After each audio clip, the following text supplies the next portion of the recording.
Hello and welcome back to Pokémon Red and Pokémon Monster Green. For today, we are going to make our way to Mount Moon. And hopefully also to Cerulean City and whatnot. I like getting a badge every stream, at least one badge every stream. As you can see, I did a couple hours of grinding. Looks like I did about half an hour more grinding on Red than on Green. Just goes to show that Red has been less lucky than Green. But our party now has different levels. Let's get everyone in the same order.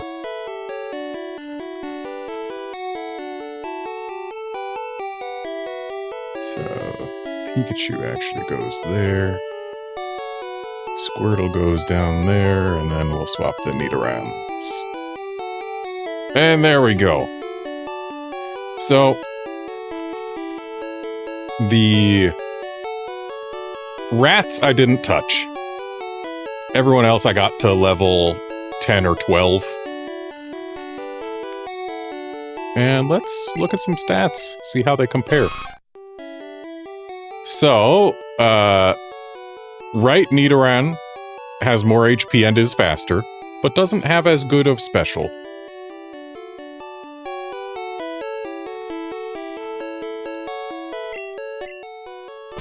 Right Pikachu has more HP and attack, but has worse defense and special. So left Pikachu is just plain sturdier, despite the lack of HP. Looks like right Spearow has more HP, attack, defense, but slightly less speed. I think we already know the difference between these Squirtles. Yep, it's attack, speed, and HP, with HP going left and the other two going right. And Butterfree's. Right Butterfree has more HP, and speed, and special. Left Butterfree is just worse. But that's how things go sometimes.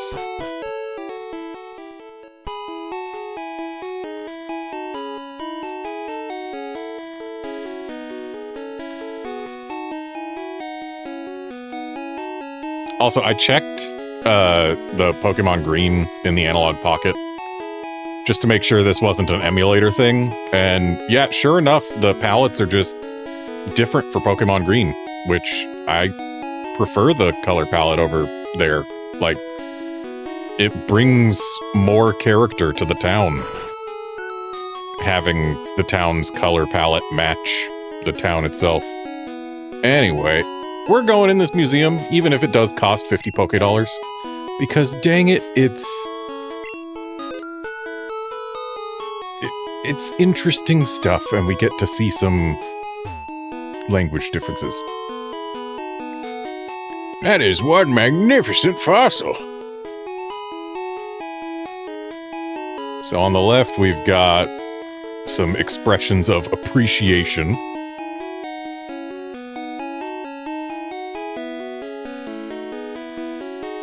And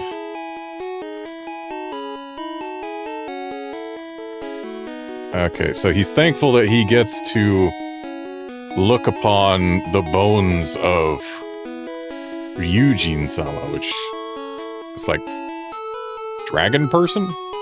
Some grand dragon person?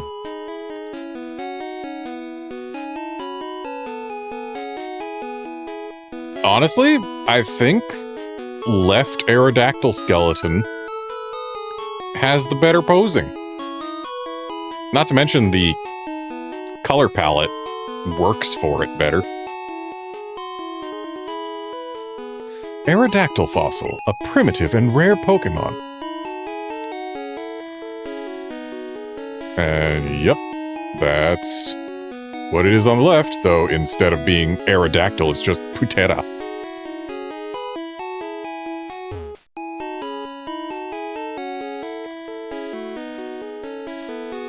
Okay, I think right Kabutops fossil is the better sprite, but again, wish we could have seen it in the other color palette. I mean, we can look at it like this. That's not bad.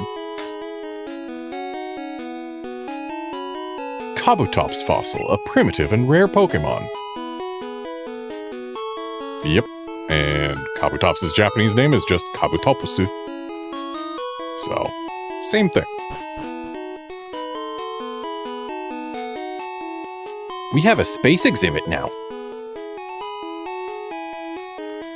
Ah, but apparently, in Japanese, they have a space exhibit this month. So it's a special thing that's not always here, it's just this month, I guess. Meteorite that fell on Mount Moon. Moonstone?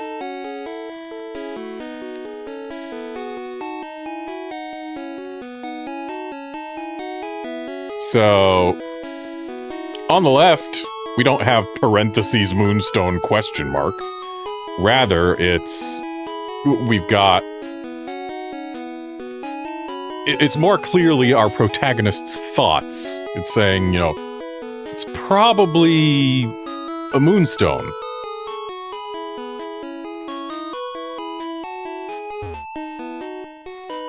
Kip. Kip, let me talk to you. Moonstone? What's so special about it?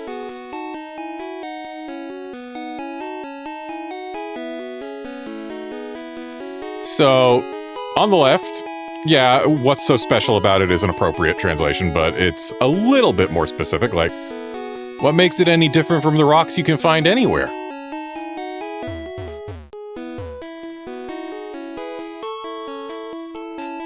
July 20th, 1969. The first lunar landing. I bought a color TV to watch it. Yeah, that was pretty much 1-to-1.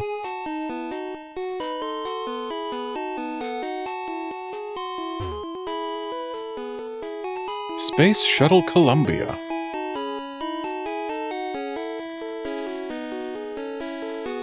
So, have I seen that exact shuttle?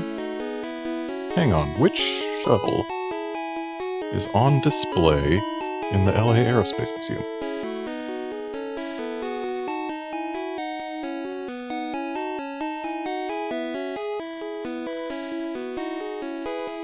The one in the LA Aerospace Museum is Endeavor. So Endeavor I have seen in person, not Columbia.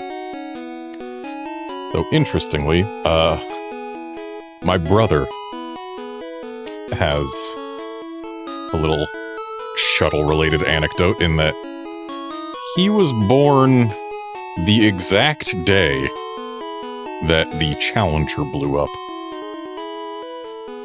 Not the most fun thing, but definitely a coincidence. Yeah, Pikachu soon, I promise.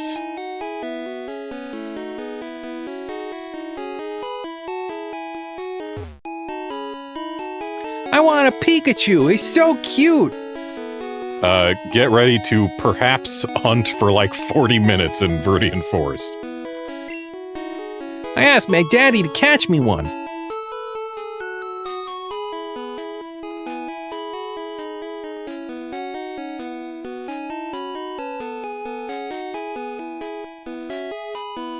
Yep. I didn't know that you could... This guy was on the stairs. Didn't know NPCs could get on stairs. But hey, we have seen all the museum has to offer us.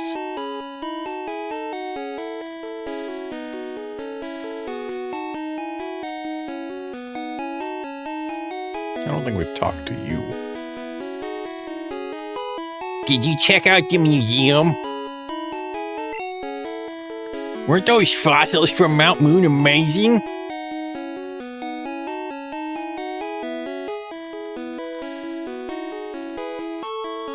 No, I didn't. Really? You absolutely have to go. Oh.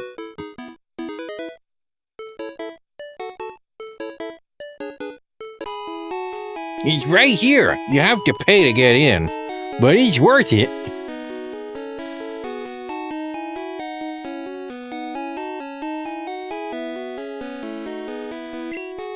See you around.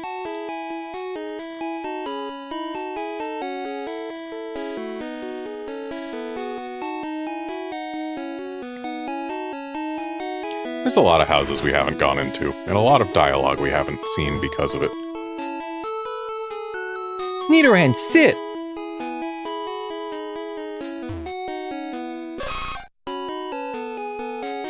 Wow, it in fact does say bow bow even on the left.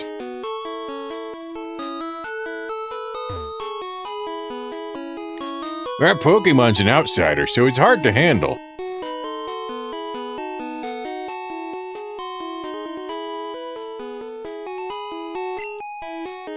An outsider is a Pokemon that you get in a trade.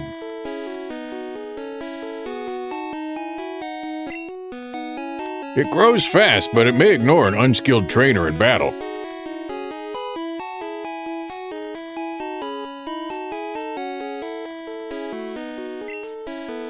If only we had some badges. Yeah, pretty much one-to-one there.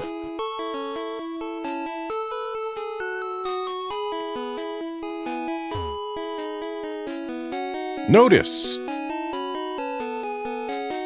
Whereas on the left it says, there's a flyer stuck up here. Thieves have been stealing Pokemon fossils at Mount Moon. Please call Pewter Police with any info.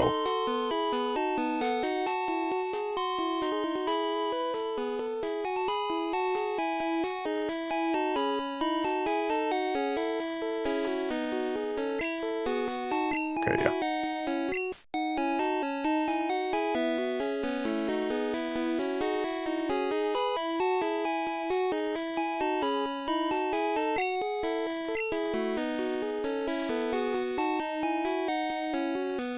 All right, on to Route 3.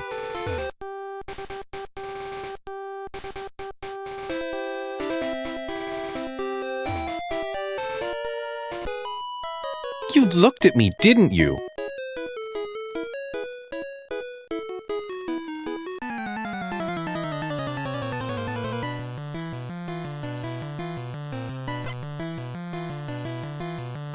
All right. So here's another trainer class difference between games.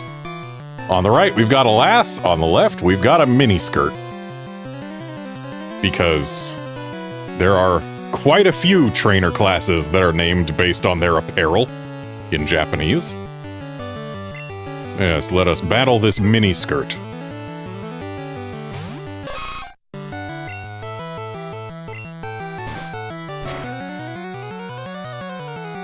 Interestingly, Horn Attack, its Japanese name is basically Poke with Horn. And that Sand Attack is already working. And we took a crit.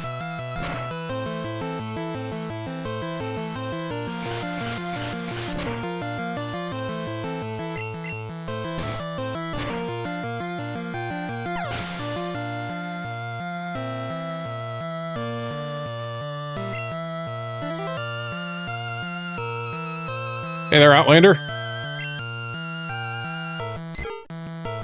Yep, we are playing 2 Pokemon games in 2 languages. And seeing the differences between the two in terms of both, verbiage and sprite work and all that. Because, yeah, we got a bunch of different sprites for Pokemon Red versus Pokemon Green. And wow! We've been sand attacked once, and we just missed 3 times in a row. And now we've been sand attacked again. Let's go ahead and swap Pokemon on both sides. Why not? We've got a Pikachu we can use for a Pidgey.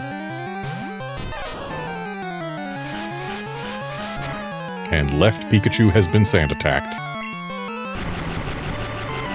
And of course missed immediately because of it. Whereas right Pikachu scored a crit. Good job, right Pikachu. Left Pikachu has missed so many times in a row now. There we go.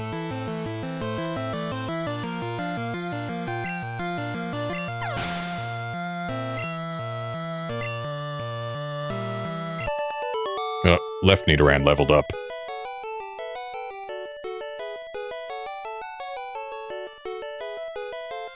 And we have defeated the miniskirt. You're mean!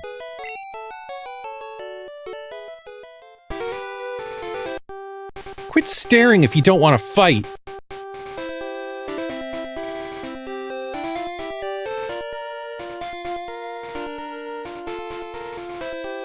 And similar meaning on the left, but not exactly the same nuance. On the left, it's more, we got into a fight because you were staring.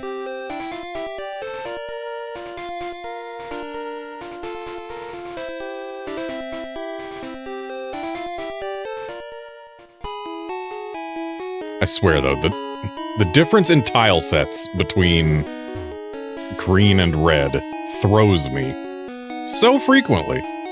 Like, even if we ignore the difference in palettes that they get on Super Game Boy, which, again, I think that green has the better palette because they change it more to match where you are.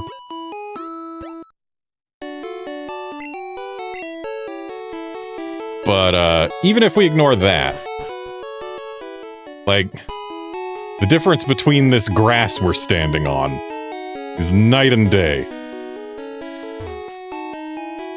Outlander, the reason they changed shop to mart is because the Japanese name for this establishment is Friendori Shoppu.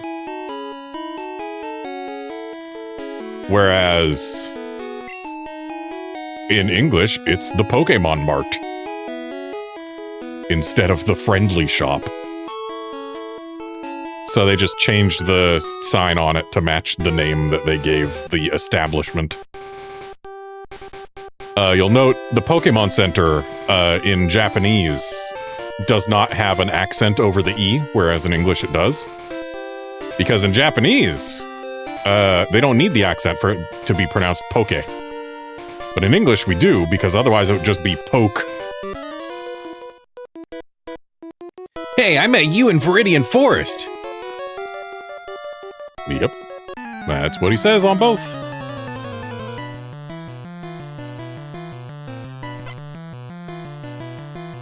Yep, so we got Bug Catcher and we got Mushitori no Shonen, which is boy who catches bugs.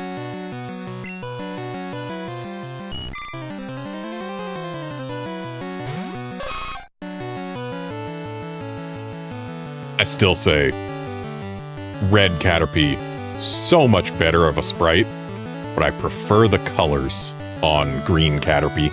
Just a softer green. I think it's nice.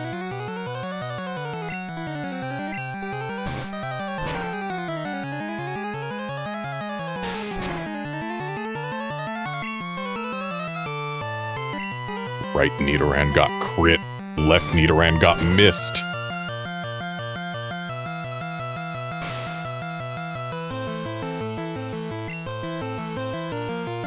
Speaking of missing,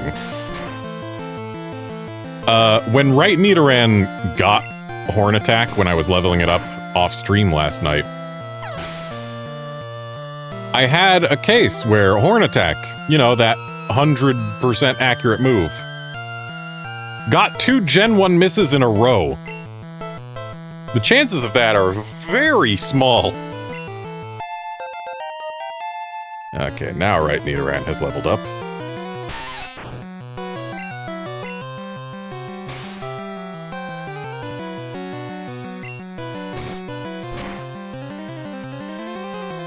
And I also still think that if we swapped the heads on the Weedle sprite with the head on the Beetle sprite, it would look better for both of them.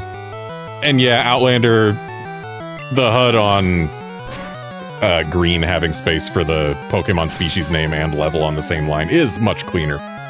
But that's because they only needed to worry about having 5 characters in the Pokemon's name in Japanese, whereas in English they had to expand it to 8 or 10. I think 10.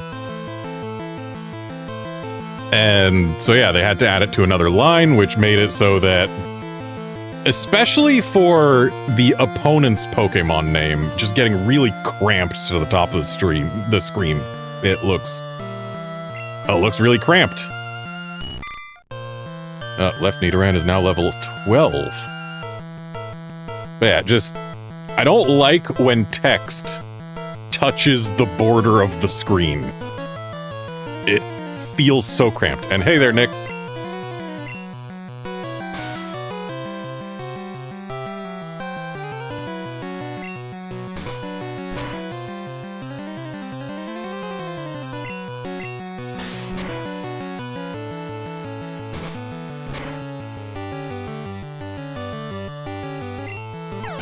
Nice crit from right Nidoran.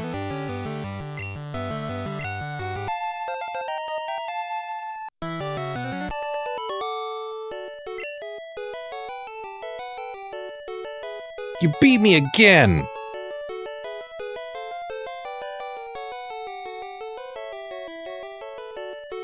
So on the left, he doesn't talk about how he lost again. It's, I hate to say it, but I lost.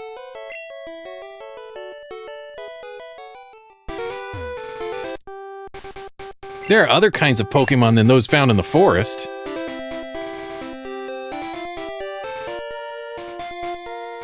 Okay, so that's...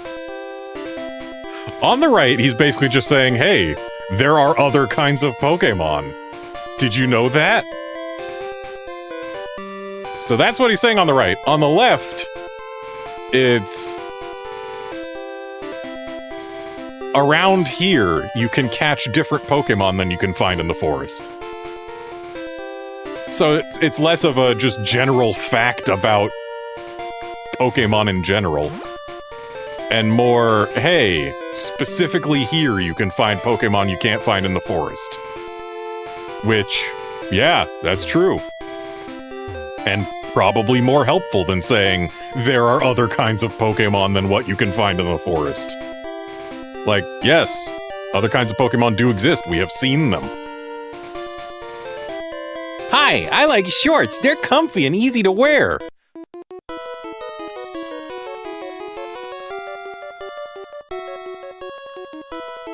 So on the left, he doesn't say, hi, I like shorts.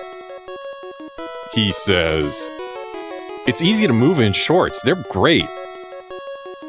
Which, I mean, it's basically the same thing, but it doesn't read quite the same as just starting a conversation with, hi, shorts. Oh, and then on the left, he also says, how about you put some on too? We didn't get that in English.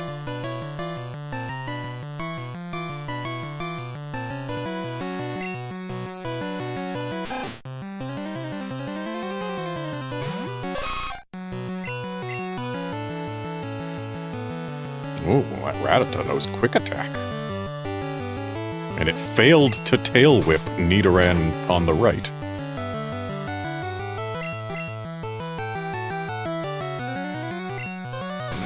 Wow, right Rattata is just having a bad time with its accuracy.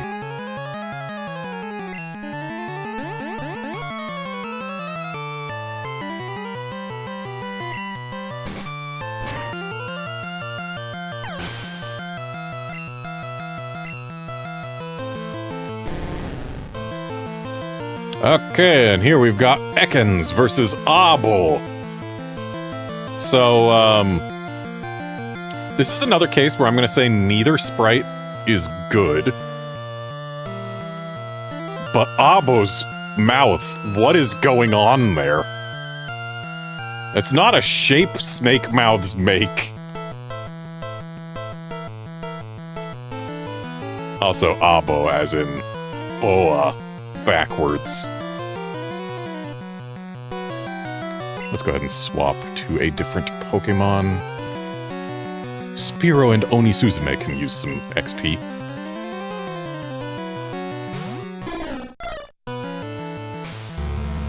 They have both been leered.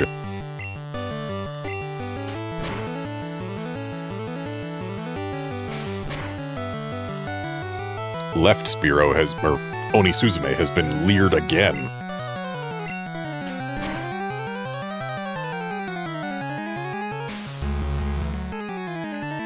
Abo just really likes to leer. At least Ekans over here has mixed it up.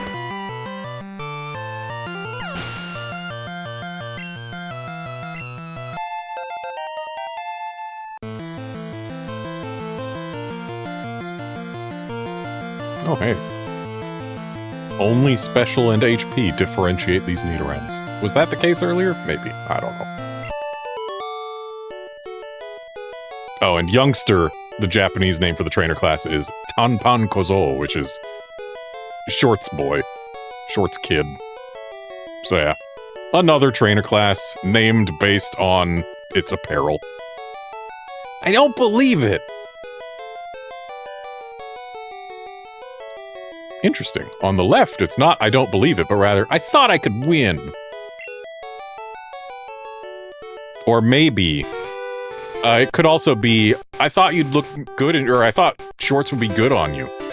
Like, it depends on the context specifically. Like, it could be I thought I could win, or given that the last thing he said before the battle was, you know, why don't you put on some shorts too? He could have been saying at the post-battle text, like, oh, they would have been good on you. Or I think you could make them work, or something like that.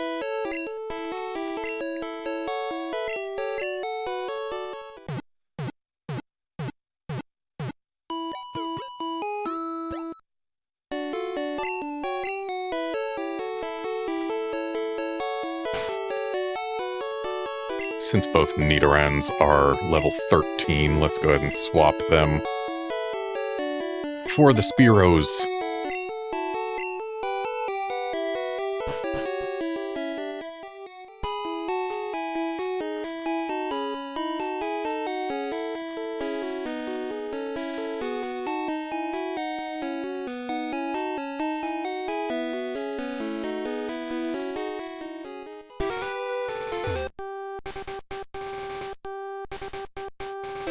Yeah, Outlander, there's a lot to like about Gen 1 just in general. Are you a trainer? Let's fight!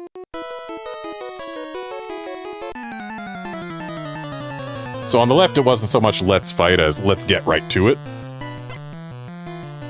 But I mean, basically the same thing. Oh, our birds are gonna ruin this kid's day.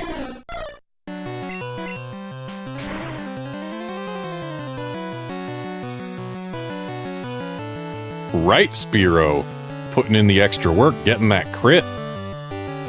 Left Spearow getting poisoned.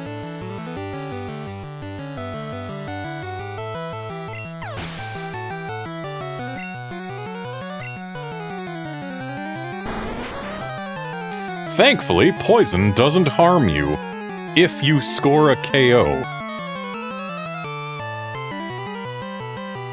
So, Kakuna versus Cocoon.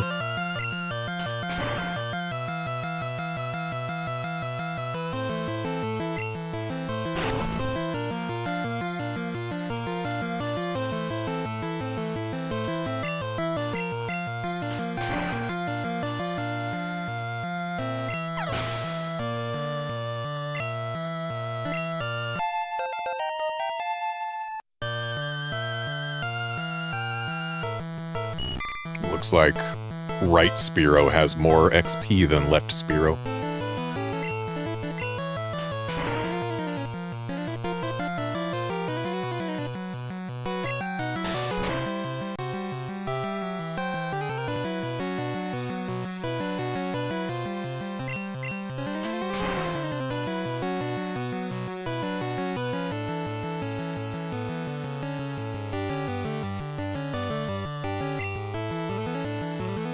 Yeah, Outlander, there are quite a few Pokemon whose Japanese names are just an English word in katakana. And, like, even the Pokemon where the name is basically the same across games, like Caterpie versus Caterpie.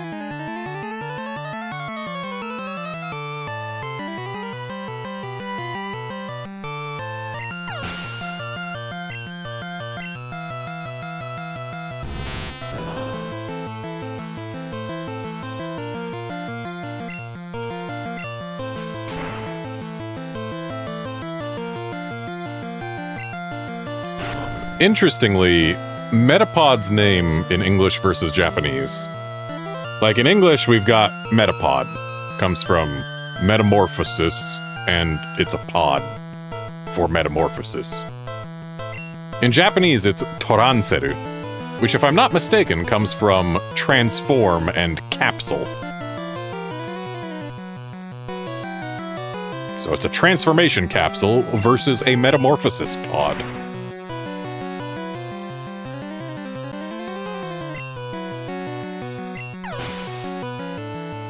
Meanwhile, Kakuna versus Cocoon.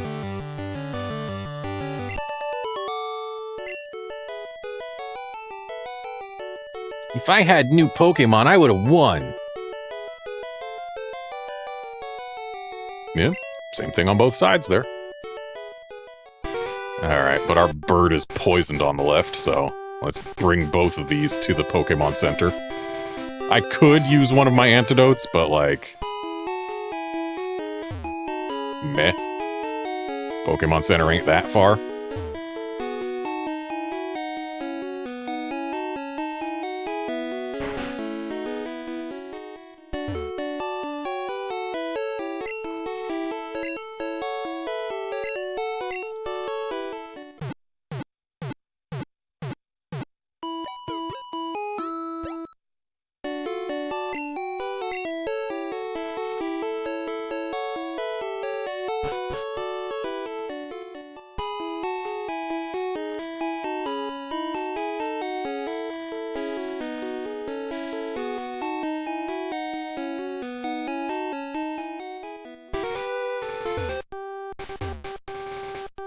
It is jarring when we cross a route border and the palette completely changes, instead of changing just a bit. But again, I think the more drastic changes lend a more interesting air to things. Hey, you're not wearing shorts! Yep, pretty much the same thing on both sides.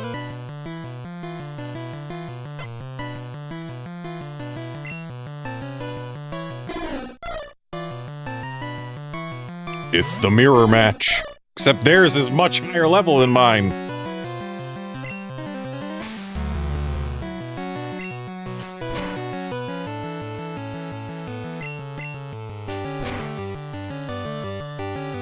Ow.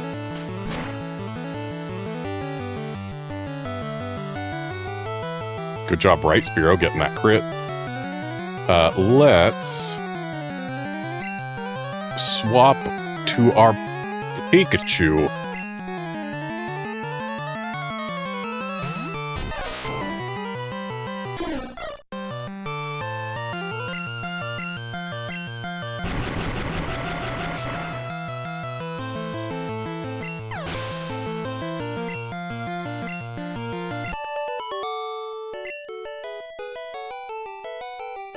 Lost, lost, lost! He only says it twice on the left.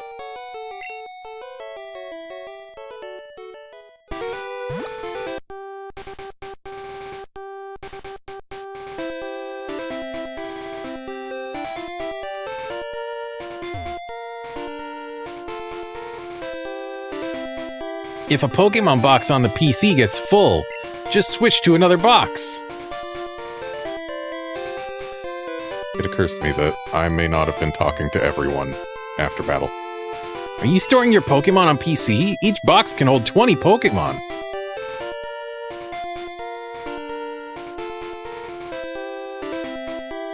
It can hold 30 in Japanese!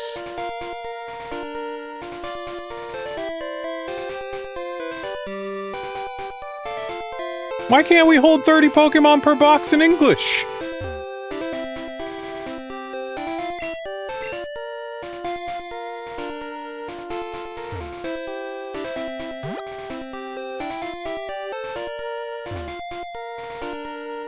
I always wear shorts, even in winter.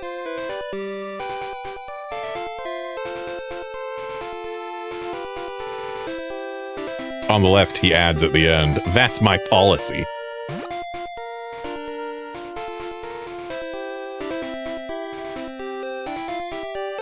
Yeah, Outlander, I also never knew that apparently Japanese copies of Gen 1 games get 30 Pokemon per box. That's a huge buff!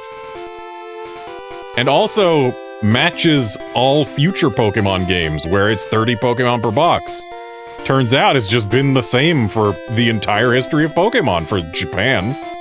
Whereas in the West, I guess, we got a plus 50% boost in Pokemon per box at some point. That look you gave me, it's so intriguing.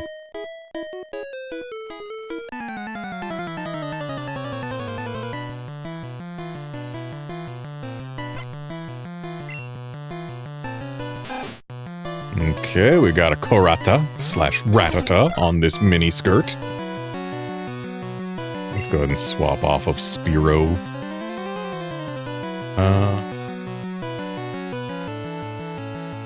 Butterfree.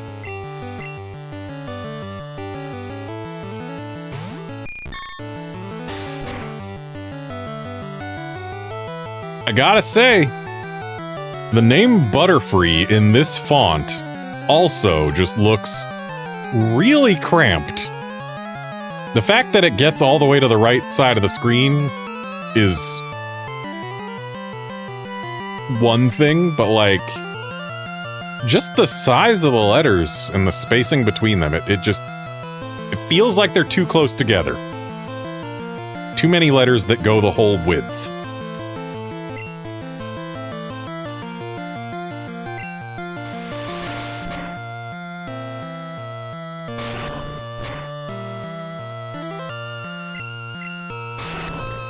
I forgot to put in the photosensitivity warning.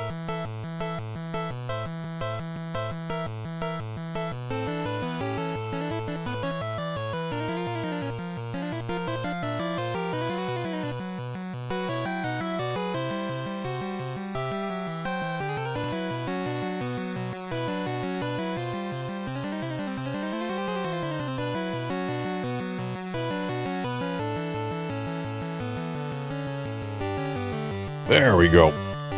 Gotta make sure people are aware that old games sometimes flash screens, which can, in fact, be bad for people with photosensitivity.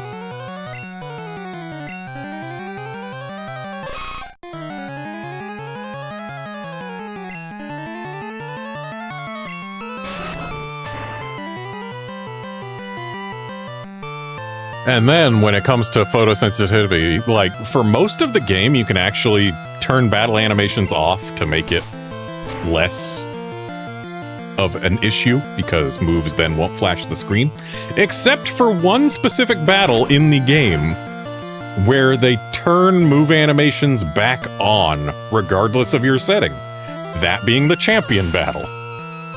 When you are battling your rival for the championship, whether you have battle animations on or off, they set them on for the fight.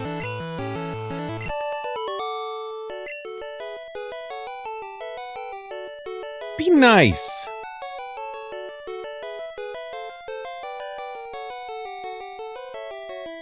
So on the left, it's, what, you can't even be nice to a girl?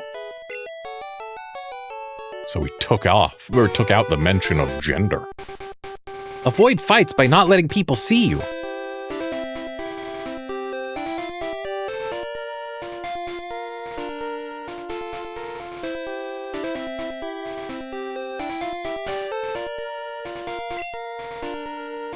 Yeah, the Spearows are still level 11. We can let them stay in the lead a little longer. You can fight my new Pokemon.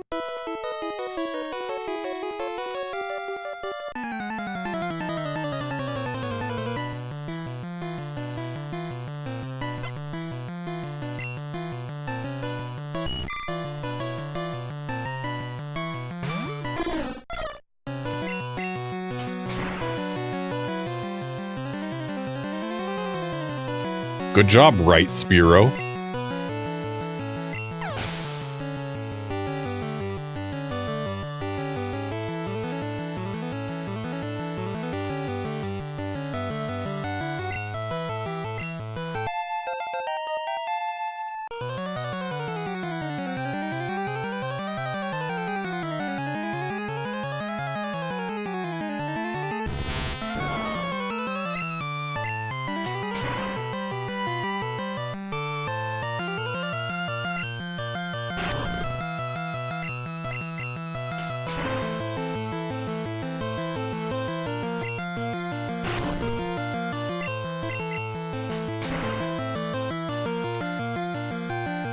Good job with that Gen 1 miss left, Spearow.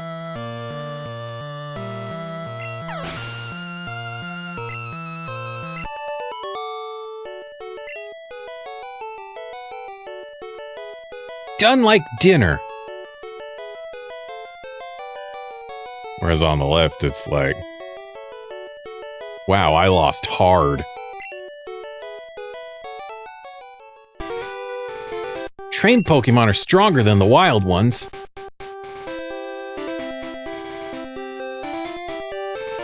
I think that's part of what contributed to my thinking originally that, oh, if you catch a Pokemon at level 2 and train it up to level 10, it'll be stronger than a Pokemon you caught at level 4 and trained up to level 10.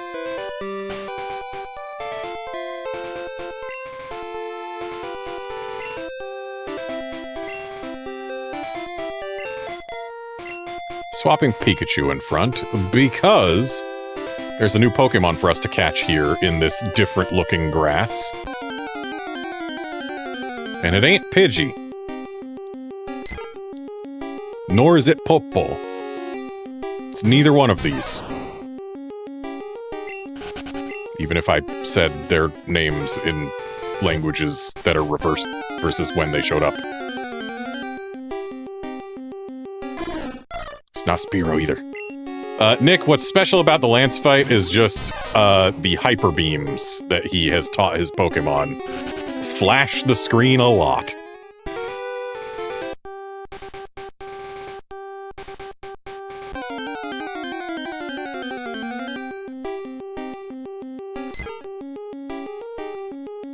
Well, Outlander, if it's statistically likely to see 3 Gen 1 misses per playthrough, right game is already there.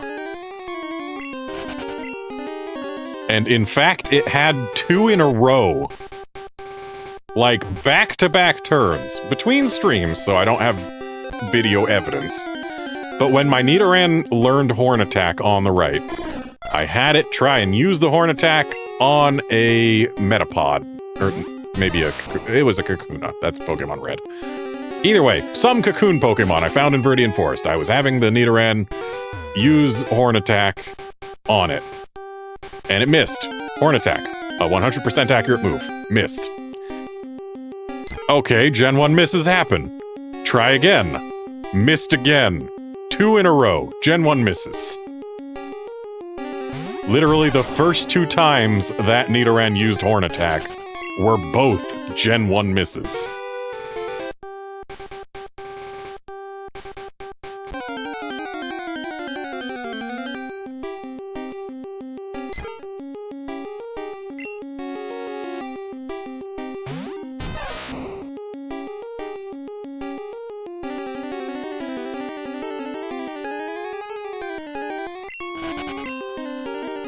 I swear this grass does have more than just birds in it. There is a new Pokemon for us to find.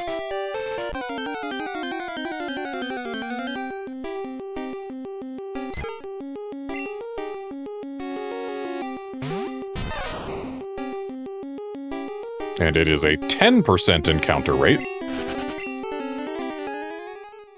So at least it's a higher encounter rate than the Pikachu/Weedle that I spent so much time looking for in each of these games yesterday.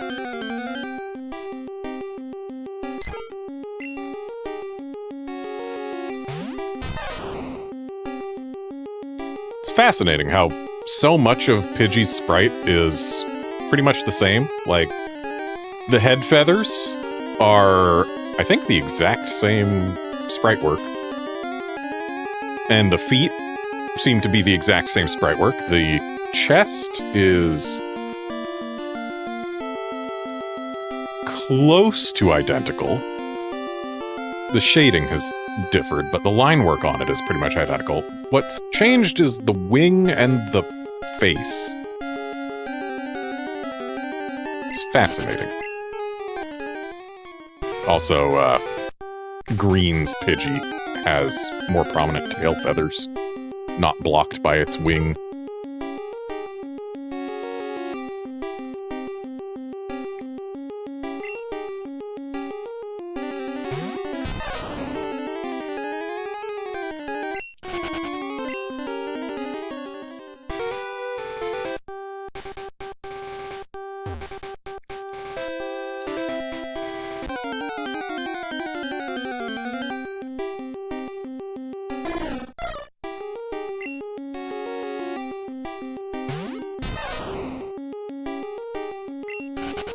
Yeah, for some Pokemon between red and green, the sprites completely change, and for others, the sprites reuse a lot of parts. It's fascinating.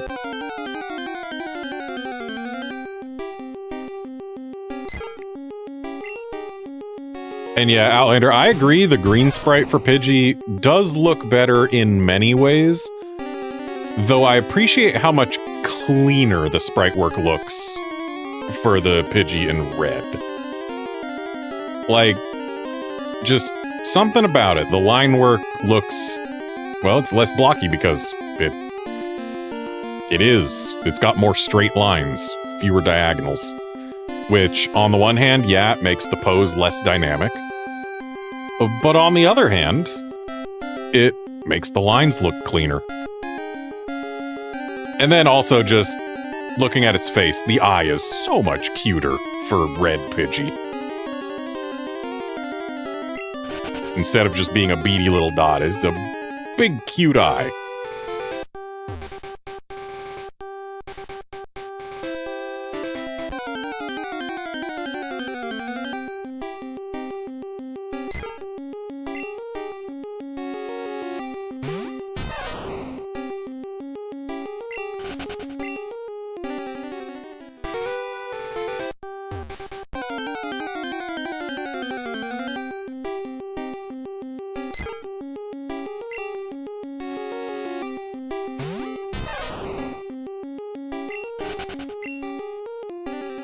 Wonder which game is going to be the first to find our target here.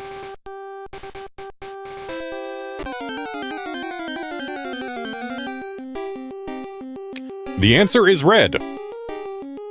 Red is going to be the first to find our target here, and wow, the color palette being applied to specific pixels is not doing this Jigglypuff any favors, giving it one pink eye and one black eye.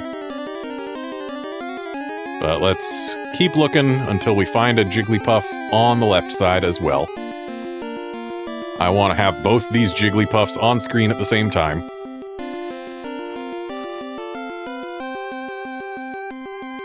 Because whenever possible, if we can have the same Pokemon on screen at the same time, it lets us directly compare their sprites. And being able to do that fascinates me. It's part of why I'm playing both games at once. And doing so on stream versus just playing green on my own time. I want to be able to compare things. That's going to require the game giving me things to compare. So I suppose what I can do is I can weaken and capture the Jigglypuff on the right, and then we can just look at their dex entries together. Opening with a Thunder Wave. Nice full para. Don't you dare knock it out with this Thunder Shock. Jigglypuff should be more specially defensive, yeah. And there's a Sing.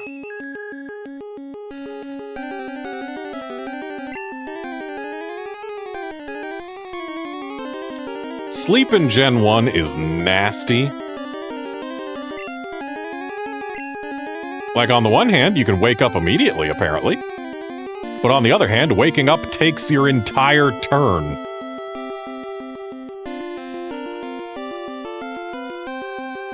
And, in fact...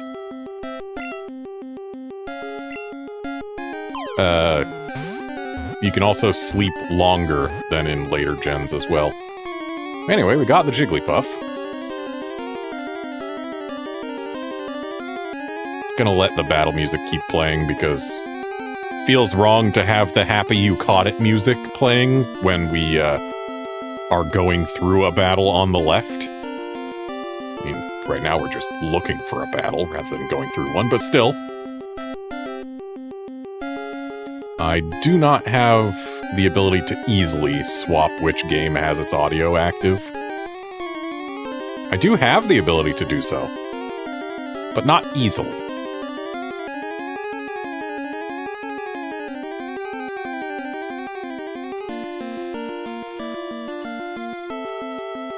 Now, the fact that waking up can take your entire turn, or not can, does, means that you can get put back to sleep on the turn you wake up if you are faster than the thing that put you to sleep, which is really annoying.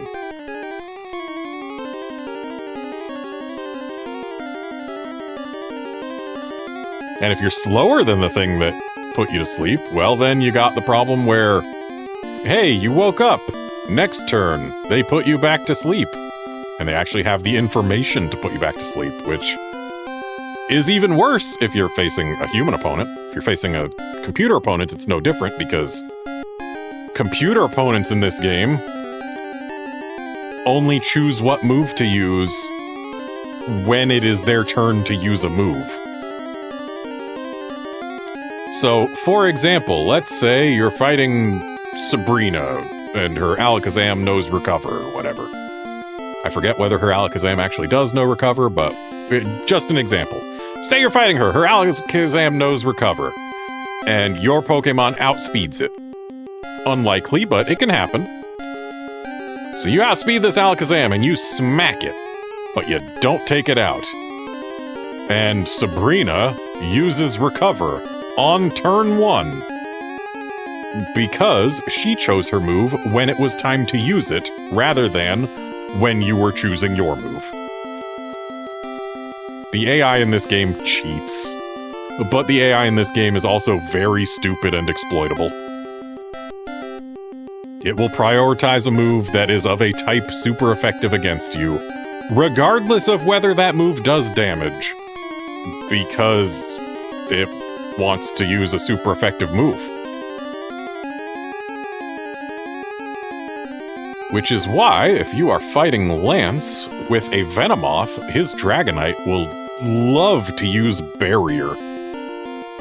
Because, hey, Barrier's a Psychic type move. That's super effective. Alright, we got Jigglypuff.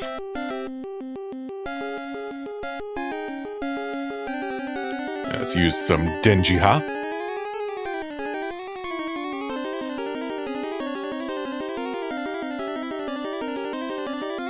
And hopefully it survives this Denki Shoku.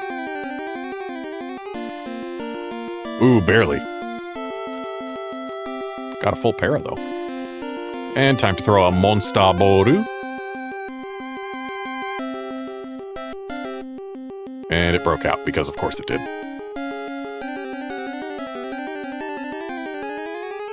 We've been having much worse luck with our balls on the left versus the right.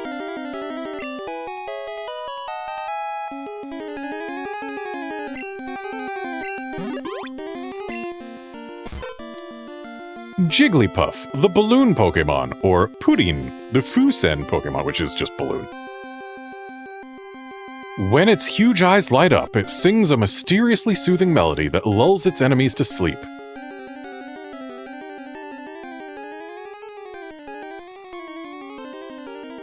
Oh.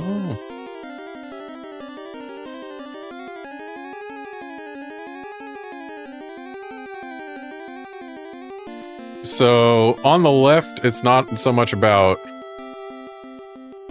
when its eyes light up, it's when its big round eyes draw you in. It sings a pleasant melody, or soothing, I guess, also, to put its opponents to sleep.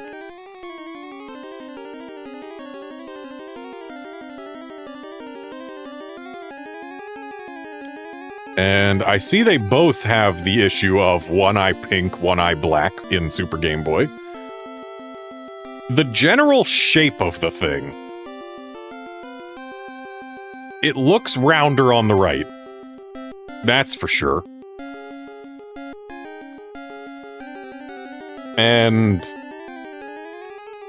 having it slightly close the distant eye, the small eye, on the right versus on the left, definitely also adds to the feeling of roundness and makes the eyes at least feel more level.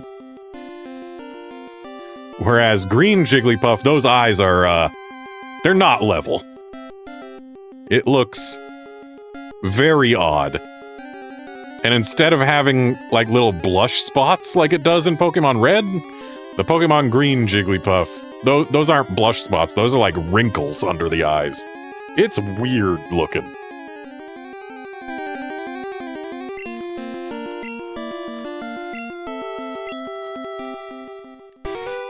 Alright, so now that we've got the Jigglypuffs, it's time to move on. Eek, did you touch me? Yeah, pretty much the same thing in both games.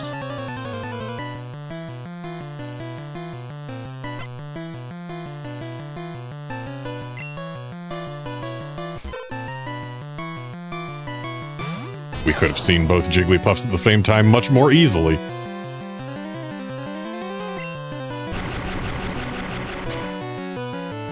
Ooh, this is gonna be annoying. Oh yeah, back when disabled a random move rather than the move that just got used. Weird times we lived in. Press the wrong button.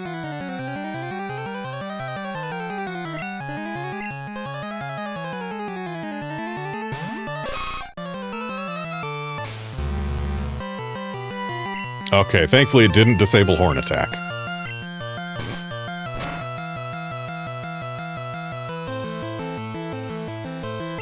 Right, Jigglypuff just loves using Disable. Pudding over there is much better behaved. Oh, they both sung.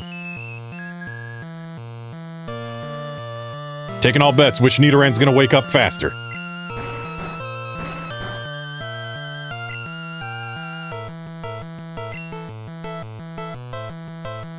Okay, we got Tackle disabled on the left. 2 turns of sleep for both. 3 turns of sleep for both.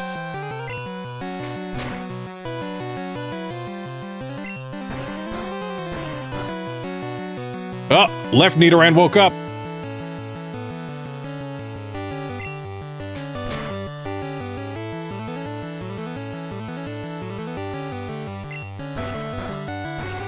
Right Nidoran's still sleeping.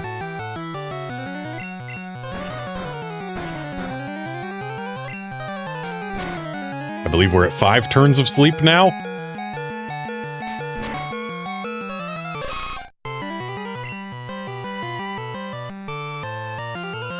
Rip Nidoran on the right.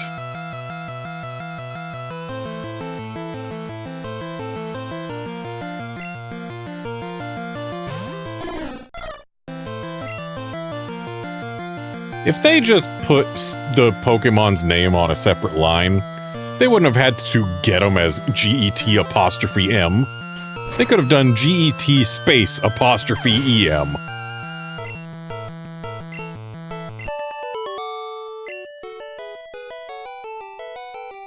That's it? Yep. Pretty much the same on both. The left is like over already, which yeah, that's it, works for that. Route 4 is at the foot of Mount Moon.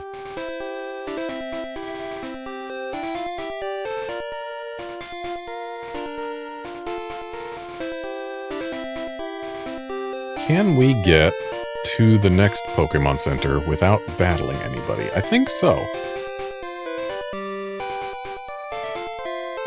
Also, I know I pointed it out last time, but the flowers on the different tile set, they don't stick out as much in red. And they're like tulips instead of daisies or something.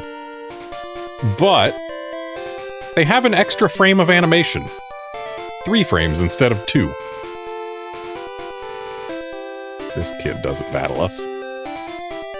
Phew, I better take a rest.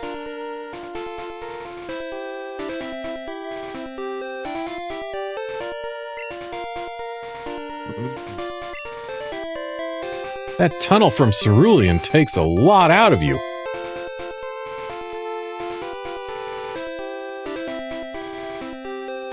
Basically the same thing said in Japanese, though he took more pauses for breaths in Japanese. Route 3, Mount Moon ahead. Also, Cerulean City's name is, of course, not Cerulean. in Japanese, it's Hanada City. Hanada.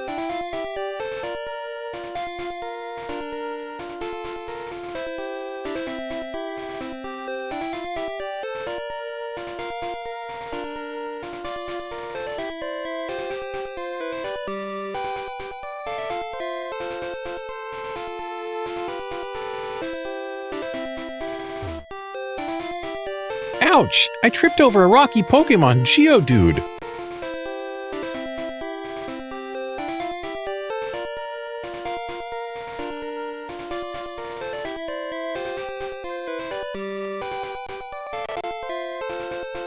Yep.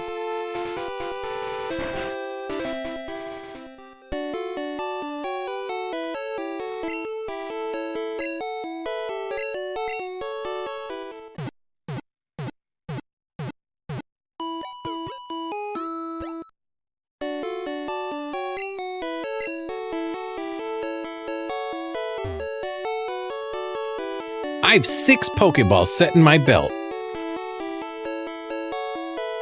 Whereas on the left, kid counts out how many balls he's got set on his belt.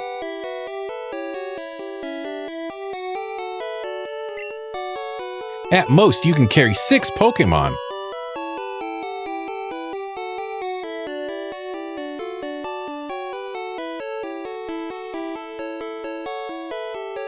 If you have too many Pokemon, you should store them via PC.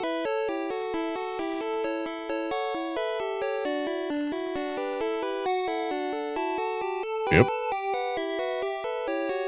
Who doesn't like reading a newspaper that's as big as they are? Team Rocket attacks Cerulean citizens.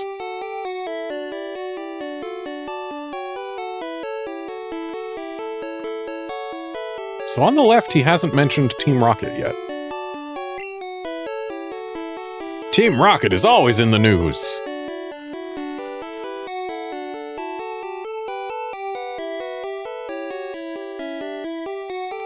He does mention Team Rocket after. So, they both get there.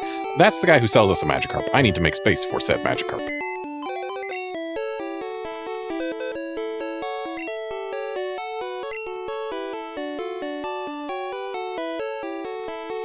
Time to get rid of our Rattata and Korata.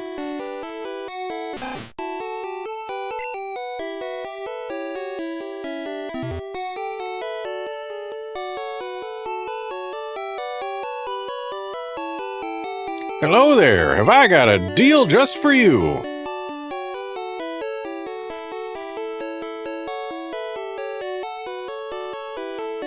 So he has more of a rhythmical cadence on the left. So it's more of, have I got a deal just for you? I'll let you have a swell Magikarp for just 500 Pokédollars.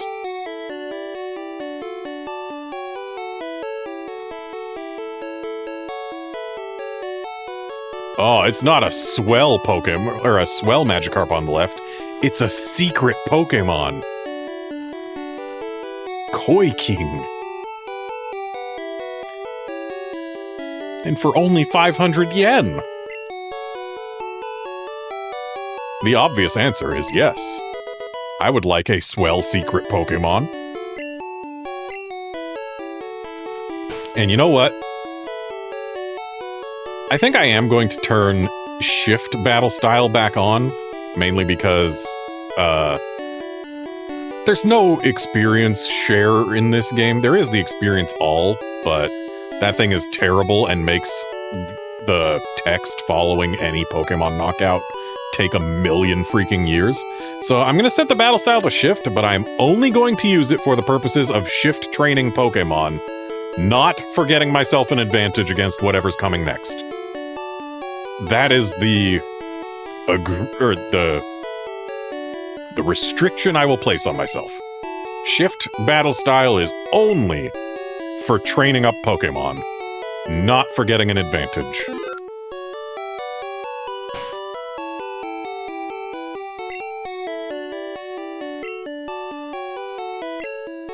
So, let's get Magikarp and Koi King out front here.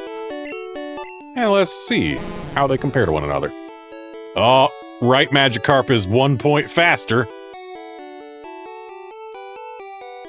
And so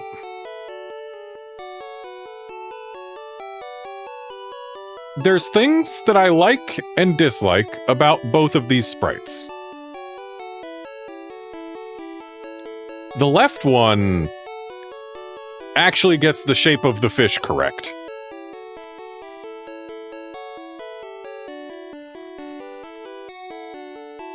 Like, it actually looks like it's been laterally compressed. Its tail is coming from the right spot. But then, like, the right one, other than the tail issue, is more on model for the artwork we see of Magikarp basically everywhere else. It's got longer barbels.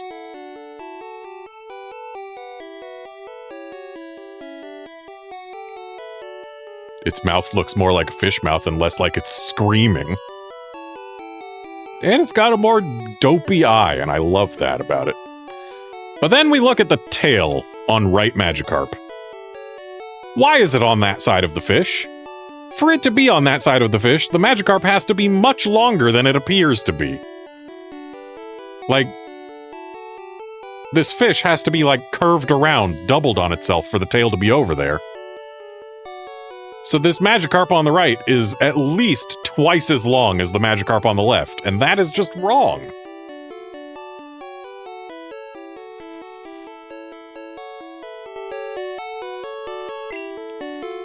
And since we bought this fish instead of catching it, we didn't get the pop-up for the Pokédex entry. Ooh, you know what? We also need to look at the Pokédex entries for our bugs. The Evos I got.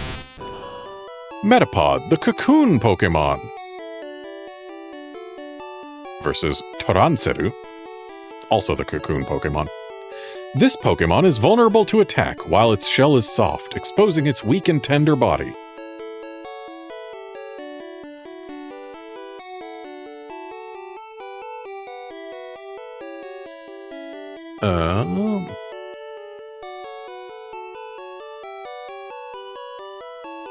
So on the left, it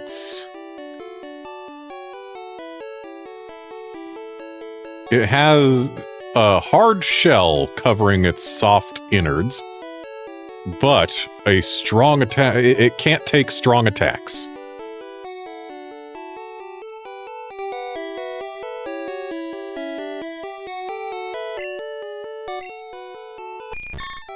Butterfree, the butterfly Pokémon, versus Butterfree, the butterfly Pokémon.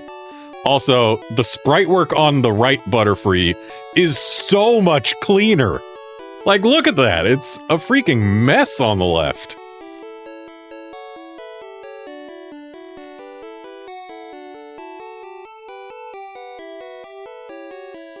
Anyway, in battle, it flaps its wings at high speed to release highly toxic dust into the air.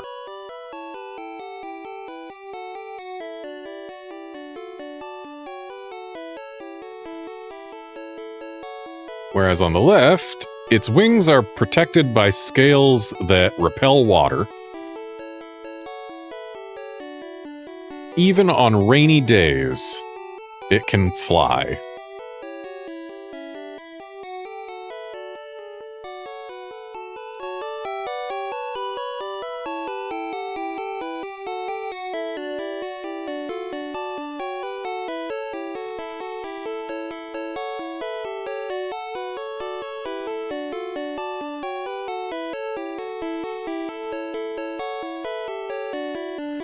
There's Magikarp. Magikarp, the fish Pokémon, or Koi King, the fish Pokémon. In the distant past, it was somewhat stronger than the horribly weak descendants that exist today. Shame we didn't get a Hisuian Magikarp. I guess we need to go further back.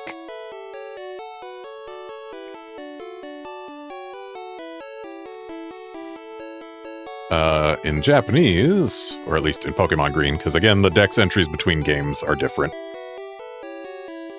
So I would have to be playing 2 copies of Red to directly compare dex entries. But in Green, it's lacking in both power and speed. It is the weakest and most pathetic Pokemon in the world. How very kind of you, Pokedex. Being real generous with your descriptions, huh?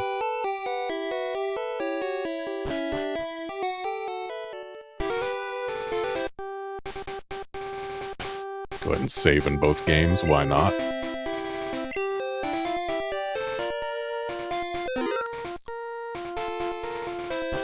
And into Mount Moon we go! Where we have achieved identical tile sets. There's a lot of places where the tile sets stay different, but there are some places where Red and Blue US do in fact swap back to the old tile set. Anyway, we found a Zubat on the right. What's our first encounter on the left? A Zubatto. So, the Zubat sprite got a huge glow up on the right.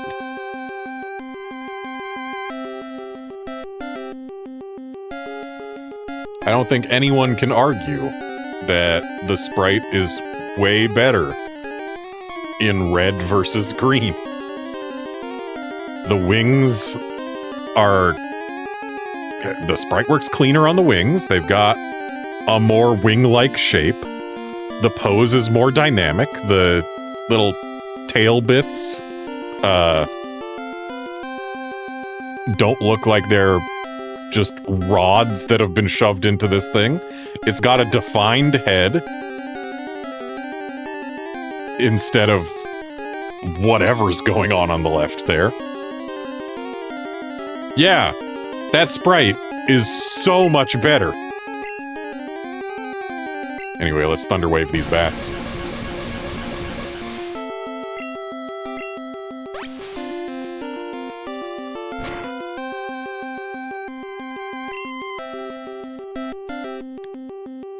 And I'm gonna try just hucking a ball while they're just paralyzed. It could work.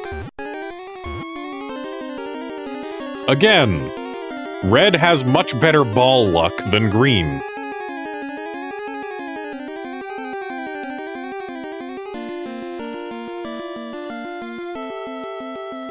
I want to weaken the Zubat more, but I don't know that I have any Pokemon capable of doing so without destroying it.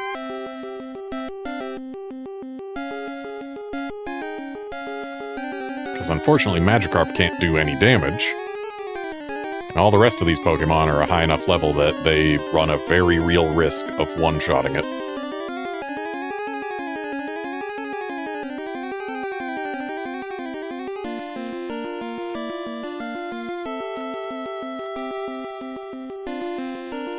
If the next ball on the left doesn't catch it, I might just reload the save.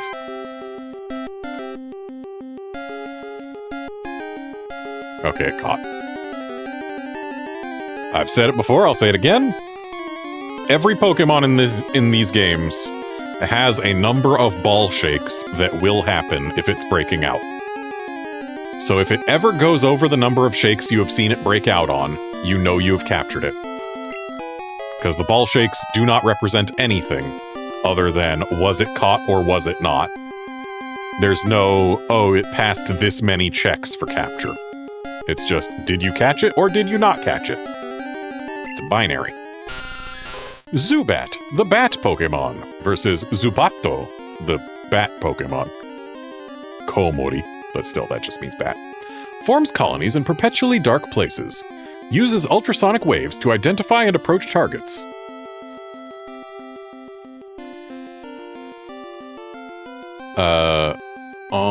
In Japanese, it doesn't have any eyes. It specifically says neither of its eyes exists. Yeah, it doesn't have any eyes. It uses ultrasonic waves from its mouth to fly around in the dark.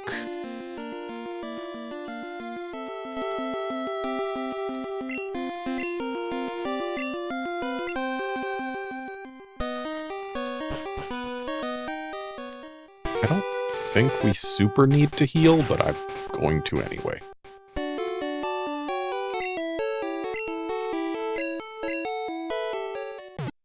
Also, I'm going to swap Magikarp out from the front because catching Pokemon does not give XP. And will not give XP until Gen 6. Even though it feels like it should have always given XP because catching a Pokemon is harder than not catching a Pokemon. I feel like you should get more of a reward for doing more work, but then again, getting a new party member could be seen as more of a reward.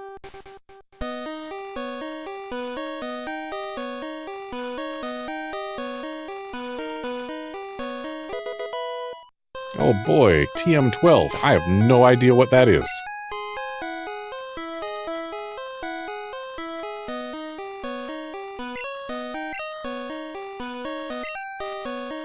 Ah, Water Gun, or Mizudeppo.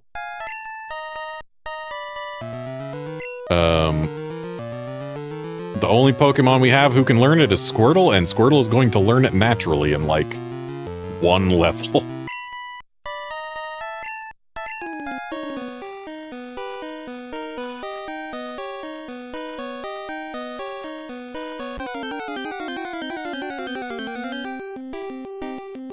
Another Zubatto. Except it's called a Zubat this time.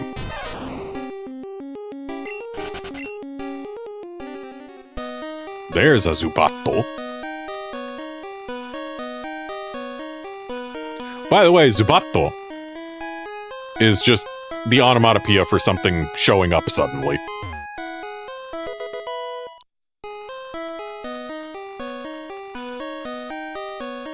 So, Zubat's name is basically, it came out of nowhere!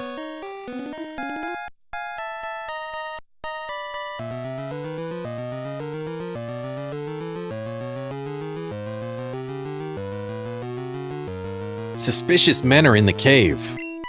What about you?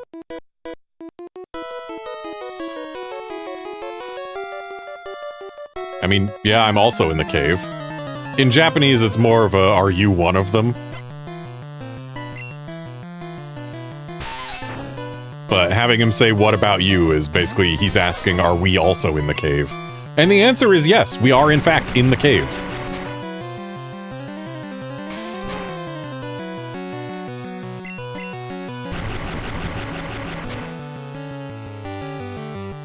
Oh, we got a para on left, Weedle.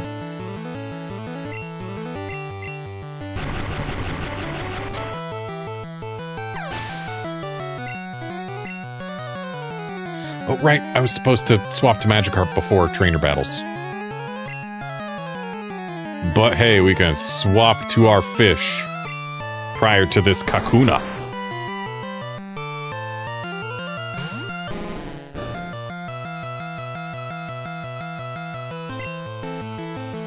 Right? Need to remember, they swapped the positions of item and Pokemon between the languages. I don't know why, but they did it. It has been done by them. And Butterfree is a great choice for Kakuna because it knows confusion and therefore can do super effective damage. With a special attack.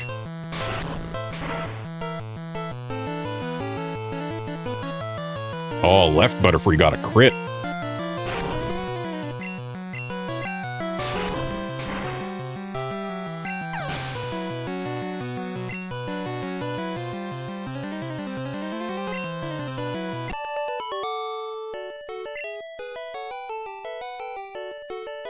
You got me!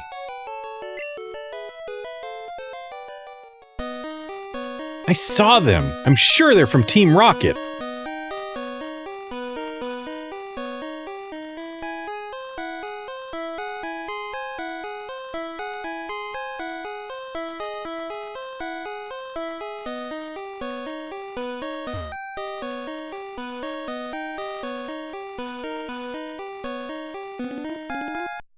Green Zubat looks like it's got one heck of an underbite.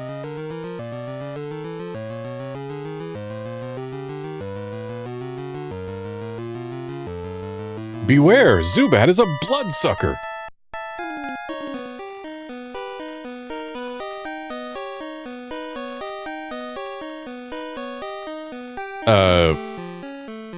I believe in Japanese it just says, watch out for Zubat's leech life attack.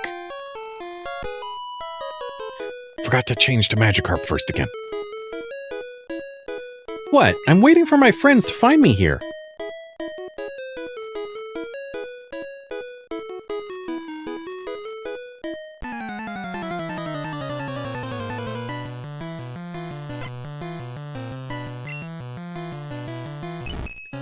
Fairy or Pee-Pee. This is another one where the Pokemon sprite has gotten quite the glow up between games. We've got more defined features on the right. And a more active pose. On the left, it looks like it's about to start drooling, just standing there with a blank stare, leaning forward slightly.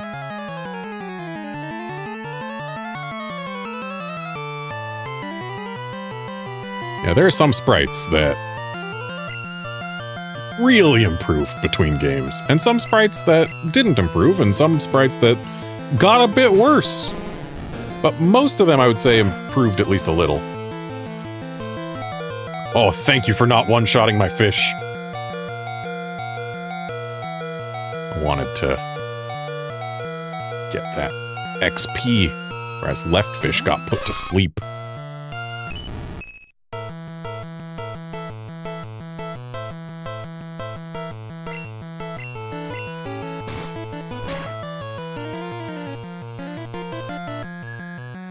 And both Nidoran have been put to sleep.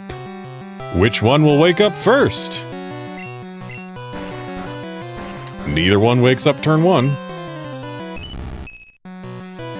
Right Nidoran has been growled twice. That's annoying. Neither one wakes up turn 2.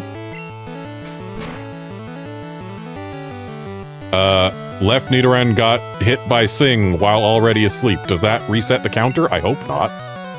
Oh, they both woke up. Wait, no, the left one wasn't hit with Sing, it was hit with Growl. They both have music notes. And left Nidoran has been put to sleep again.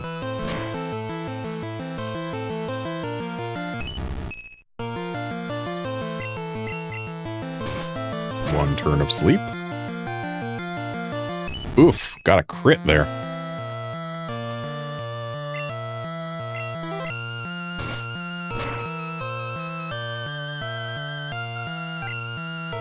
This time we got the crit. So clearly right Nidoran is going to win this. Left Nidoran having a little bit of trouble.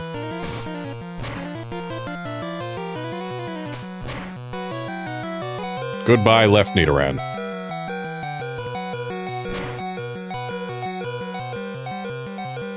Let's bird.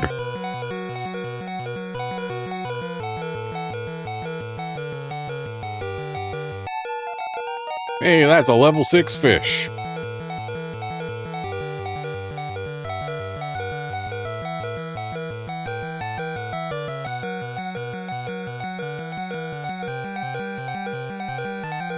Oh, bye, bird.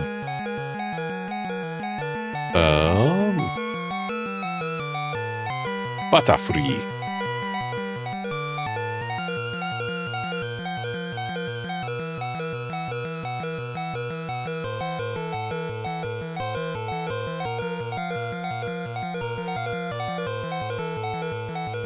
Yeah, Outlander, part of why non-standard strategies get more attention in the original games is, at least in this game, Pokemon's learn sets are very shallow. Like, most Pokemon will learn at most 8 moves over the course of their lives if you don't use a TM.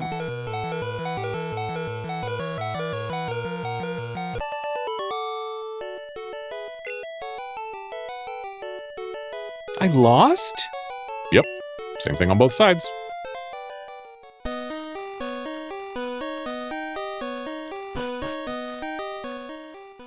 Yeah, the shallowness of the movesets leads to a lot of moves that basically you would never use, being pretty much your only options.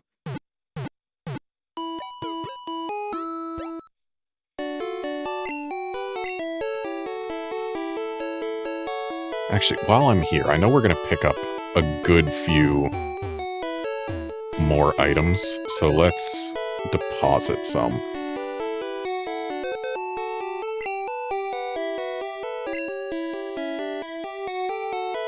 Like, I don't need to carry around these town maps.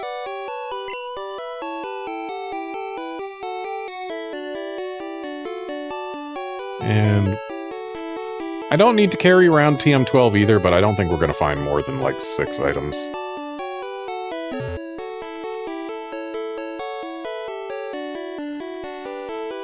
Before we hit the next mart where I'm going to sell it because I don't have anyone I want to teach water gun.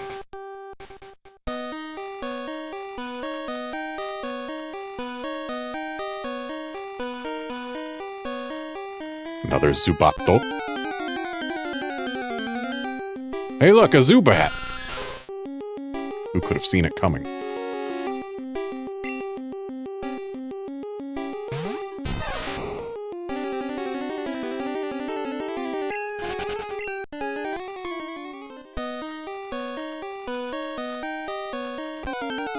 We found an Ishitsubate. And a Geodude! Another one of those where I think neither sprite is good. The arms are too curvy on both. I said it last time, I'll say it again. The arms are too curvy on both. It looks wrong.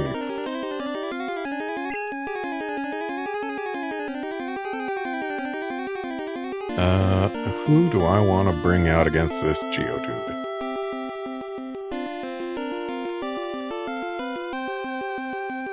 I guess Butterfree?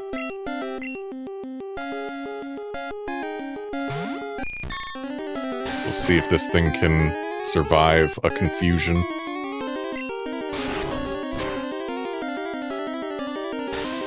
Oh yeah, it can survive it no problem.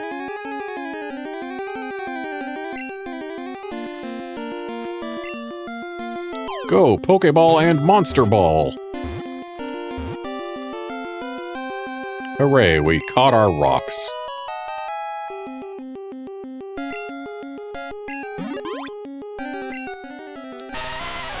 Geodude, the rock Pokemon. Whereas it is the Ganseki Pokemon over there on the left, which it's just a more specific type of rock, I believe. Found in fields and mountains, mistaking them for boulders, people often step or trip on them.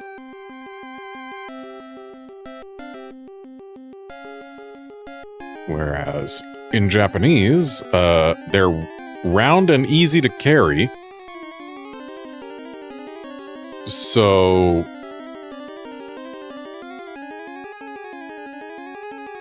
wait.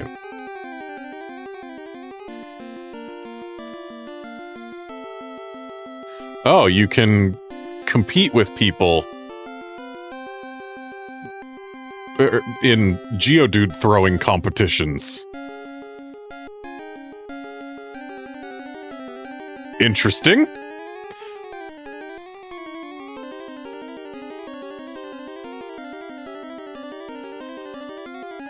Yeah, competitions where you try to throw Geodudes at your opponents. So I guess people play Dodge Geodude in the Pokemon universe, as opposed to Dodge Ball.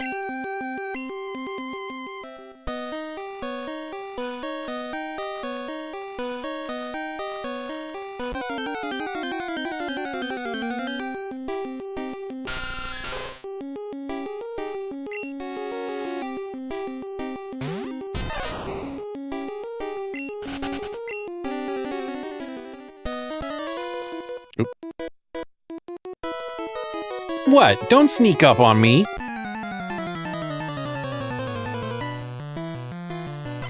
Oh, I'm sorry. I should have given you...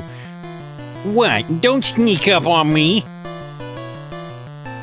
Also, I shouldn't have skipped his text before seeing what the Japanese text was, but we already know what his text was. I'm going to go ahead and swap to Magikarp on the left there, knowing that this battle is incoming.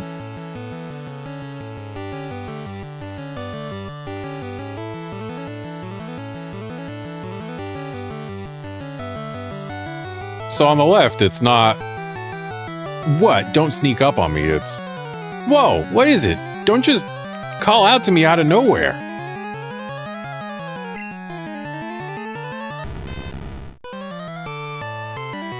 Okay, now to take a risk. I am risking the fish. Please no Sonic Boom. Tackle ain't Sonic Boom, we're good.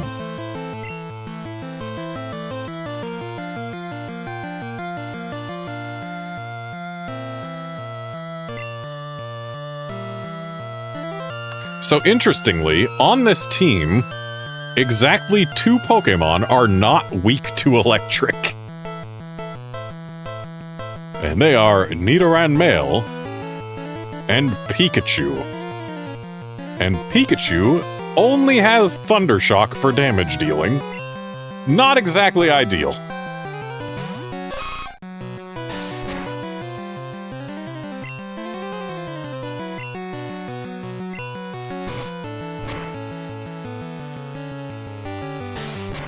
Oh, we got a crit with left Nidoran.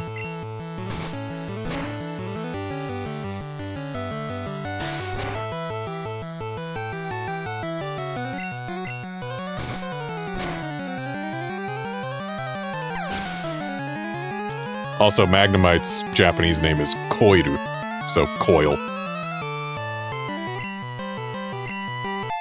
I forgot to compare their sprites. I was too focused on the battle. Ah, and here comes a Birididama, which is basically just Zappy Ball. Which Voltorb is an okay way of translating the concept. Let's break out our Magikarps again.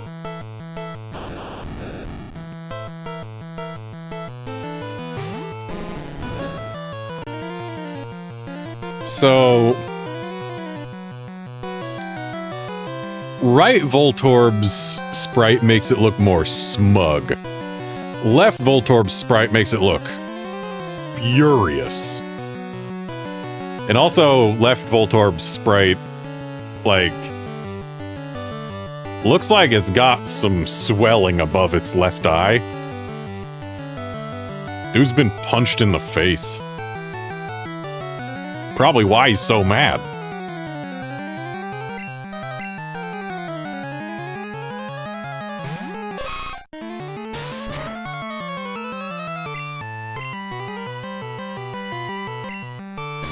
And both Voltorbs just failed to screech.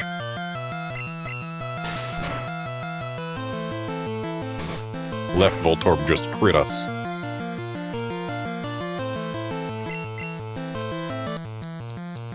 And they both succeeded on a screech.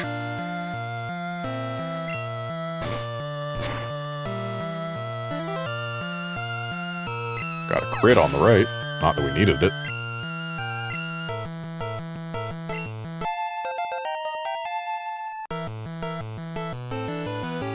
Alright, right Magikarp is apparently just better in every way. Remy Russo, no, not 3DS VC. This is original cartridges. We have Pokemon Green running through my Epilogue Operator and Pokemon Red running through my Analogue Pocket.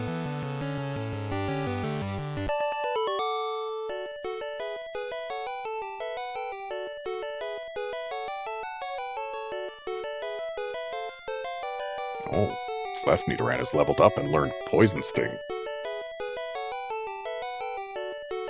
Oh, and the super nerd trainer class is Rikake no Otoko, which is basically a science type guy.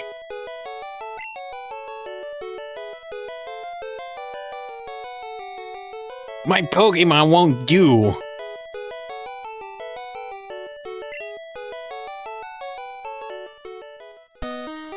I have to find stronger Pokemon.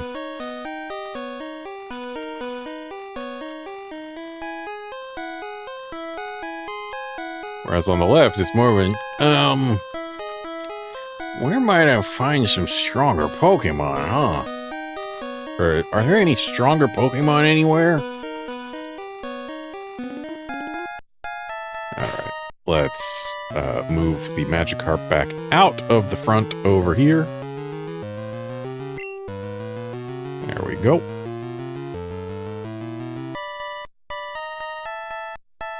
Okay, we already talked to him post-battle.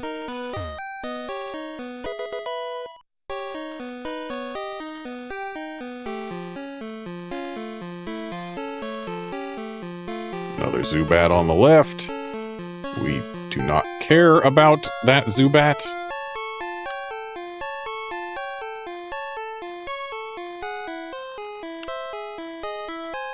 Just got a Windows notification saying that Microsoft Defender didn't find anything. I really wish I could tell it to stop giving me notifications if it didn't find anything, without also telling it to not give me notifications at all. Like, I want it to give me notifications if it does find something. But if it doesn't find anything, just leave me be. If you found nothing, just stay quiet about it.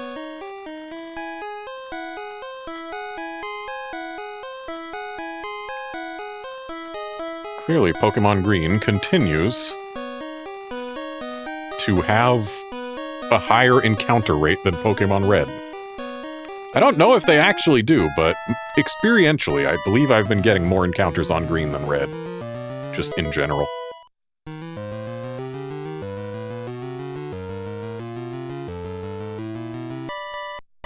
I mean, look at this. Ooh, a Paris. Or, as they call it in Japanese, a Paras. Yeah, it's one of those Pokemon whose names didn't change. Seriously, where are all the Pokemon in this cave? I want to get a Paris on both screens at once.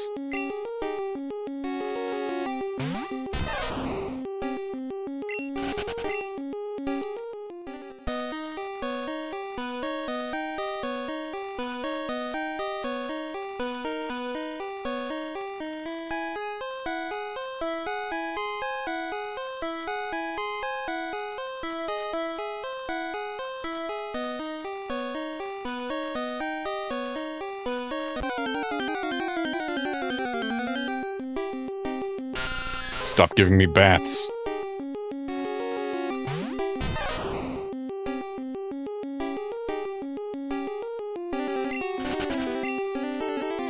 Oh, I am apparently looking for a 5% encounter. Get ready for the long haul again, I guess. Actually, is there a floor where Paris is more common?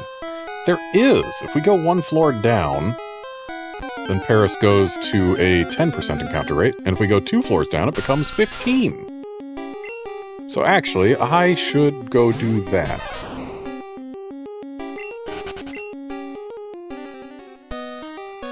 So just coming down here doubles the encounter rate for Paris. And coming down here triples it. Whoops. Okay, I guess we are going to ignore this first Paris we found, because 15% ain't that bad.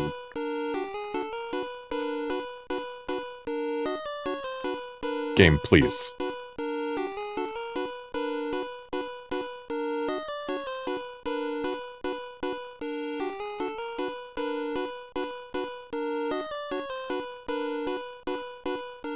This is like a 10-second loop.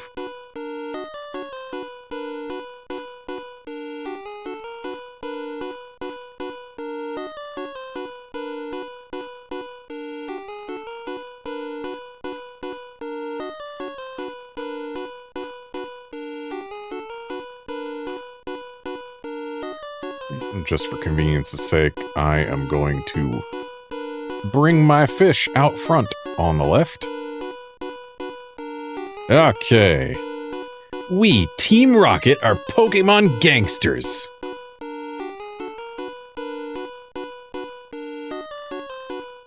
Whereas on the left,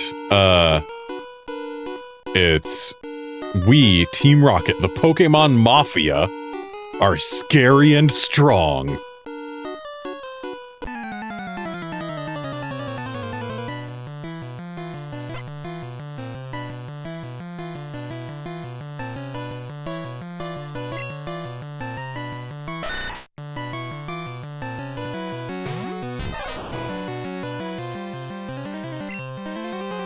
Okay, swapping to the fish. Meanwhile, I will swap the fish to the turtle.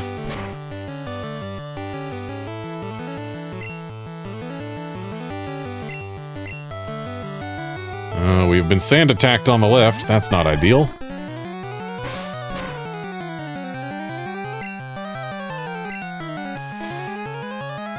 And we missed with our first bubble over there. Oh, and there's the second sand attack. Oh boy. At least we hit with the second bubble. And there's a sand attack on the right. Right Squirtle's doing great. Would have been better if we got a higher roll for damage there.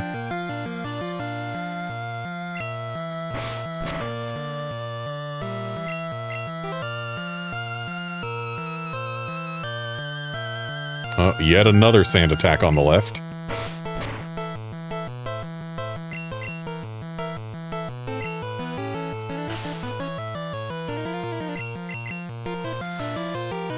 Okay, both Squirtles have defeated their Sandshrews. After losing the exact same amount of HP.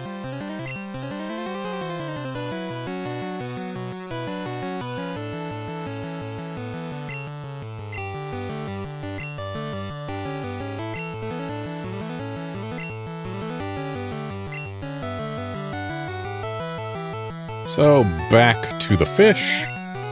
That was the Pikachu on the right.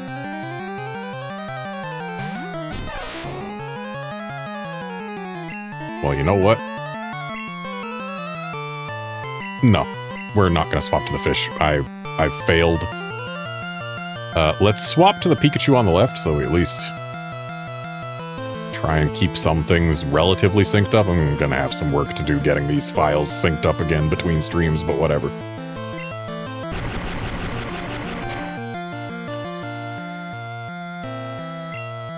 Nice crit from right Pikachu. Not so nice crit from left Rattata. Or Korata.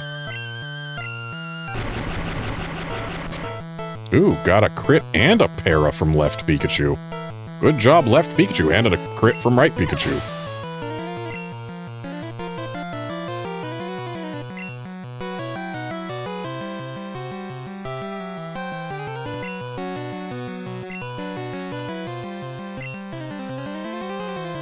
Okay, this time we swap to fish on the right. And we swap to fish on the left. And then we swap to Pikachu on both. Ooh, supersonic, that's gonna be a problem.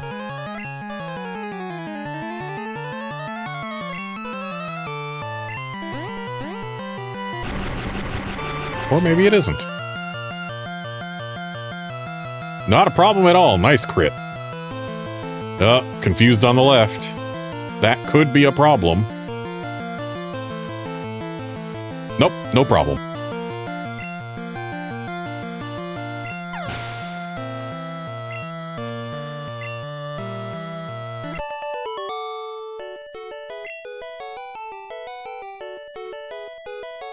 I blew it!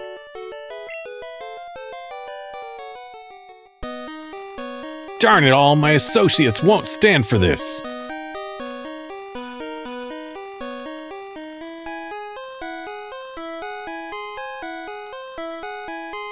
So, my associates won't stand for this makes it sound more like he's saying, you know, they'll get revenge. But in Japanese it was more like, they'll never let me hear the end of it.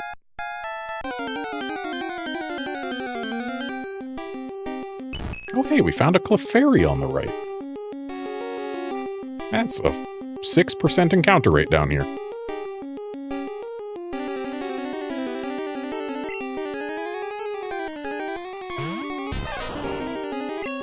Well, might as well try and grab it.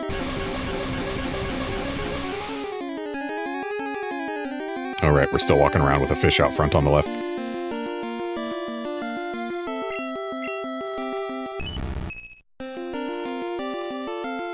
Am I seriously going to have to swap Pokemon so I can run from this bat?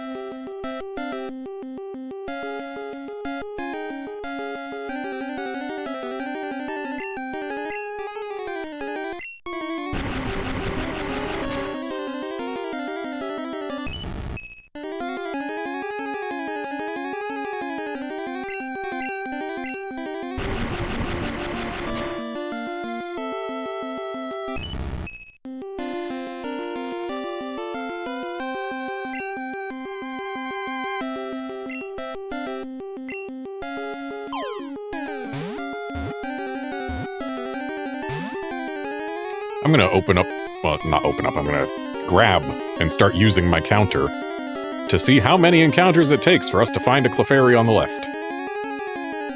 So we're at 2 already.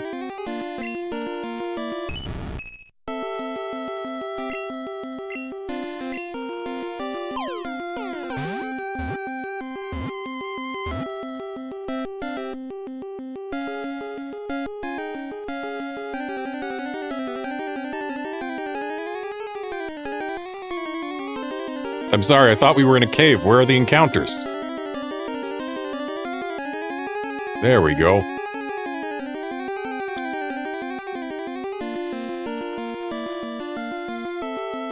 So, on average, it'll take about 19 encounters to find a Clefairy. Given that it is a 6% encounter down here.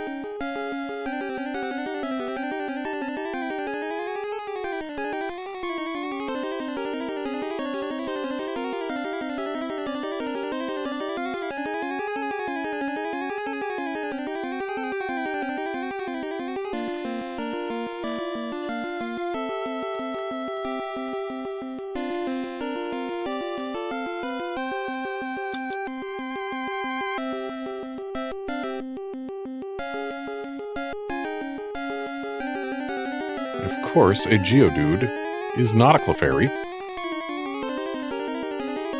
About as far from a Clefairy as you can get in here. I do still need a Paris, but it's a 15% encounter down here. I don't need to mainline looking for it. We are looking for a Clefairy so that we can look at their Pokédex entries side by side.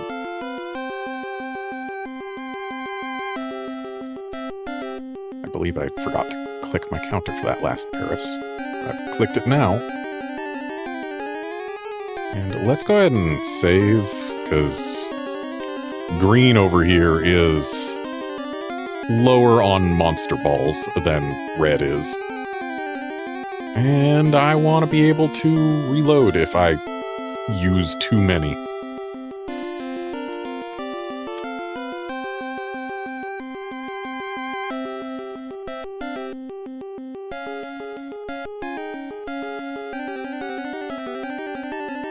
So much easier to find a Clefairy and Let's Go Pikachu and Eevee.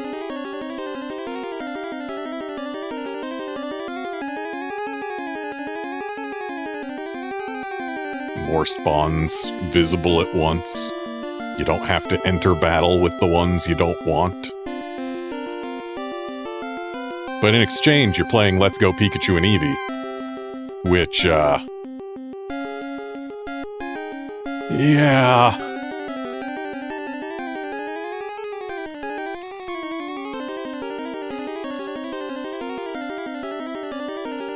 They're not bad games when it comes to visuals, like they look great. When it comes to actual battles, they're still Pokemon games. Just the catching mechanics in Let's Go Pikachu and Eevee. The fact that you can't battle wild Pokemon, you have to throw balls at them. You only get experience for catching them. You can't just defeat them to get experience without catching them. And then the candy system in that game. It's just... I'm not a fan. Also, I have... Oh, there's a Clefairy. We did get it under odds. I was not keeping accurate track with the counter, but whatever. We found the Clefairy. That's what matters. So let's Thunder Wave it.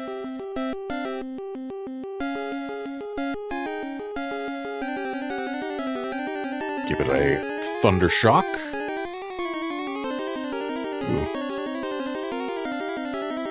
Let's go ahead and swap Pokemon to our Spearow. This Clefairy is kind of ruining our Pikachu. Nice Volpera. That was a crit? This is one firm Clefairy.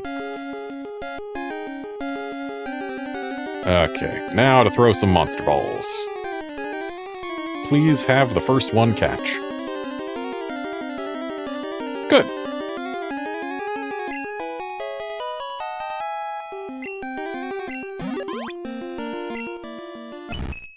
Clefairy, the fairy Pokemon, or Pee-Pee, the fairy Pokemon. Its magical and cute appeal has many admirers. It is rare and found only in certain areas.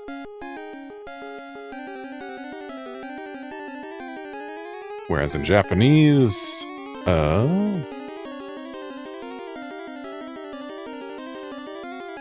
It's absolutely adorable, so it's popular as a pet. But they're difficult to find.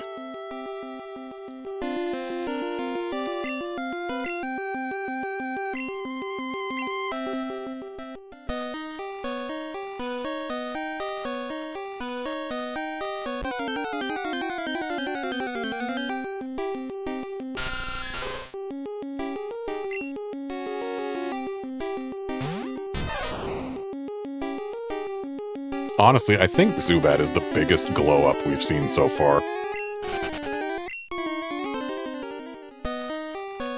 Just making sure, yeah, we did get the HP up.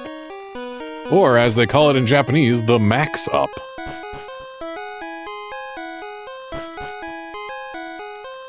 I should actually make my way to the Pokemon Center because my teams are a bit roughed up. And I know that there is a certain rocket trainer coming up who stands to rough up our teams even more.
Wow, it's way bigger in here than I thought.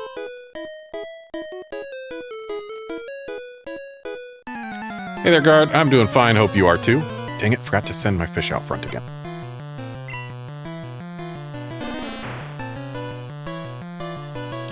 Okay, so Oddish, sprite-wise, versus Nazo no Kusa over there, which is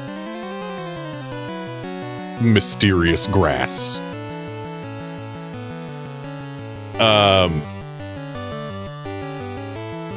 It definitely, the grass on the left honestly looks good. Looks a lot more planty, natural than the grass on the right. But the body for Oddish on the right has so much more personality than the body on Oddish on the left. Both of these sprites have good elements to them.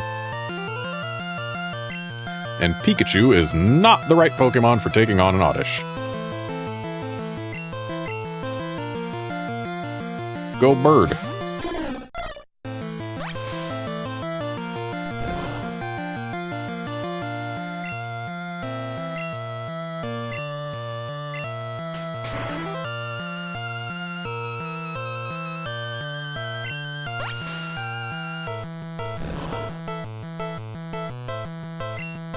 Oof, Right Spearow got crit.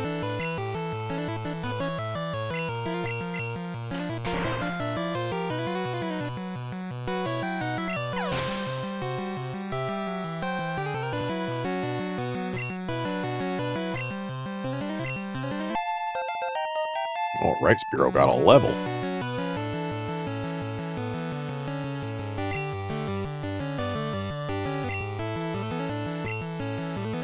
Alright, now let's send out our fish for some XP.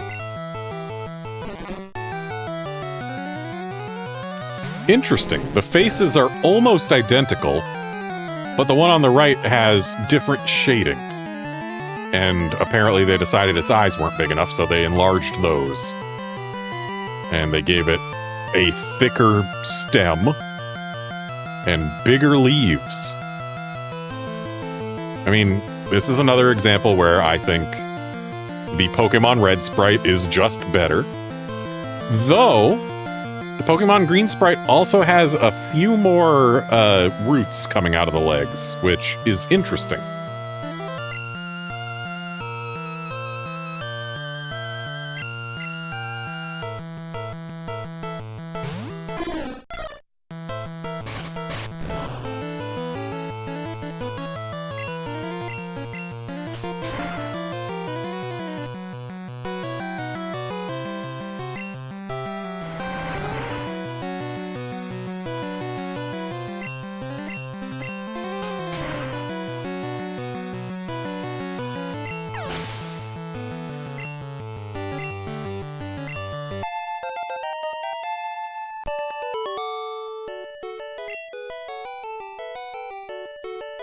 Oh, I lost it.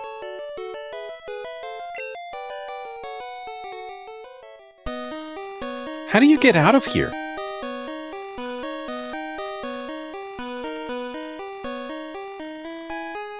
Whereas on the left, it's more...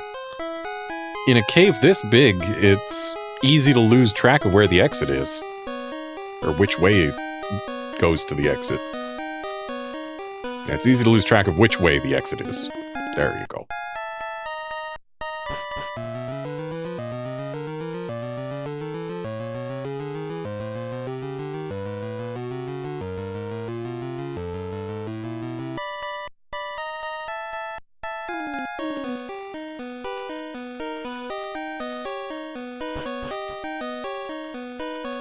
Ooh, this guy. This guy. It's him. So we're going to put our fish in front. We're going to save before this battle.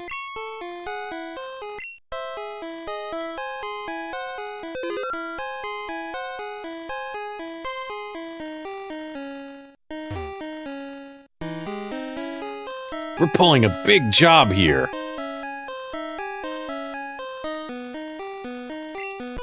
Get lost, kid.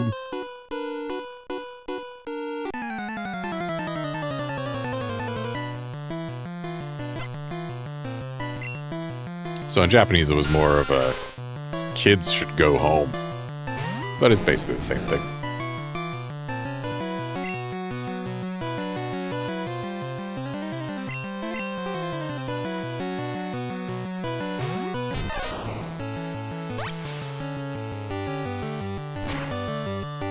This might not be the guy I was fearing it was.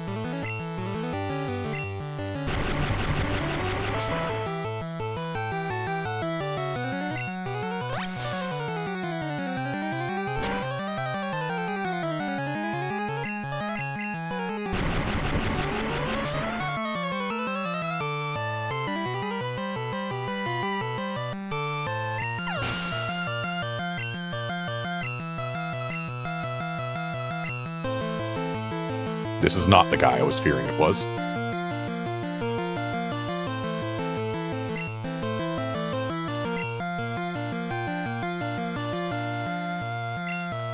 And fish back out front.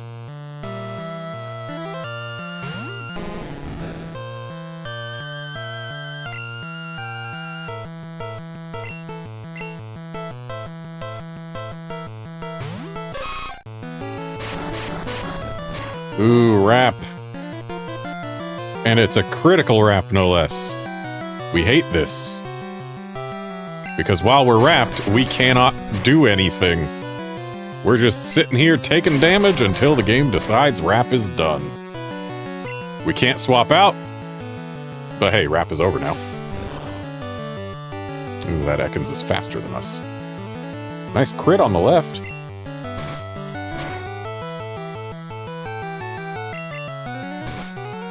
Oh, it's a speed tie. And there's another wrap.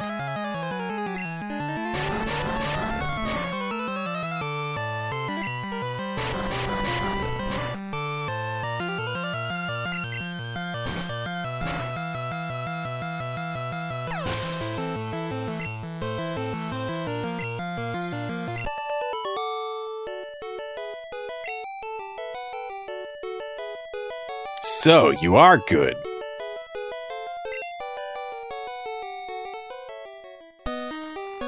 If you find a fossil, give it to me and scram.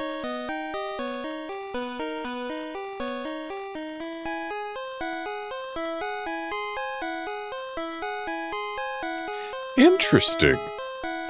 In English, he tells us to give him any fossils we find. In Japanese, he tells us to tell him where we found it. He does still tell us to scram, but his demand is different. What's TM1?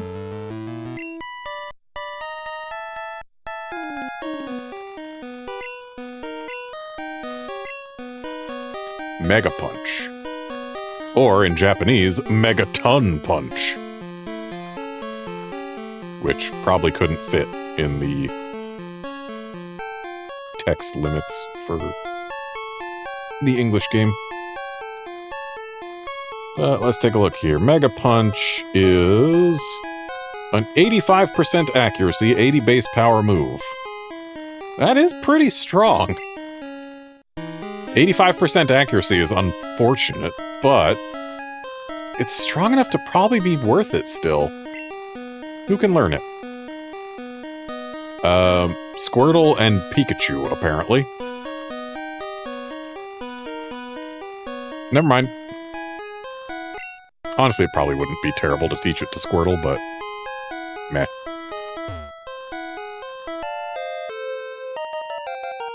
An ether, or, as they call it in Japanese, a PP aid.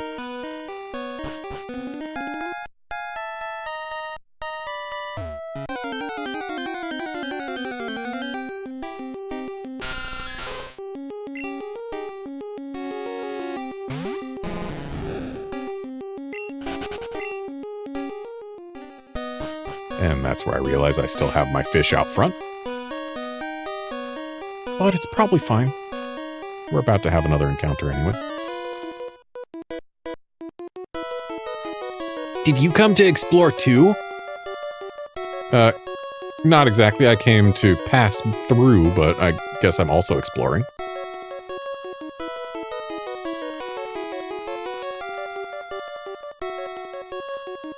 Yep.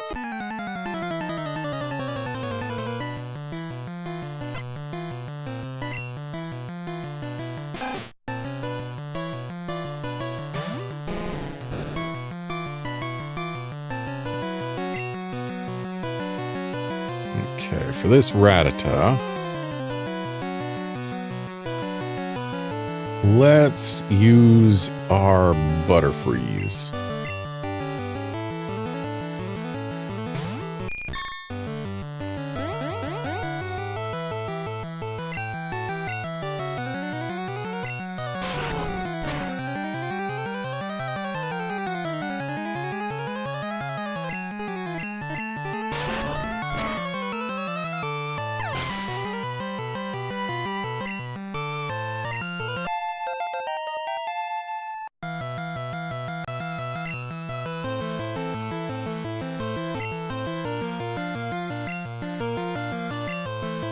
And time to swap back to fish for XP.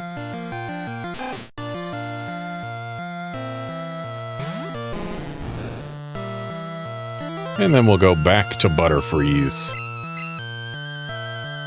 Because Butterfrees have clearly worked against rats.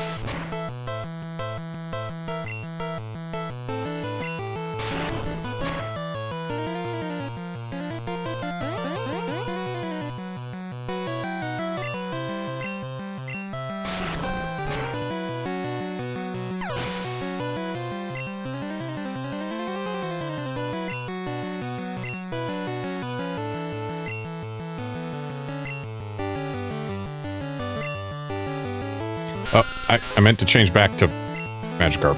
Whatever.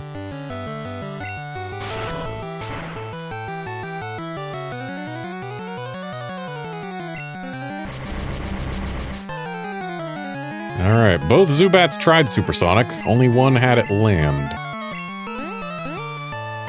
And it mattered.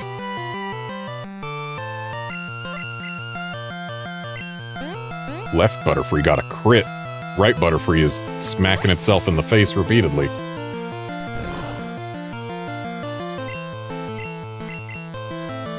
Oh, it's confused no more.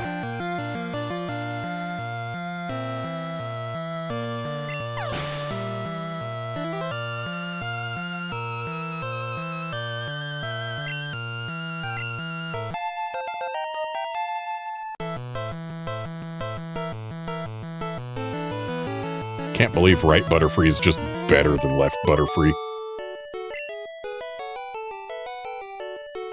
Losing stinks. Whereas in Japanese, losing isn't cool. In fact, it is uncool. I came down here to show off to girls.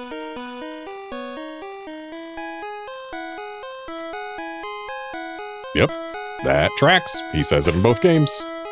I think there's another trainer not too far from here, so we can leave our fish in front. Oh, but I'm going to use one of these potions on this here Nidoran. Do I need a potion on the left? Not so much. How's everyone else doing relative to everyone?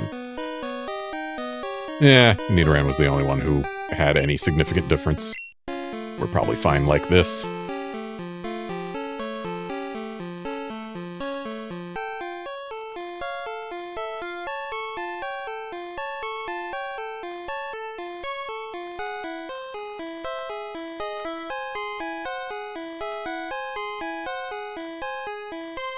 Whoa, you shocked me. Oh, you're just a kid. Yeah, pretty much the same thing on both sides.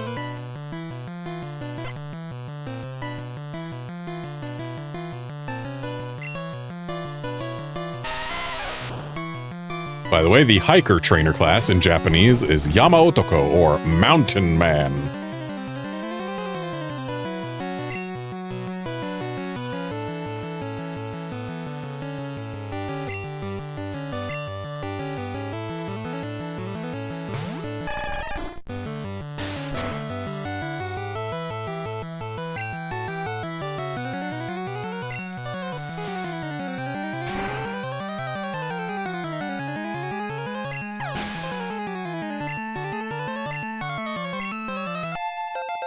Hey, level 15 Squirtles.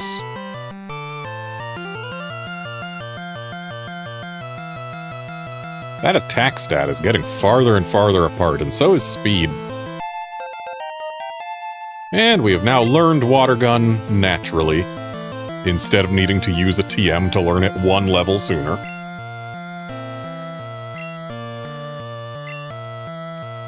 And back to Yawn Fish. It occurs to me, we started with Squirtle. Training up a Magikarp from level 5 instead of getting the Super Rod and leveling it from level 15 is really a waste of XP, but whatever. And oof, Outlander, I have never had to deal with any kind of tornado warning, and I can't imagine it's fun, but I'm glad you made it through okay. Definitely better to have been able to shelter, even if it was in an uncomfortable situation, than to have not made it to shelter in time. And hopefully you're okay, and there are no further tornadoes to be warned about.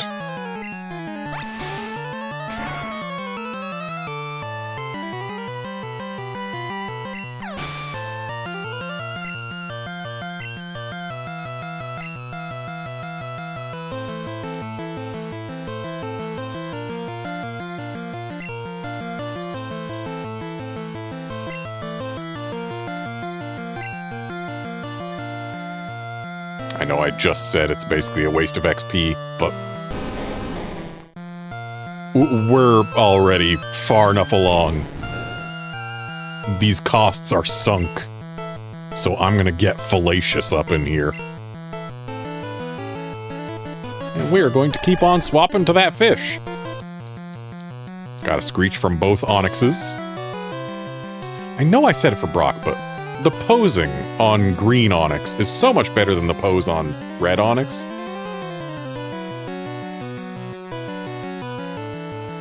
And I also like how much more rocky in appearance the rocks on green onyx are. Just red onyx has a much cleaner looking face. Like, the sprite work on the face is better. So put the face of red onyx on the body of green onyx, and I think you'll have a better sprite.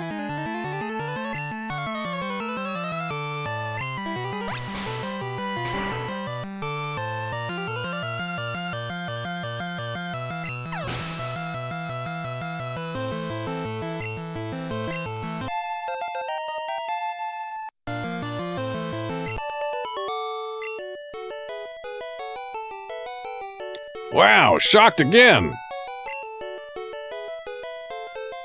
In Japanese, he didn't mention having been shocked before. It was just, what a surprise! Kids like you shouldn't be here!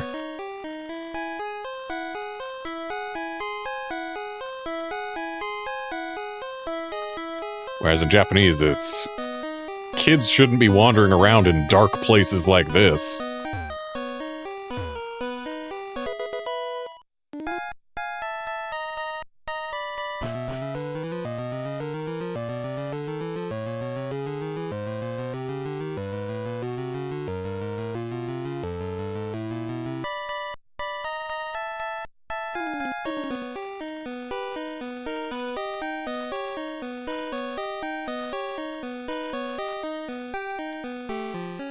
Seriously, why is the encounter rate dialed up so much higher in green?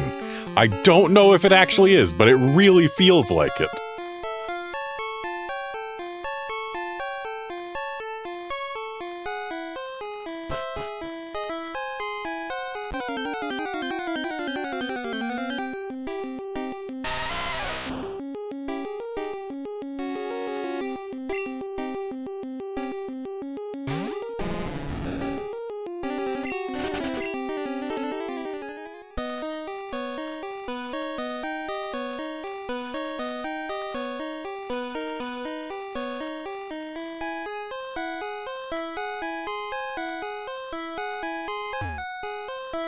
So this is the guy I was thinking of earlier.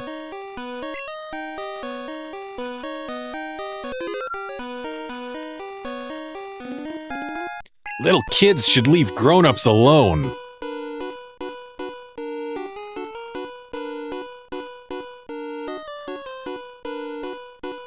Whereas on the left, whoa there, it's dangerous to go poking your neck into the world of adults.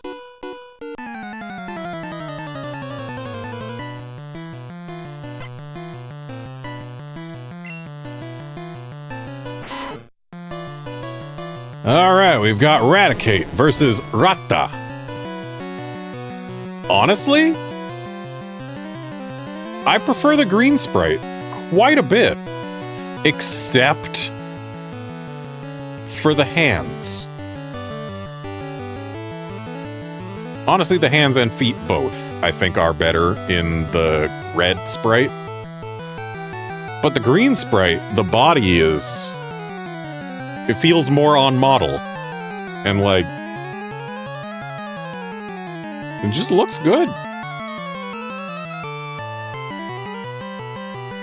Yeah, like, the Raticate's right hand in green.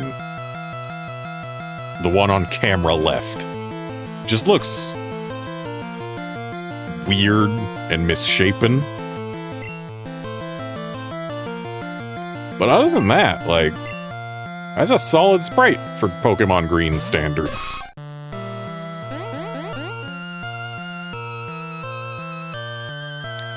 Cool, we got Crit and Murdered on the left.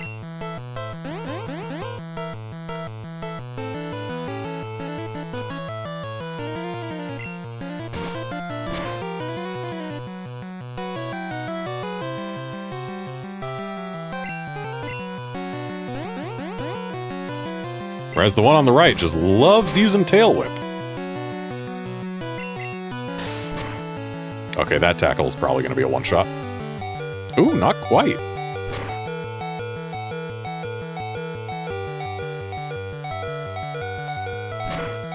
Okay, that Hyper Fang is definitely going to get us. We just received a Gen 1 miss. That Raticate on the left missed with Quick Attack.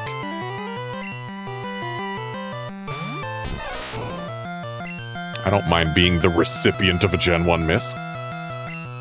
Much better than being the one who got it. And goodbye, Pikachus.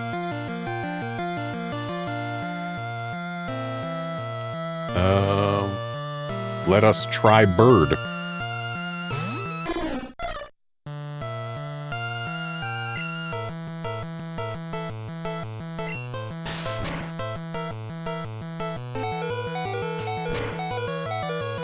Should have had right Pikachu use Thunder Wave while it was still alive.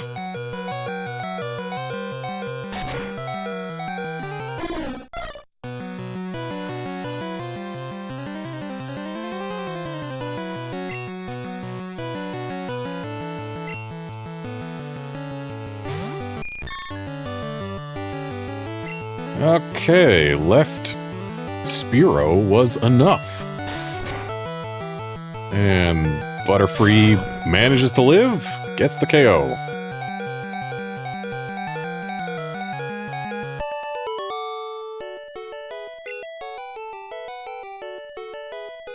I'm steamed!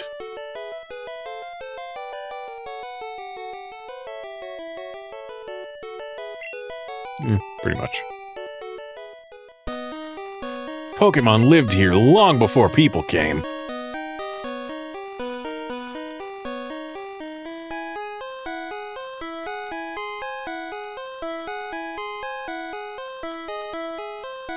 Whereas in Japanese, apparently there were people here long before humans even existed.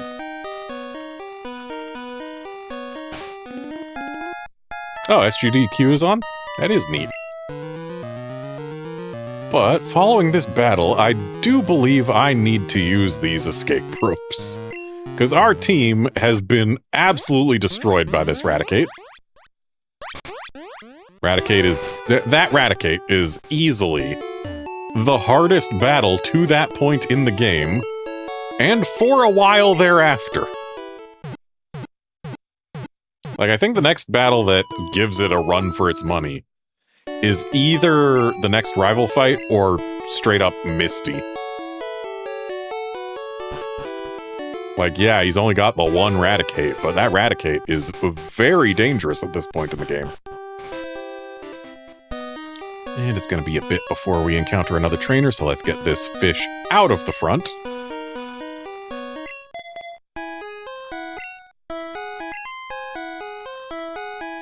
And back at it.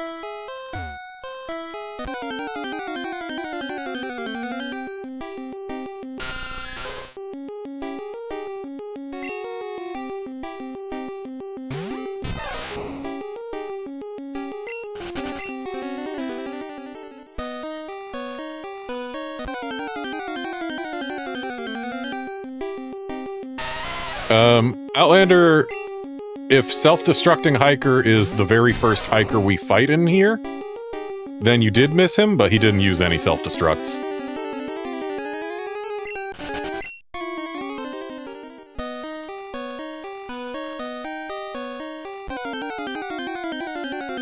Okay, suddenly Red has had its encounter rate turned up.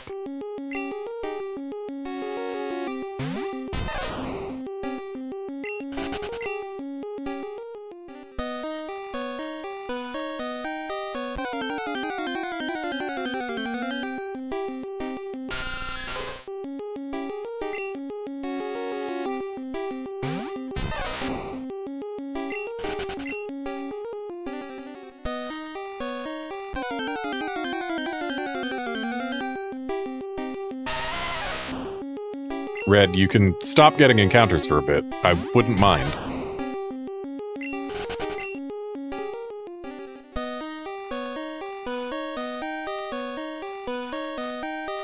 Green, that wasn't permission for you to get encounters.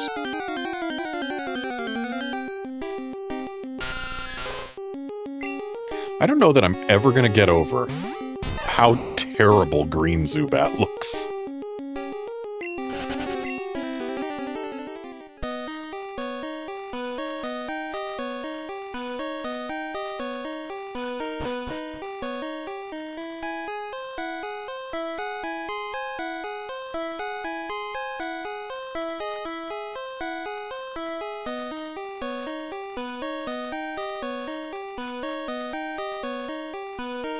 Green has decided that it needed to step up its encounter game to get back ahead of Red.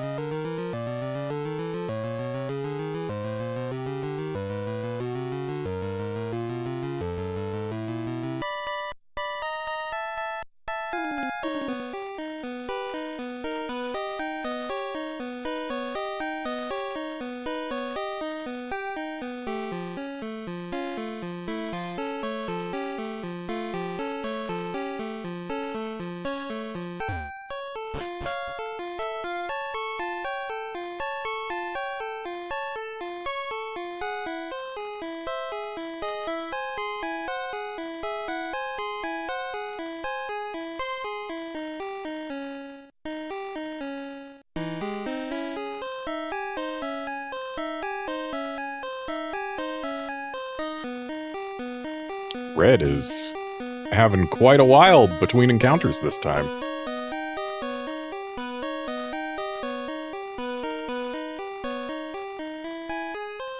Whereas Green apparently can't go 3 steps.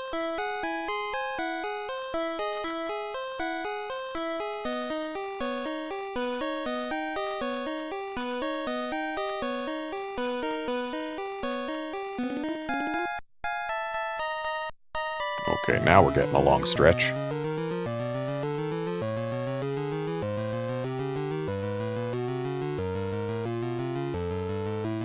Alright, and before we encounter this guy, time to, once again, bring out the fish.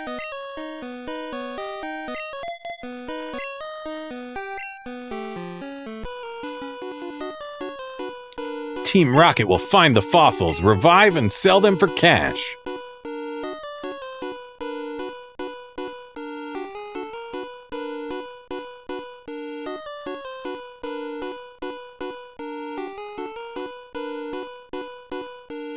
So,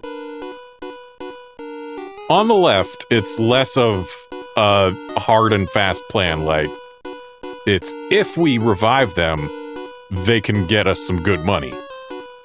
Like, it doesn't say, oh, we are going to revive them and sell them for cash. Which, honestly, it would make sense for them to be less sure about being able to revive them, considering, like, is it well known in the world that we can revive fossils already? Because, like, if so, then why do the people in Pewter Museum not just take their old amber to get it revived themselves, instead of the guy being like, oh, you might be able to do something with this? I don't know. Either way, time to swap the fish out. And let's go with Nidoran.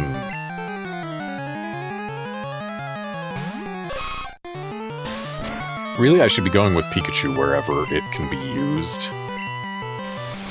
Because Pikachu is the one that needs XP for Misty.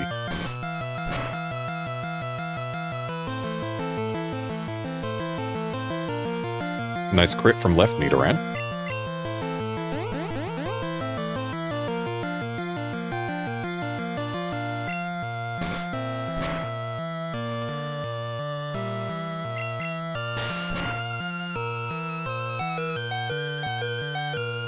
Not a fan of that crit from right Rattata.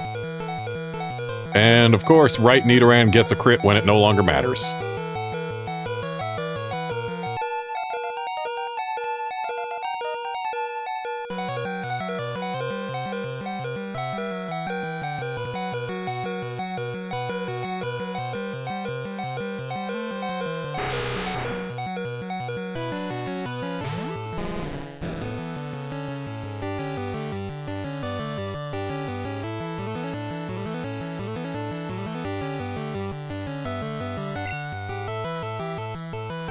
Now let's bring out that Pikachu.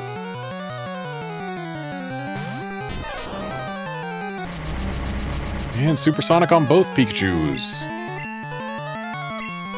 Please, neither one of you hit yourselves. They both hit themselves. They heard hit yourselves and were like, okay, can do.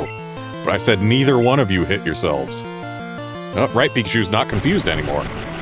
And left Pikachu didn't hit itself, so hey, might as well not be confused.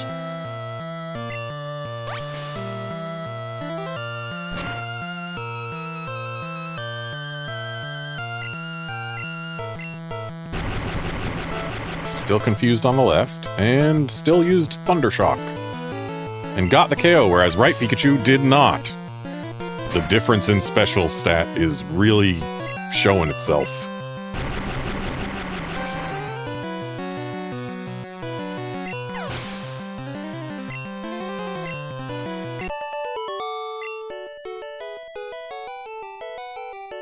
Now I'm mad.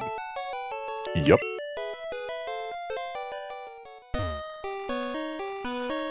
You made me mad. Team Rocket will blacklist you. Oh, wow. Yeah, that's what he says in Japanese as well, complete with the English term, blacklist. Like, he specifically says that you're going on Team Rocket's blacklist.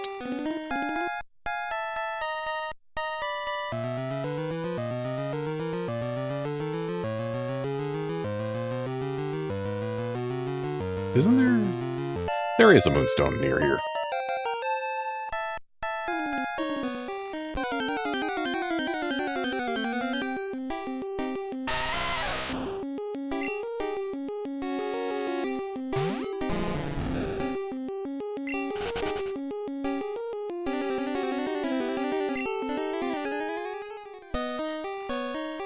Hey, stop! Yep. I found these fossils. They're both mine.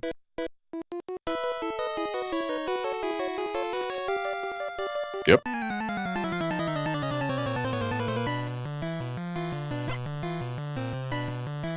Good old science type guy.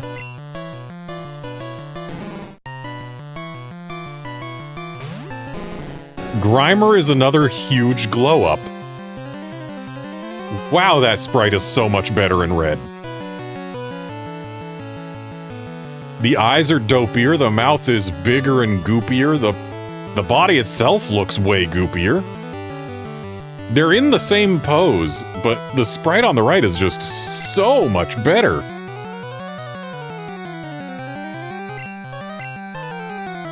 It's honestly incredible how much better that sprite is. Cool, both of them failed a disable.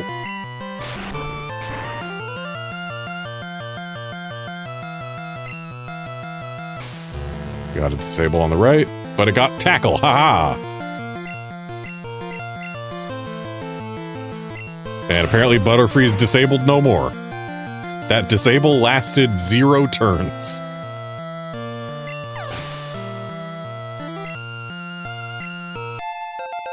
Also, Grimer's Japanese name is Beto Beta, which is like sticky icky.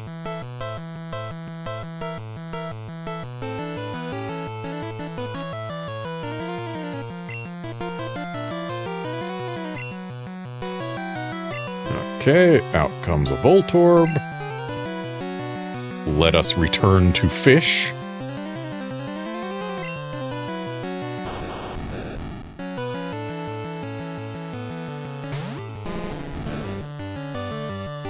I know I said it before, but Green's Voltorb looks a lot angrier than Red Voltorb. Thing is pissed. And the only Pokemon we have who are not weak to electric remain Nidoran and Pikachu. Pikachu ain't exactly useful here. Spearow only has a flying type move to do damage with, so it's straight out as an option. Let's swap to Butterfreeze again. We haven't seen a Voltorb use an electric move yet.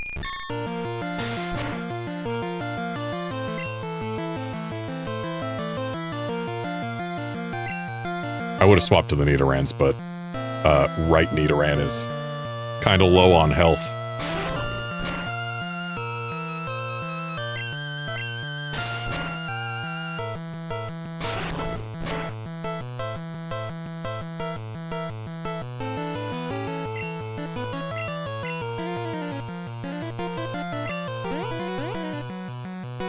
Oh, we got a Confuse on the right. I wasn't even paying attention. Ooh, nice crit. And that's both Voltorbs down.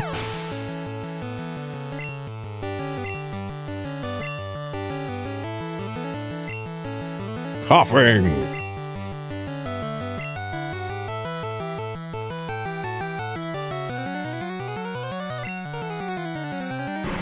Or Dogas. So, right coughing. The pattern on its body is much more defined, and that is nice. And its gas clouds on the bottom aren't getting cut off by the edge of the sprite. But almost everything else about it is, well, it looks rounder. That's also good. And honestly, the eyes and mouth are fine. The problem is they put the pattern above its head instead of below it, which is very off-model. You will never see another coughing like that in any other Pokemon media.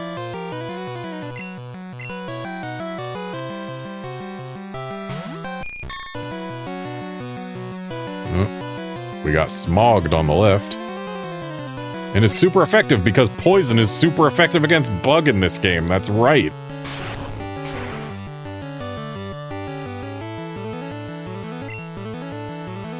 Oh, we confused right coughing. And it hurt itself. Nice.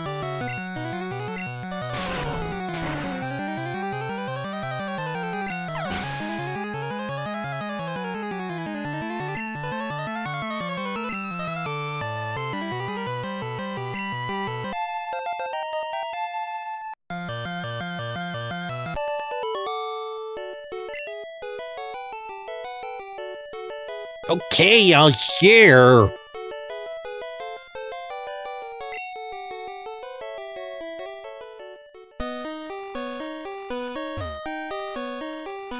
We'll each take one. No being greedy.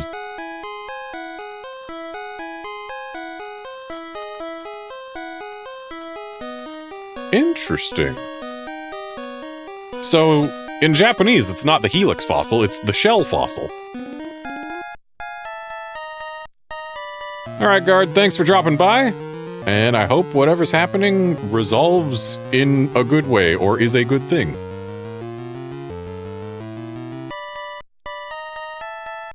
Ah, so these are actually both a shell fossil, just for different meanings of shell. There's basically the seashell fossil and the hard shell fossil. Like, this is the Kora fossil, which, like, the shell of a tortoise is called a kora, whereas the other one is the kai fossil, which is like the shell from seashell. So yeah, it's basically seashell fossil versus hard shell fossil.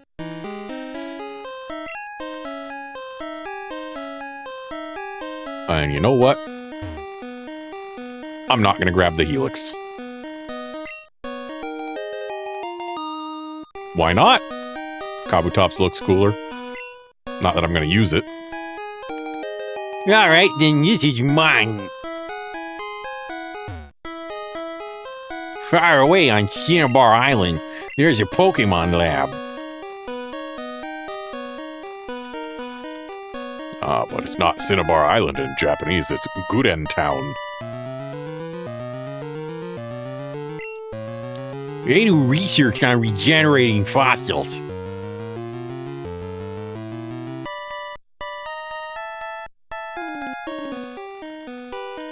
So he speaks with authority on the right, but on the left, he's saying that he hears that they're doing research on reviving fossils.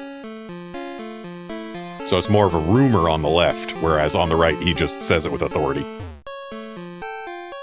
And that was the last trainer in here, so we can actually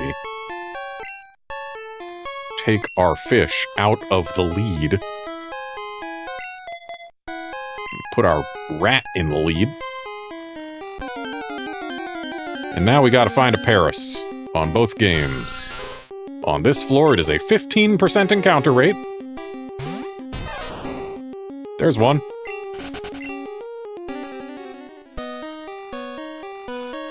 So, show me one of those, but on the right. My Pokemon Red has yet to find a Paris at any point, whereas Green has now found 3 or 4.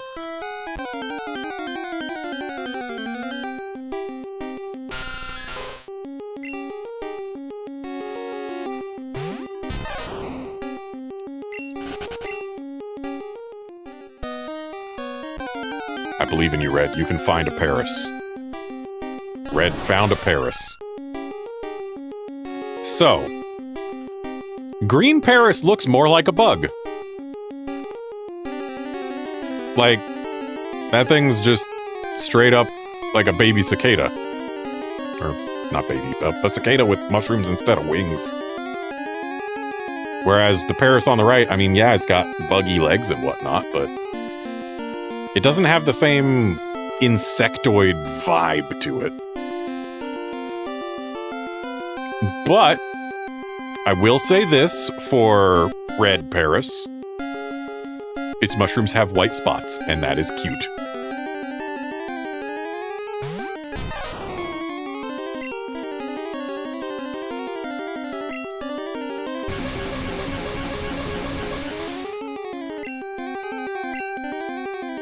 Nice full para on both of them. And I know it resists Thunder Shock, but that's at least partially working in our favor. And I don't mind if Pikachu goes down here, because there's nothing left to fight in this cave.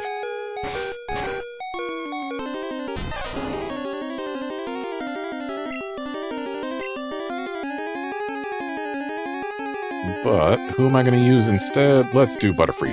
Butterfree can tackle and probably not murder the thing. Oh yeah. No risk whatsoever of murdering it there. So, let's get out other Butterfree.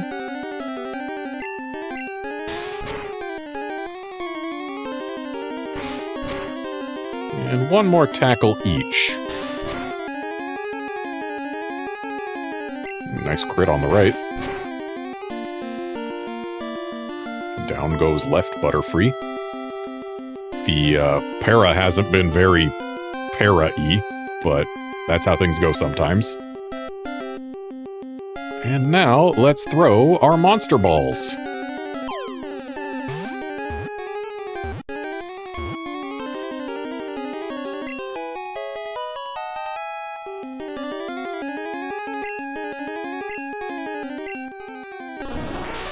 Paris, the mushroom Pokemon, or Paras, the mushroom Pokemon. Burrows to suck tree roots. The mushrooms on its back grow by drawing nutrients from the bug host.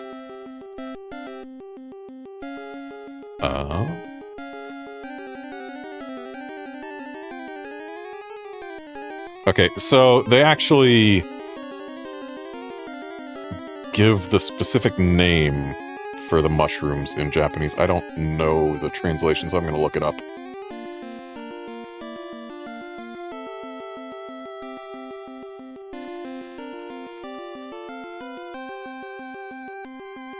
If it is what I think it is...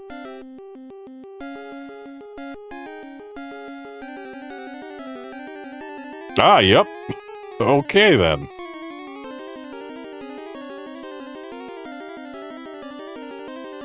So,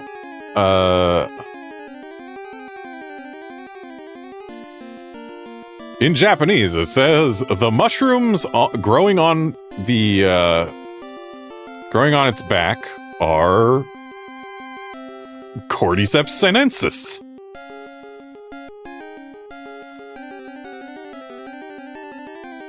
And as the Pokemon grows, the mushrooms grow too.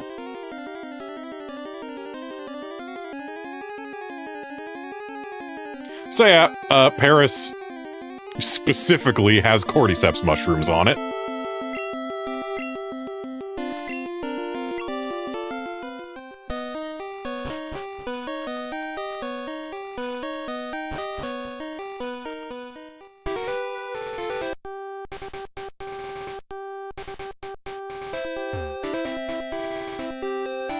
Route 4, Mount Moon to Cerulean City.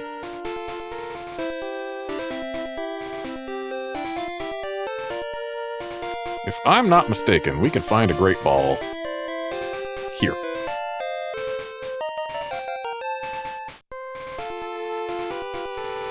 Or in Japanese, we found a Super Ball. Not great, super.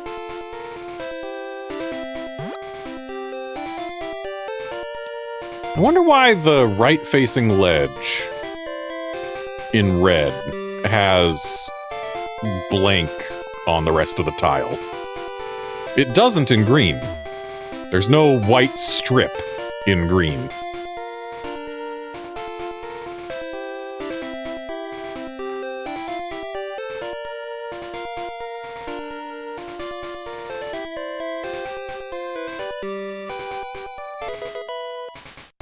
TM04. And what, pray tell, is that?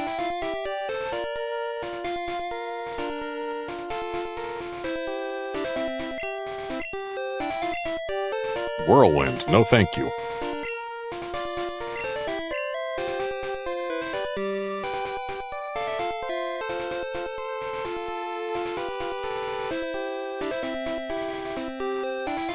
Okay, so looks like this is the end of the road. And we can get to this patch of grass easily, even after visiting a Pokemon Center, so we're going to visit the Pokemon Center first. Suddenly blue!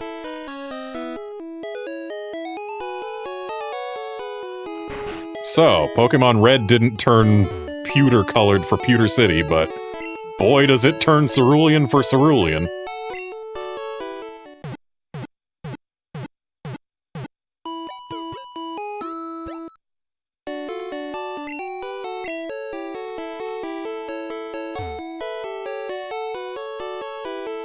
Have you heard about Bill? Whereas, in Japanese, have we heard about Masaki? Everyone calls him a Pokemaniac. That's... In Japanese, they say that everyone calls him Pokemon Mania, which, yeah, it's basically the same. They call him a Pokemon Maniac. Or Pokemaniac.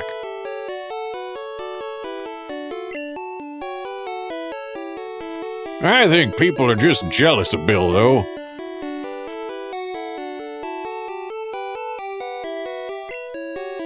Who wouldn't want to boast about their Pokemon? So in Japanese, he says, but everyone wants to collect things and brag about what they've got. Everyone's just jealous. So he doesn't specifically say collecting Pokemon in Japanese, he says collecting things. Everyone likes collecting things and showing off what they got. Bill has lots of Pokemon. He collects rare ones, too.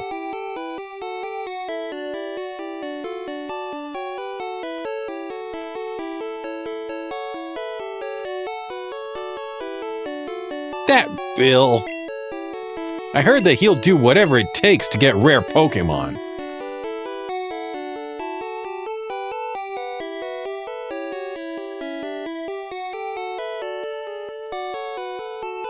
Okay, so on the right, he'll do whatever it takes to get rare Pokemon. On the left, it's he'll do this and even that with a straight face just to get rare Pokemon. So there's a little bit more implication on the left that what he's doing is unsavory. It's still there on the right, but it's not as strong.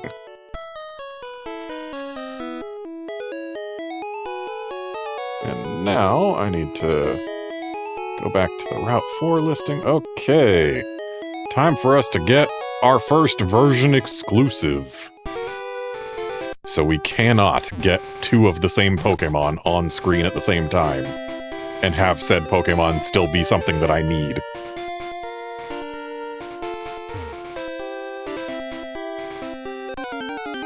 That said, I'm still going to try and get both.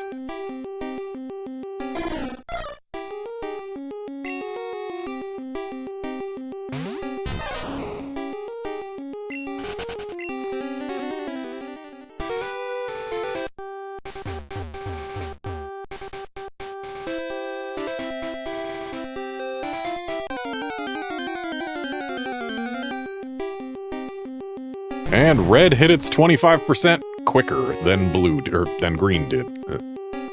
Too used to blue being the opposite of red.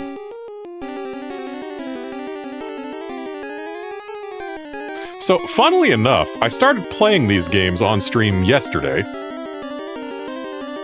On the 4th of July, the anniversary of the Declaration of Independence for the United States of America. And, what makes that funny is that the reason that we got red and blue instead of red and green here in the West, or at least in the States, is because they thought that they would sell better if both games were colors represented on the American flag. And yet, blue is the game that I am not playing here today. Anyway, we have found both of our version exclusives here. One of them is much higher level than the other, wow. Let's break out the Batafri. Use a Thunder Wave on this here snake.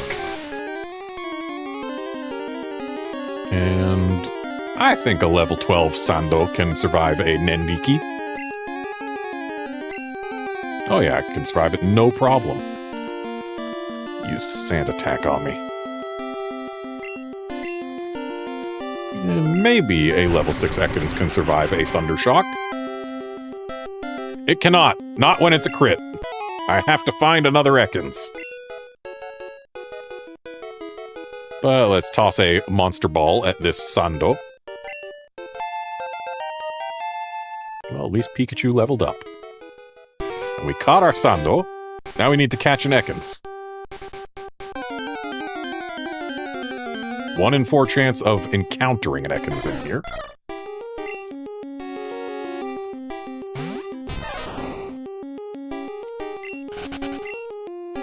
Which does make Ekans the rarest thing in here.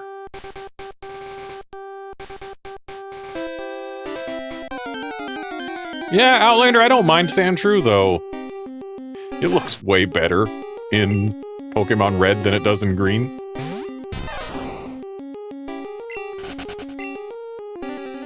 Might as well look at the data for Sando while we're going looking for an Ekans. Sando, the Nezumi Pokemon, or mouse Pokemon. Hey, there's another Ekans.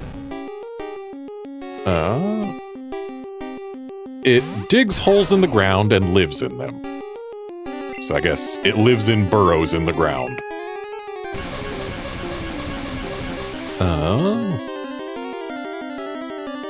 When it's in danger, it rolls into a ball to protect itself.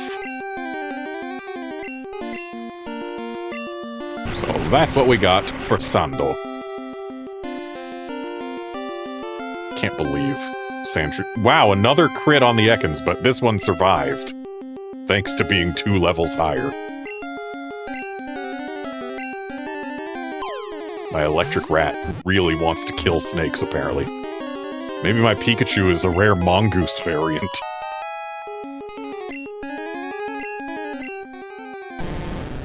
Ekans, the snake Pokemon. Moves silently and stealthily. Eats the eggs of birds such as Pidgey and Spearow whole.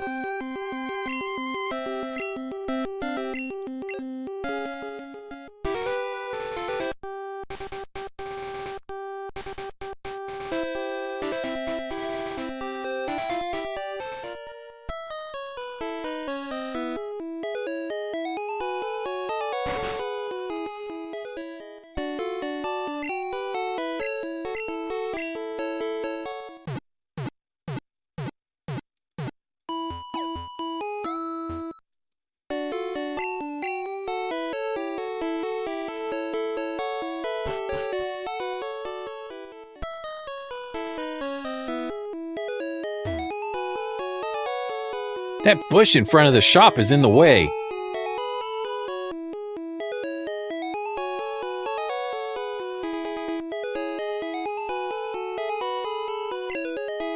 There might be a way around.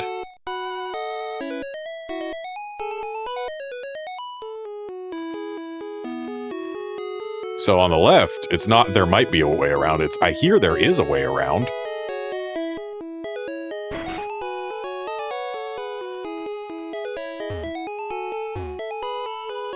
My husband likes trading Pokemon.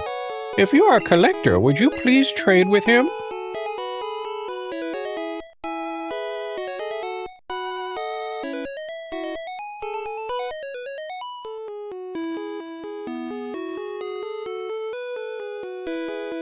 So on the left, it's not if you're a collector, it's would you please trade with him? It's more if you're working on your Pokedex, you should trade with him.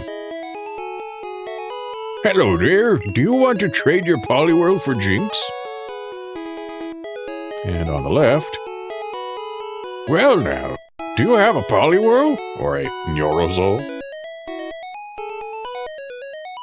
Oh, he wants to trade for a Rujura, which is Jinx. Yeah, nah. Well, if you don't want to.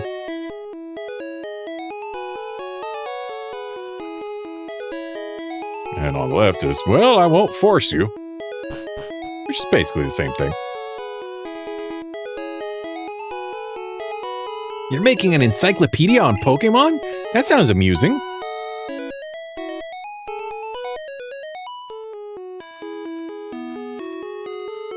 So the guy, but in Japanese, he didn't say it sounds amusing. He says it sounds like fun. Which I guess is basically the same thing.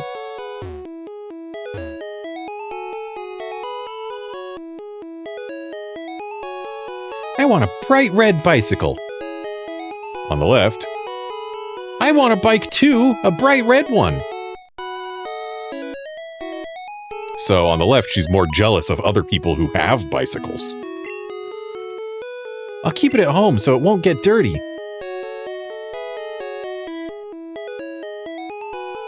Yep.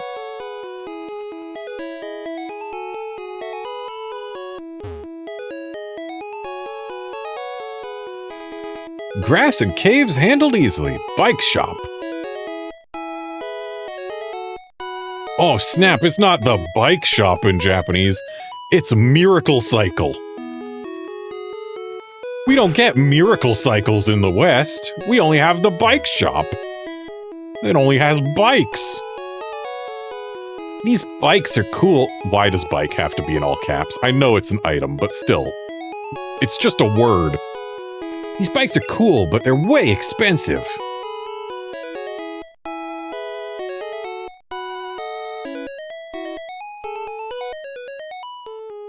On the left, he adds, I can't afford one. A plain city bike is good enough for me.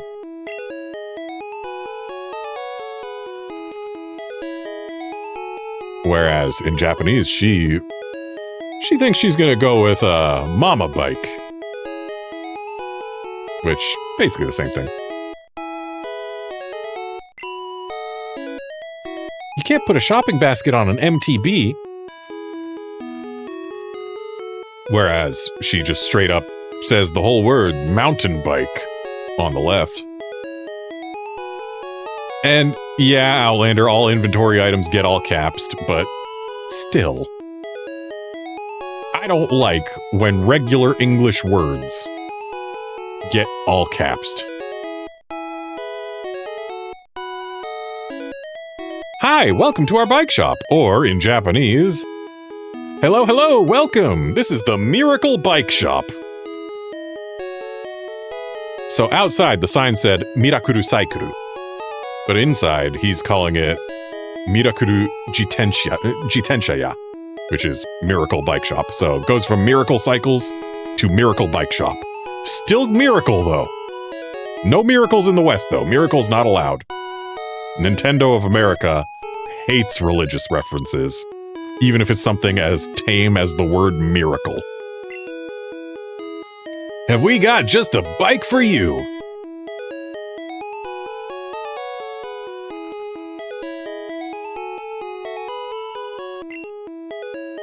So, on the left, it's, oh, we've got the perfect bike. You want it? And then, oh, yep. It's a cool bike. Do you want to buy it? Unfortunately, we have neither a million yen nor a million Poké Dollars. Which is not the same as $1 million. No, sir. At the time this game came out, that was probably closer to like... Let's see here. We dropped 2 zeros. And then probably reduce it a bit. So it's probably like an $80,000 bicycle. Which, for a really good bike... Or not even 80,000. 8,000. Like an $8,000 bike. Which, yeah, for a really good bike, that's... honestly not an unexpected price. There are definitely more expensive bikes in the world than $8,000. Use repel to keep bugs and weak Pokemon away.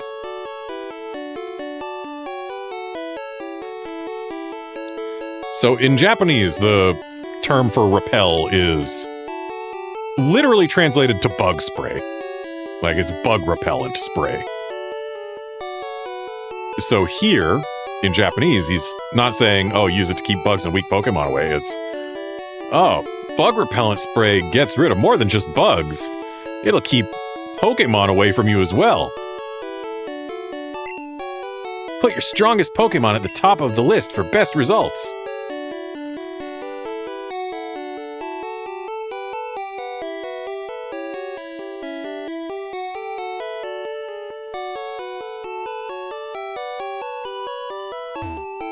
Yeah, Outlander, $8,000 does seem expensive, but again, in real life, there are really nice bikes that are way more expensive than that.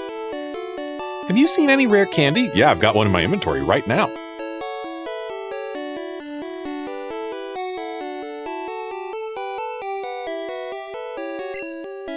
It's supposed to make Pokemon go up one level.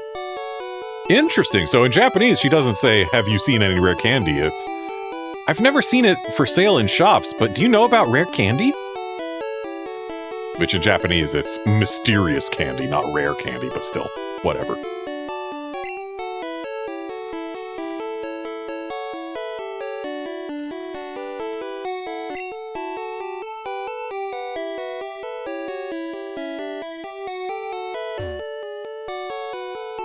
So, time to sell.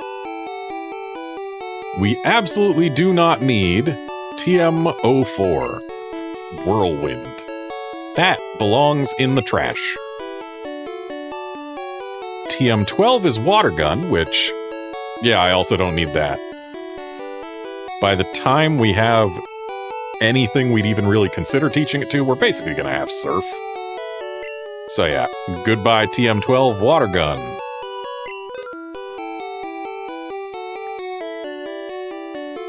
And beyond there, I could sell these HP ups. That brings in a pretty penny. Yeah, that is worth way more than the 10 EVs. Especially considering once you're above 100 EVs, you're not allowed to use these anymore. So yeah, I'll take almost a nugget's worth of money.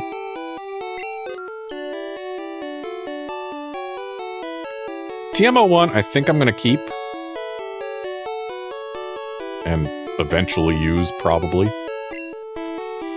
And now to buy Monster Balls and Pokeballs.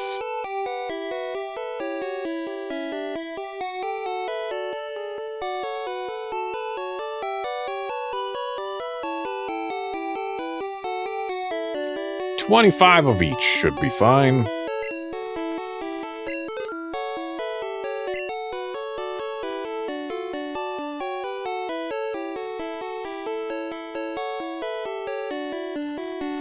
And it couldn't hurt to get a couple potions.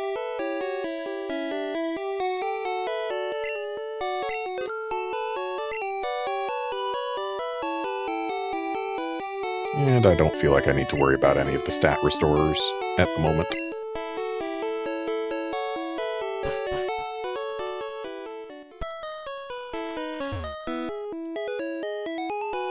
Slowbro ignored orders.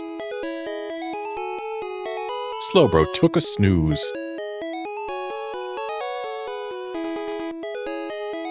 Slowbro is loafing around. Trying to find the equivalent. There we go. We've seen all three for both. Slowbro, withdraw! No, that's wrong! Interesting. She's not telling Slowbro to use withdraw in Japanese. She's telling it to punch.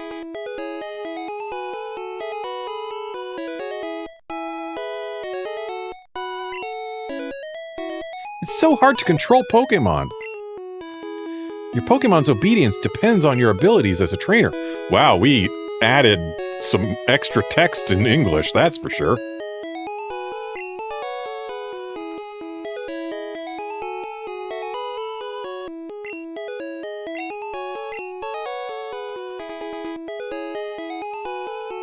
Decided to make that more of a tutorial rather than just a haha funny, this Slowbro isn't obeying its trainer. You're a trainer too? Collecting, fighting, it's a tough life.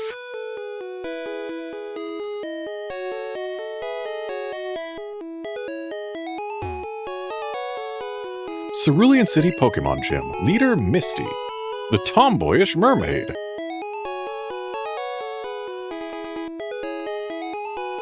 Yeah, that's pretty much a direct translation. Even her name is pretty much a direct translation, going from Kasumi, which means mist, to Misty. Though, she's not actually named after mist, she's named after a plant that is named Kasumi. Because basically every character with a name in the original generation of Pokemon, and most generations of Pokemon actually, almost every named character is named after some type of plant. Cerulean City, a mysterious blue aura. Or, this is Hanada City. Hanada is...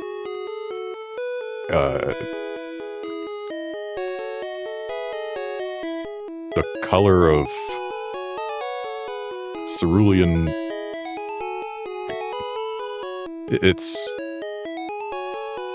Shimpi, which is like... something that's holy. So it's like a holy blue. A mysterious blue aura surrounds it. Whereas in Japanese, Hanada City is like a holy water blue.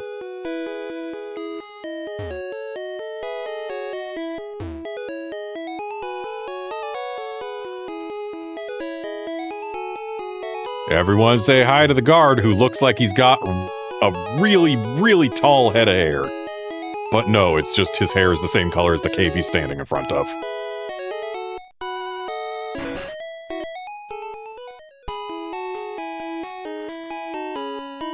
Pokemon badges are owned only by skilled trainers. I see you have at least one.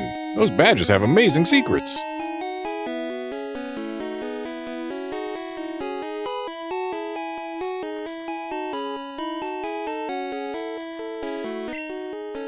Now then, which of the 8 badges should I describe?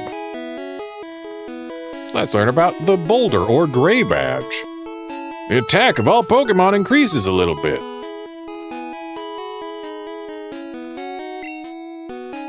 It also lets you use Flash anytime you desire.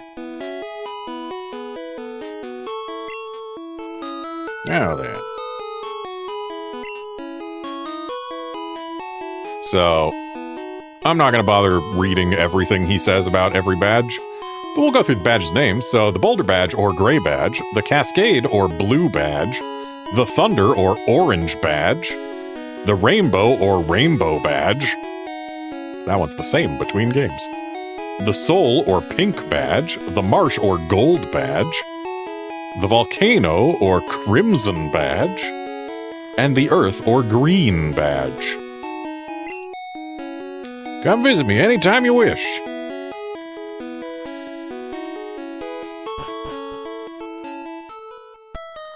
And if memory serves... Where is it? I think it's right in the corner? Oh, not right in the corner. Somewhere in here is a rare candy.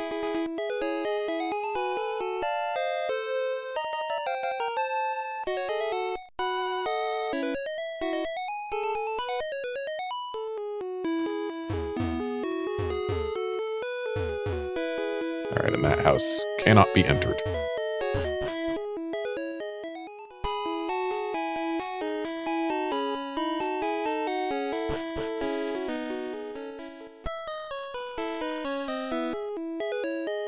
Am I ready for Rival 3? Yeah, probably.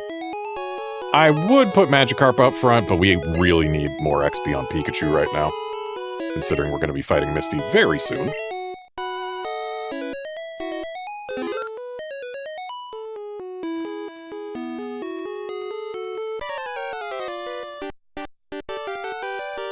Yo, Redmond! Wow, he even opens with yo in Japanese, too. You're still struggling along back here? I'm doing great. I caught a bunch of strong and smart Pokemon.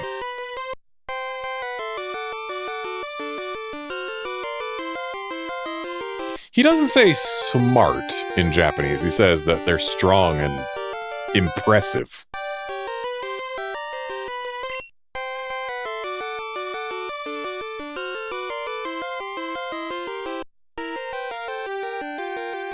Here, let me see what you caught, Redmond.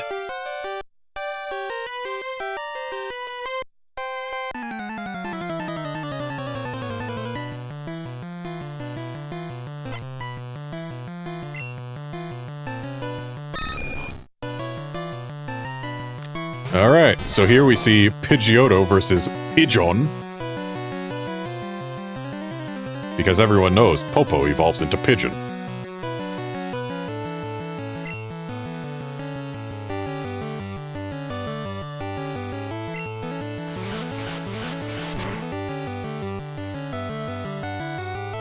The fact that Gust is a normal type move is really not doing us any favors here. I need to make sure that Pikachu survives this battle, so we are going to swap it out.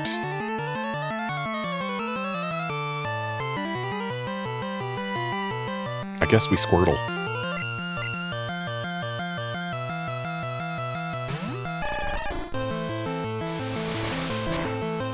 Not liking that sand attack on the left.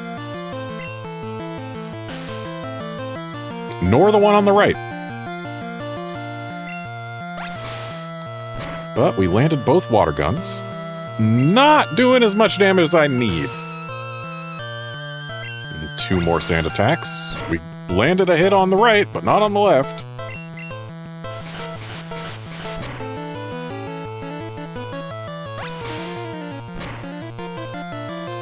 Okay, got some more hits landed. More sand attacks. Oh no. Landed another hit on the left, but I think it's time to swap Pokemon. Because 3 sand attacks each is a bit much.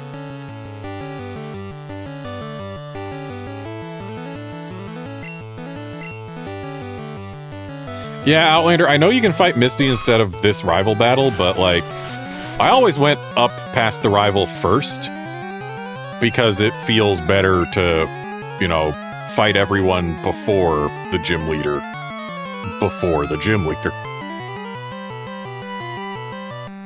And yeah, Misty's Starmie being as high level as it is. Like, that's why we came this way first, because our Pikachu needs levels. Okay, right Nidoran is done for. Left Nidoran almost got the KO. There's still a chance we could get it if that sand attack comes through, but we still hit through it. But we didn't. Oh, another sand attack. Let's not Butterfree. Actually, yeah, there's no reason to fear using Butterfree right now.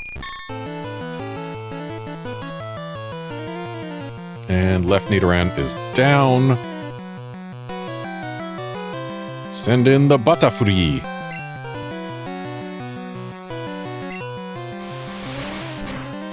Okay, left Pidgeotto missed us with something. Probably Sand Attack. And both Pidgeottos have gone down.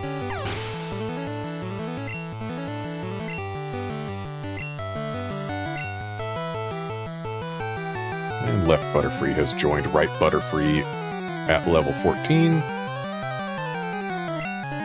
I hope we're seeing Abra on both sides, because I was not paying attention to who was going to be sent out on the left. And I have said that I will not be using the shift battle style except for training purposes. Okay, it's Abra on both. Wow. Abra looks more cartoonish on the right, whereas on the left it's got, like, more realistic details. Like, look at those brows. You can almost feel the bumpy ridges there. Like, these are basically the same sprite, but with wildly differing levels of detail. And they decided to give it way less detail for the later rendition. Why? This is also one of the cases where, like, the shaping of the tail is much better on the left than the right. Like, what's that? The tip of the tail on the right just looks weird.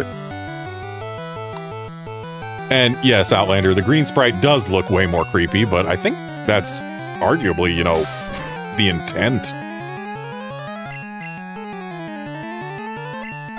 Thankfully, Abra here is actually free XP, which means I should probably swap to Pikachu for the free XP. Because Pikachu is who needs XP.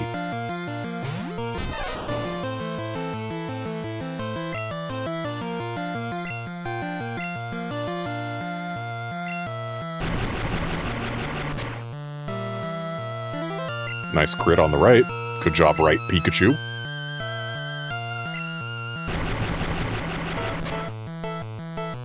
Nice crit again, right, Pikachu. And we got a crit with left Pikachu as well.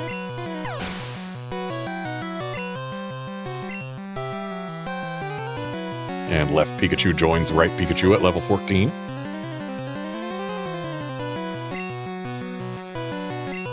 And he's about to send in Rattata on both games.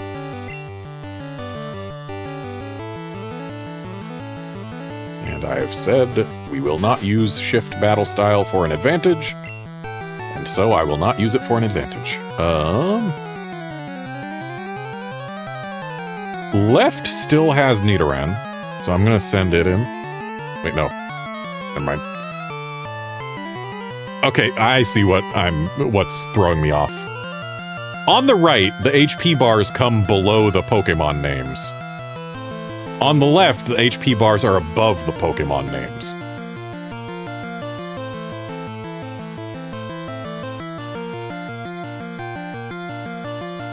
Okay, so let's do Spearows. Send out birds for rats.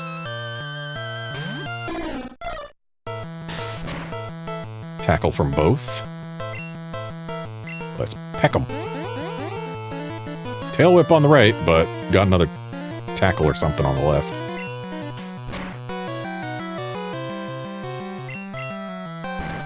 And there's Hyper Fang on both. Interestingly, Hyper Fang's Japanese name is much more impressive. Hisatsu Maeba, which is like sure kill incisors. Wait, I should be saving Butterfree for the Bulbasaur. Ooh, we got missed with both Hyper Fangs.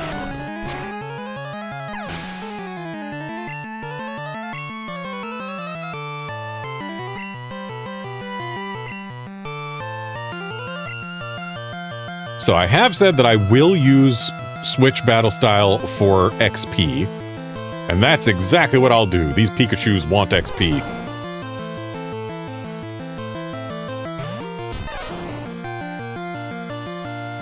And now let's swap our Pokemon. I could go straight to the Butterfrees, but I don't think that's the wisest plan. So instead, Sacrificial Fish. Putting the fish in Sacrificial.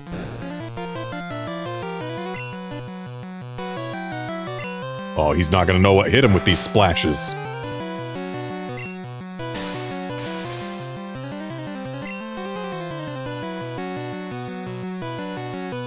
Interestingly, the Japanese move name is not Splash, it's Bounce or Hop.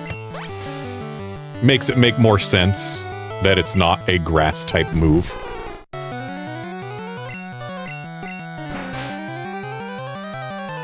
Also makes it make more sense that the fish can use it on land. Okay, right, Bulbasaur has decided that it is done with my fish.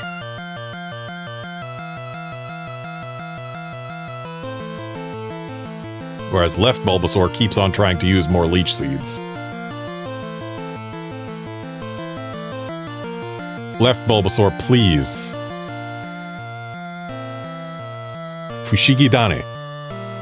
Use your Vine Whip. I know you know it.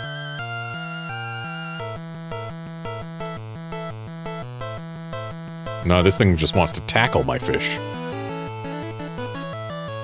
Just waiting until both fishes are gone before I swap anyone. It used Leech Seed again. I don't think left Bulbasaur is even trying. Oh, there's Vine Whip. Gotta do the last 3 HP with it. Okay, now for the Butterfrees. And let's use these confusions. That's some good damage. Ooh, nice crit on both. Got a tackle on the right and a Leech Seed on the left, which means we have won this battle. With no items used. Oh, never mind. Left Butterfree hasn't won yet.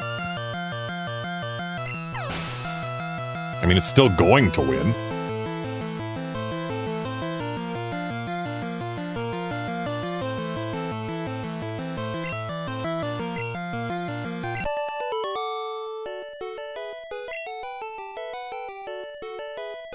Hey, take it easy.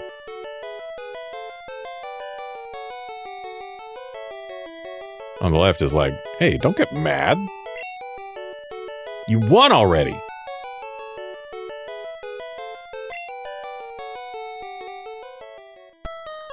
Hey, guess what? So on the left, that's not a hey, guess what? That's more of a smug noise. I went to Bill's and got him to show me his rare Pokemon. Yep, he went to Bill's and got him to show him lots of rare Pokemon. So, he specifies that he saw a lot of rare Pokemon there in Japanese. That added a lot of pages to my Pokédex.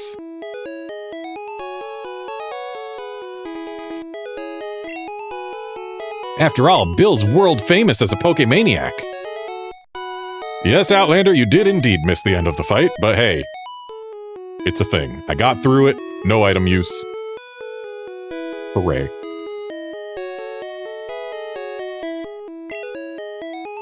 He invented the Pokemon storage system on PC.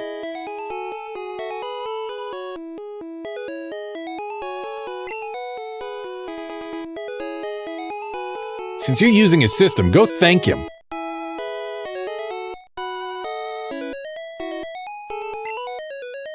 Well, I better get rolling.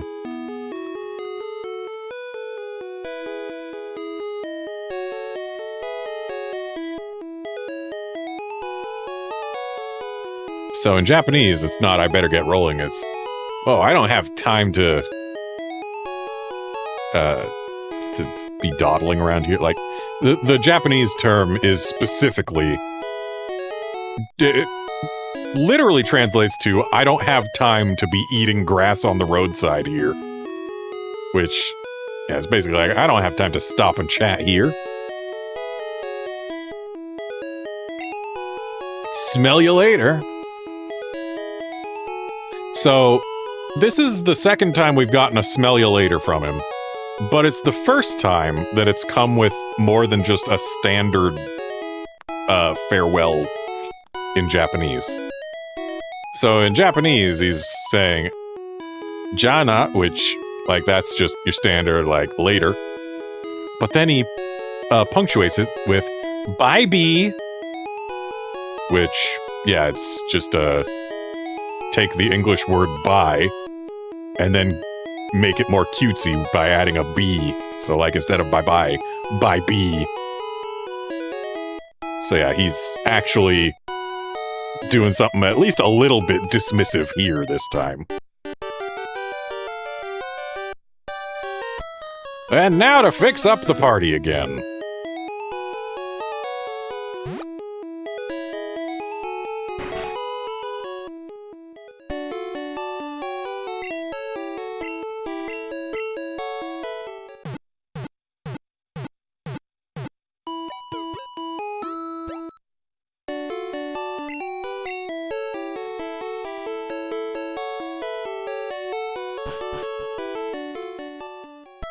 You know what? We can get some good XP for our Pikachu from some gym trainers.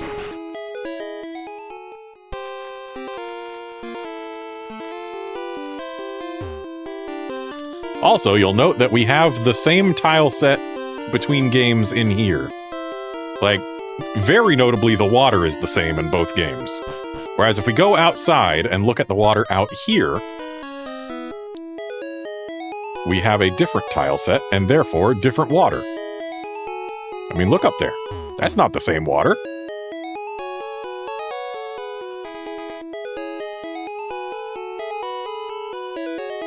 The US releases of Red and Blue, and the Japanese release of Blue, but not the Japanese releases of Red and Green, have basically differentiated indoor water and outdoor water in terms of sprite, or, well, yeah, sprites, tiles.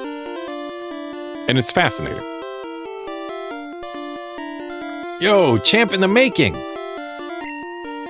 Here's my advice. The leader, Misty, is a pro who uses water Pokemon.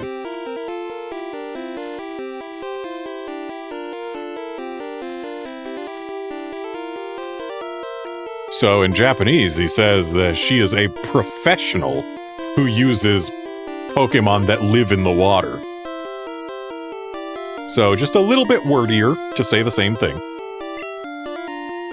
But it literally uses the English word professional. You can drain all their water with plant Pokemon.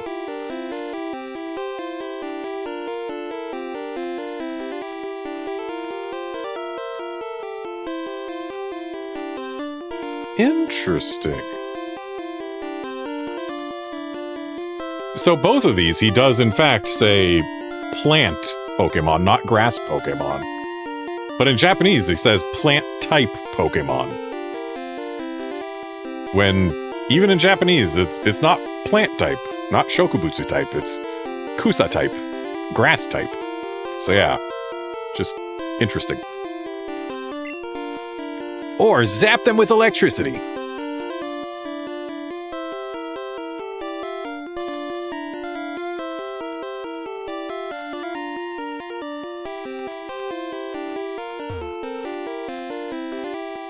Splash! I'm first up, let's do it!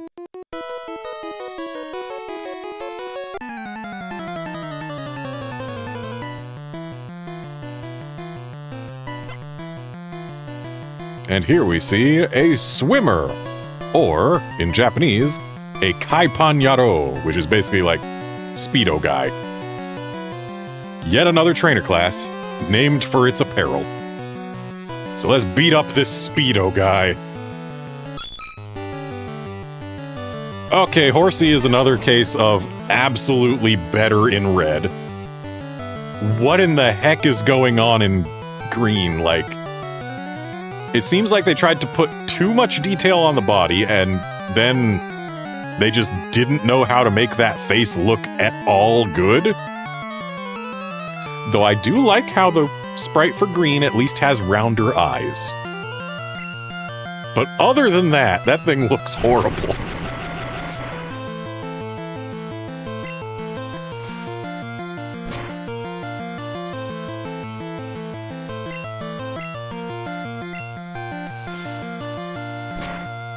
Left Horsey didn't get a speed drop on us.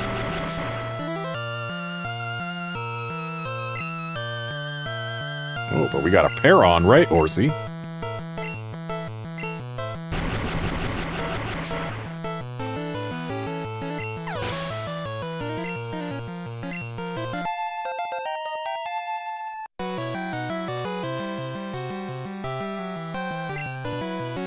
And here comes Shelder, or in Japanese, Sheruda.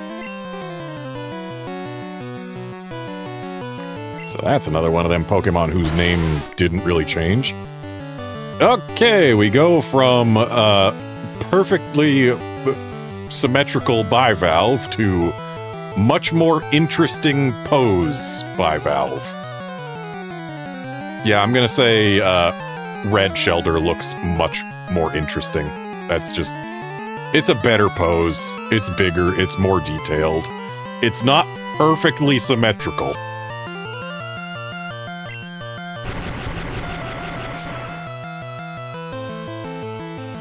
The one in green is looking straight at the player, not at the Pokemon. At all. And like, honestly, the one in red is also looking at the player, but it's at least pointed towards the opposing Pokemon. Its eyes are looking at the player. But the one in green just isn't paying attention to its opponent at all. It is looking straight at the player.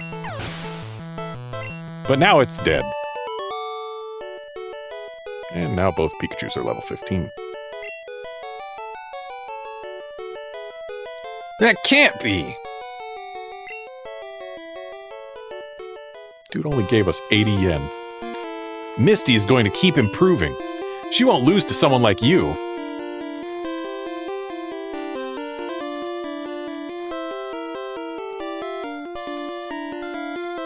Yep, pretty much identical between languages there.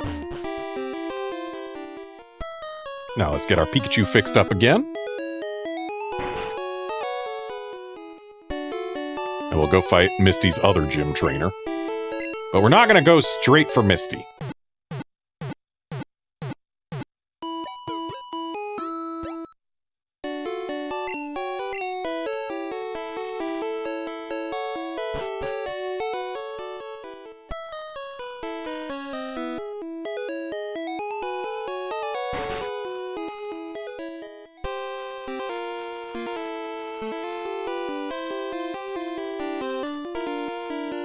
this is one gym trainer that we have no choice but to battle.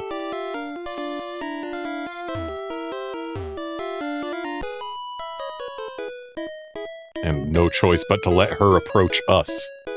I'm more than good enough for you. Misty can wait.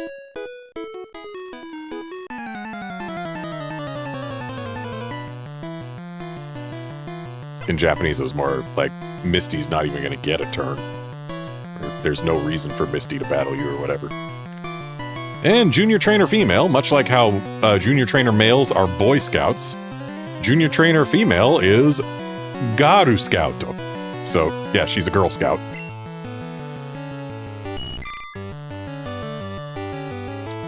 Goldine's horn has shrunk a bit between versions. And the shading has gotten less dithery. Though, honestly, I think the dithering works for Goldine. I think I might prefer the green sprite. Except, like, I do appreciate how the sprite in red is fudgier. Honestly, I think if you took the pose and shading of the green sprite, but the general body structure of the red sprite, you would have a better sprite in general.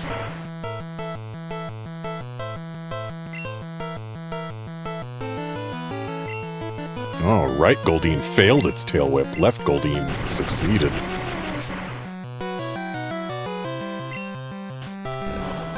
Oh, we got a pair on Left Goldine. Left Goldine's having a bad day.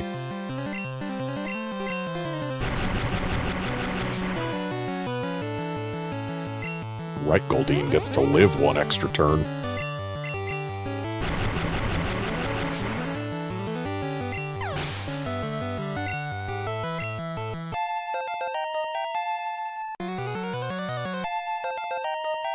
Oh, I wasn't paying attention to Goldine's Japanese name, but I believe it's Tosakinto.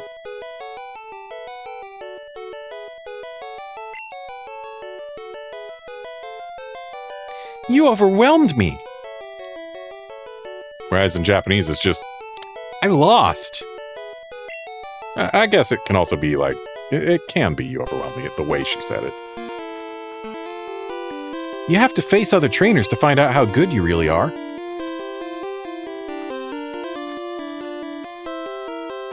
Yep, pretty much the same thing for both. And now to leave Cerulean Gym for a while, and we're not going to be back for a bit. So hang on. I have to consider whether I'm going to do something. I think I am.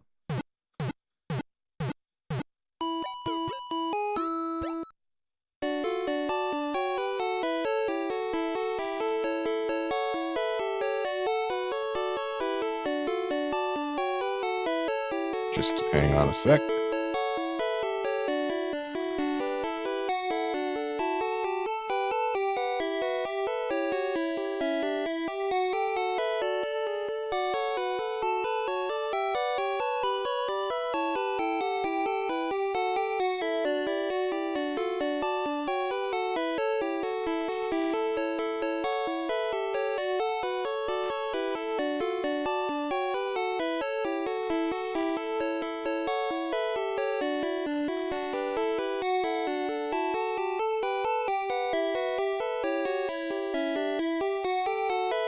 Okay.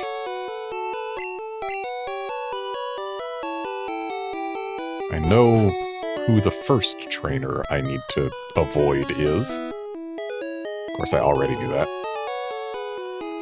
It's a question of who the second one is.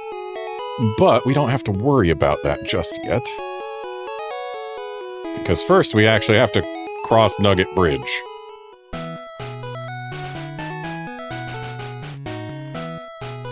Which isn't really much of a bridge in this game.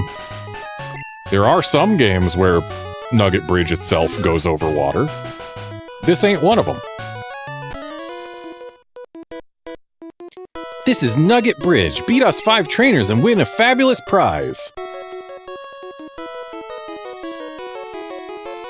Whereas in Japanese, it's Golden Ball Bridge, because that's what nuggets are. They're golden balls.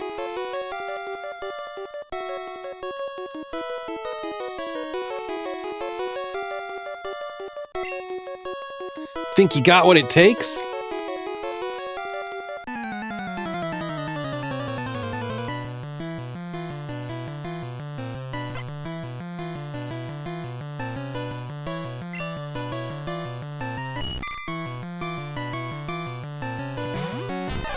Kid, you should let your Caterpie evolve.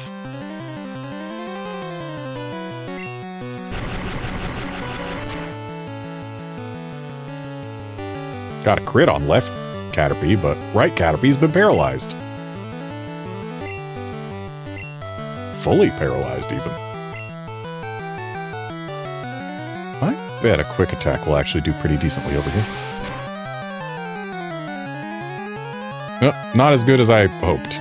And that was a crit, too. Ah, but a full para means it doesn't matter.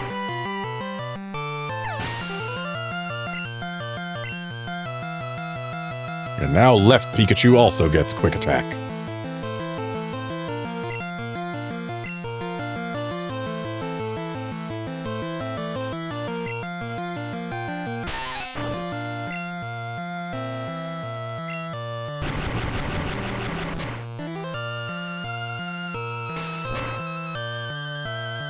And left Pikachu has been poisoned.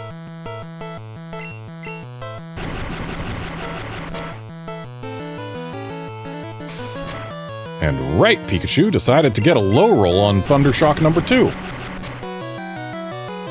And then crit on Thundershock number 3, when it doesn't help at all. Woo, good stuff!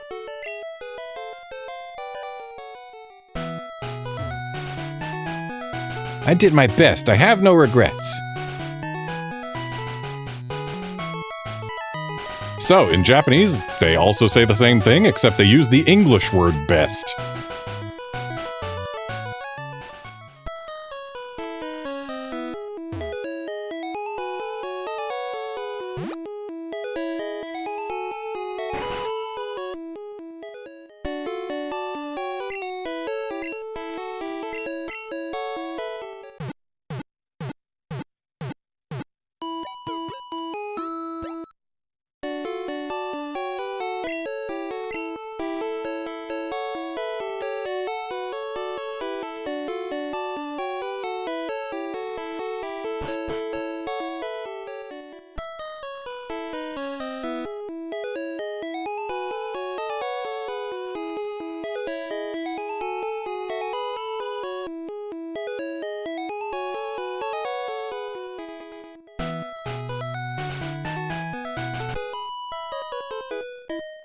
I'm second. Now it's serious.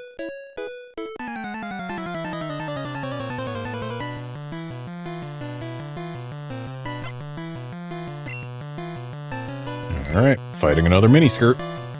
Oh, her Pidgey's gonna have a bad day.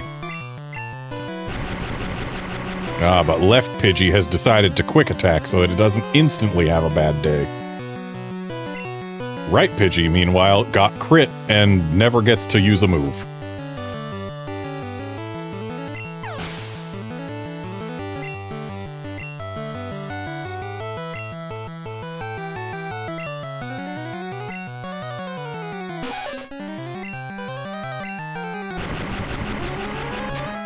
I don't know why they decided that Nidoran female should be egg-shaped in the revised sprite.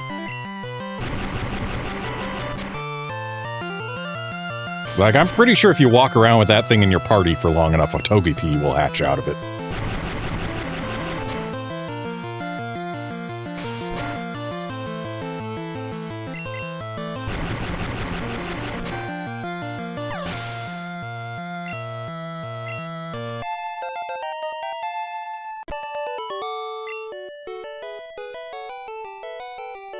How could I lose? Whereas Japanese miniskirt basically says, I can't believe this.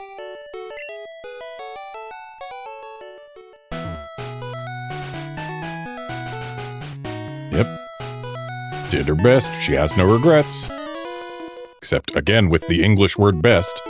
Here's number 3. I won't be easy.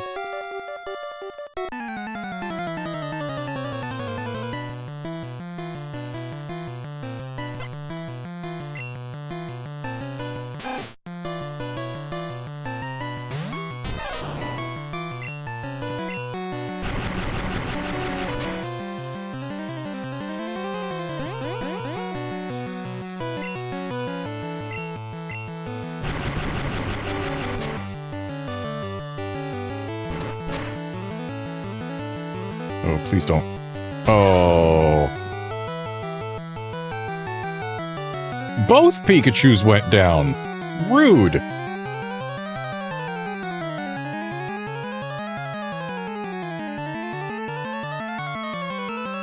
Let's do Squirtles. Because they're almost Wartortles.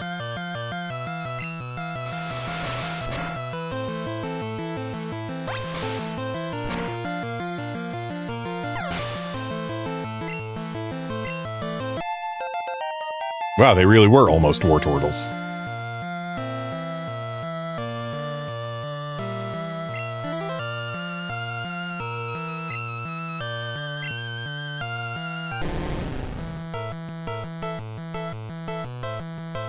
Really wish we could be getting XP on our Pikachus here.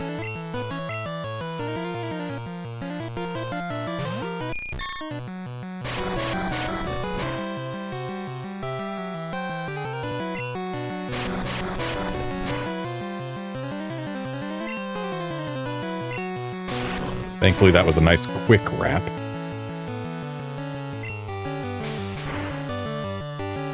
I like that left Butterfree got a crit. I don't like that right Butterfree received a crit.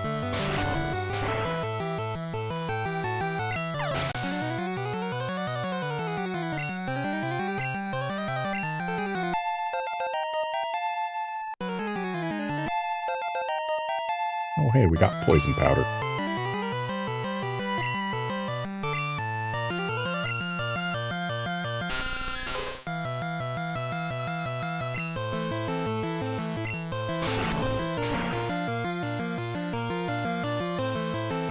Nice crit from right Butterfree. Left Butterfree is now confused. That's not great. But did not hit itself.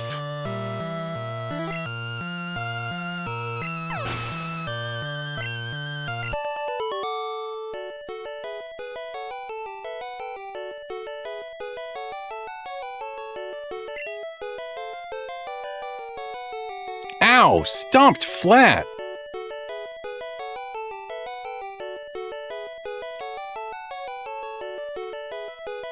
Whereas Japanese youngster is basically like, I'm beat, I can't go on. Like, beat as in exhausted.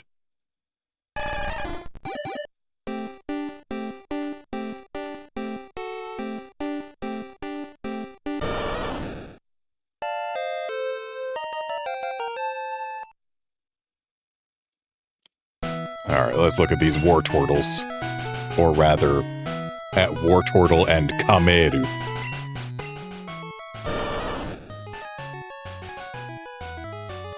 Alright, so Wartortle's got the stronger pose, the clearer details, the smugger face. But I think I prefer the lighter blue on Kameru. Not that that's a thing that really existed in these games as they first released. That's a Super Game Boy thing. They were in black and white originally, so the shading wouldn't have been any different. So I think Wartortle is the better sprite. It's not, like, overwhelmingly better like some are, like Grimer, but I think I prefer Wartortle over Kameru.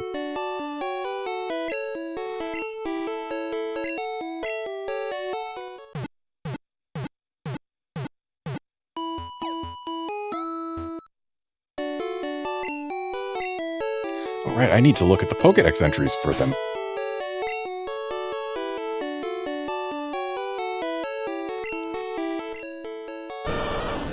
Wartortle, the turtle Pokemon, or Kameru, the Kame Pokemon, which, yeah, that's turtle. Often hides in water to stalk unwary prey. For swimming fast, it moves its ears to maintain balance. Whereas in Japanese, or over on Green, they are popular as pets.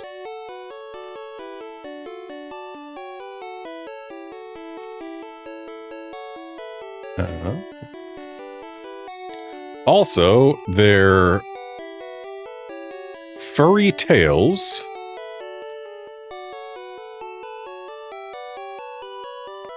are a symbol of longevity. So, Red, they talk about what it can, talk about its abilities and whatnot. And in Green, they talk about how people view them. Very different.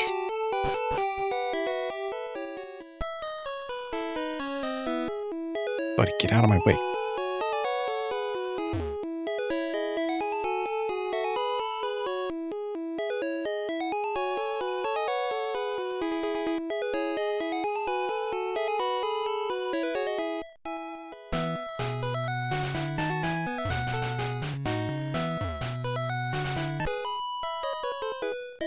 I'm number 4. Getting tired?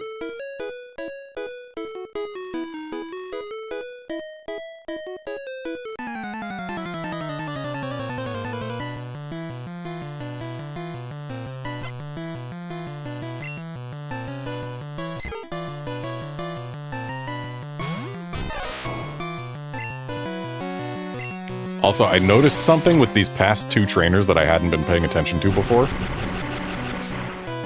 That's kind of amusing. When you beat a trainer, it doesn't give the full trainer class name. In Japanese. In English, yeah, they do. It's, hey, a youngster says this, or lass says this, or whatever. But, like, in Japanese, they truncate it to the first 4 characters. So instead of miniscato, it's miniska. And instead of tanpan kozo, it's just tanpan, which just means shorts. So the shorts are the ones that speak to us in the post-battle text when we beat a shorts kid.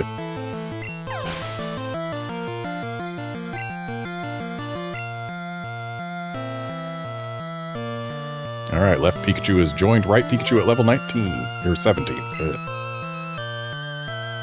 Nidoran female incoming.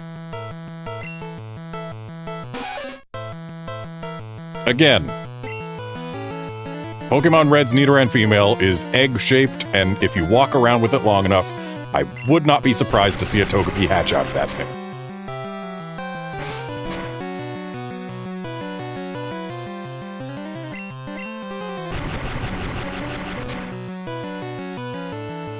Nice crit on the right.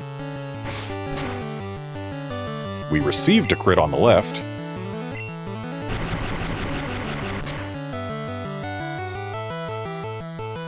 Nice para on the right. Okay, that para has accomplished exactly nothing because we were already faster than this Nidoran.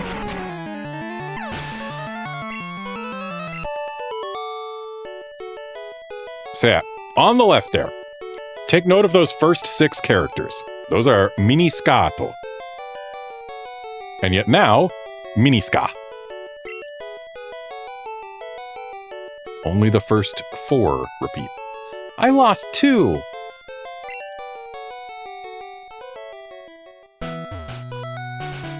And yep, still did their best and have no regrets. Let's go get our Pikachus fixed up before we do number 5.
Okay, I'm number 5. I'll stomp you.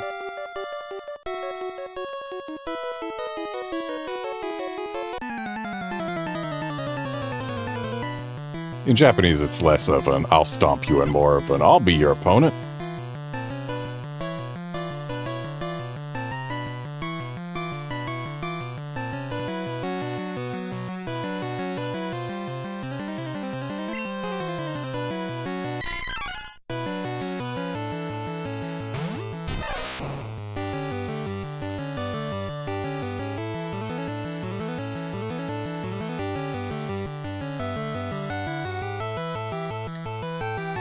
For this Mankey,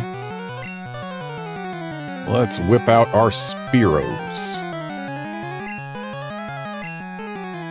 Admittedly, Butterfree would probably have been a better choice, but we're using Spearows. We are almost not using left Spearow. The only reason left Spearow got to do anything is because the Mankey missed. I wasn't paying attention to what move it tried to use, probably Leer.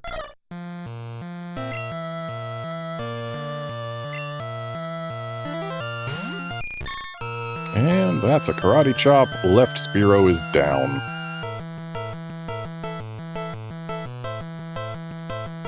Or rather, it's a Karate Chop.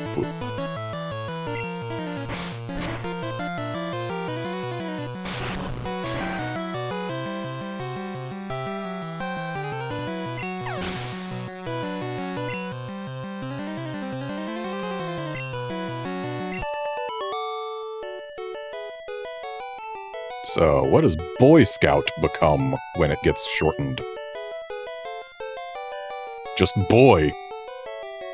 Whoa, too much! Whereas in Japanese, it's more, you're impressive.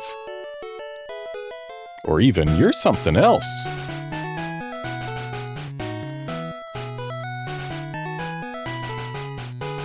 But, again, shouts like those, you can vary them up to make them more interesting. Without losing anything. Still have a fine localization. In fact, it's arguably better for it. Adds more color to the world instead of having everything be as template.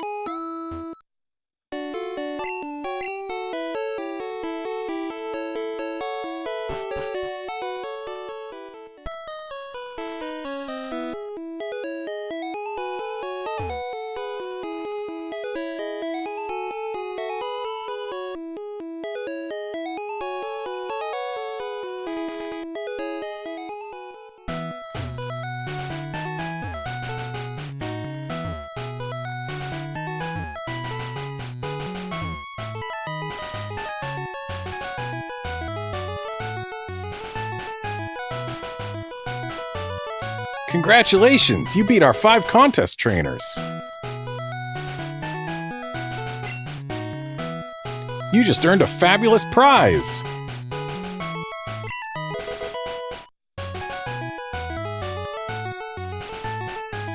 So, they called this Golden Ball Bridge, using the English words Golden Ball. But a nugget is actually Kin no Tama, which just means Golden Ball. By the way, would you like to join Team Rocket? So in Japanese, it's, by the way, this is just between us. You want to join Team Rocket? We're a group dedicated to evil using Pokémon.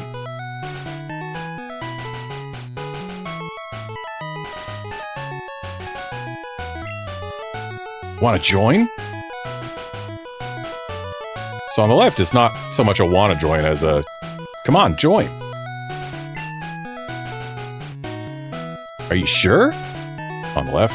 What, you're not going to join? Come on, join us!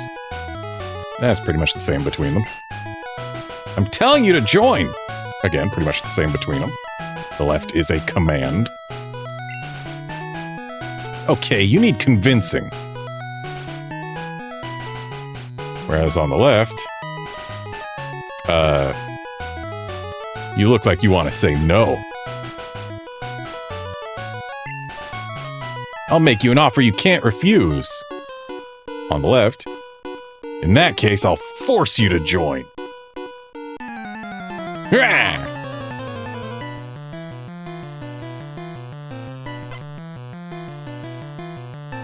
So we added a Godfather reference in the right that was not on the left. Okay, there goes some Pikachus against some Ekinses, or rather an Ekins and an Abo. But Butterfree can handle an Abo just fine.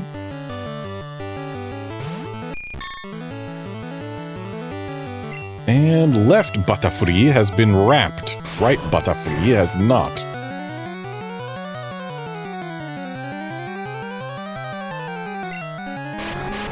Oh, now they've both been wrapped. Wrap is so annoying.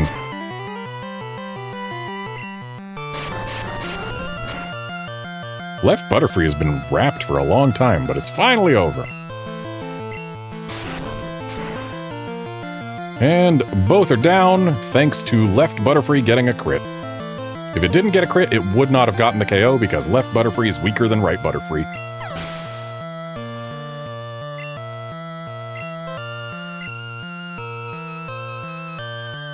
Rocket is about to use Zubatto. Well, I have said that I will only use this for XP and not an advantage. Butterfree's already super effective against Zubat, so I'm not swapping to Pikachu for an advantage. I'm swapping to Pikachu because I want the XP on Pikachu, not on Butterfree. Butterfree already has Confusion to be super effective. This was not for an advantage. Wow, they both crit. Good job, Pikachus.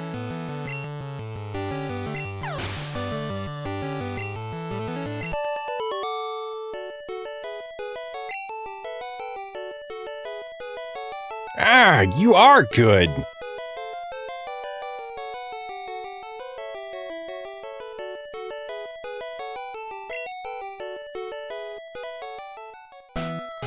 With your ability, you could become a top leader in Team Rocket.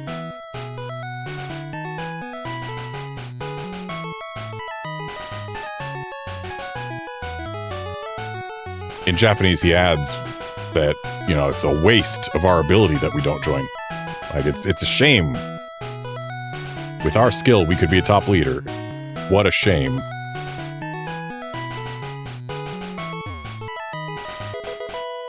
Oh, TM45, what has that got?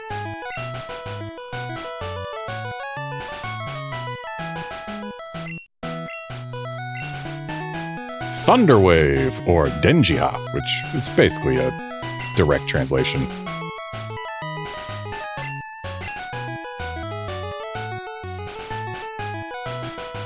I mean, it's not thunder specifically in Japanese, it's electric wave, basically. But they probably couldn't fit electric wave in the English character limit. Okay, just had to make sure that I did not trigger that kid to battle me. Hey look, it's an Oddish. This is where we're going to find another version exclusive, by the way. Oddish in red, Bellsprout in green. Assuming we find a Bellsprout and not a Pidgey. Left Pikachu is a little bit behind on XP relative to right Pikachu, so we're going to go ahead and Thundershock this Pidgey. And I might as well Thunder Wave the Oddish.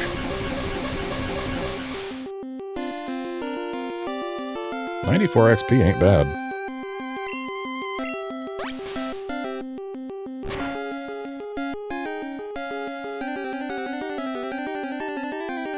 Don't need a Caterpie. Let's use a quick attack on this plant. And looks like we can probably get away with 2 more quick attacks, unless we crit like twice.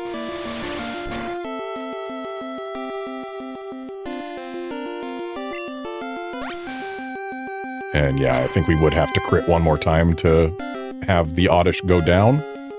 But I don't think I'm gonna risk the second crit, because when you've crit once, crits are in fact more common in this game than they would originally seem. Like, if you've crit once, it means that you probably have the speed to crit again with a decent chance.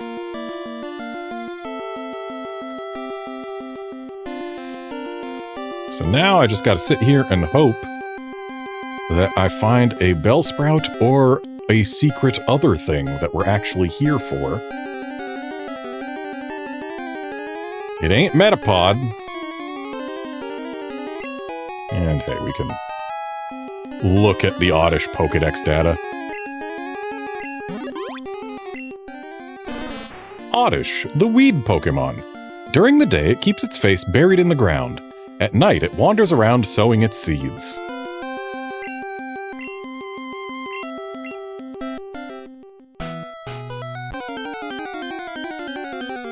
There's the secret other thing. Alright, so we've got a choice to make here. We can either just throw ball, which isn't the worst option, or we can try to Thunder Wave and hope that Para works.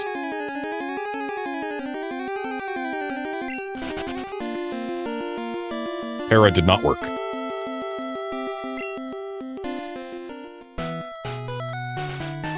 I'm gonna save it on both games.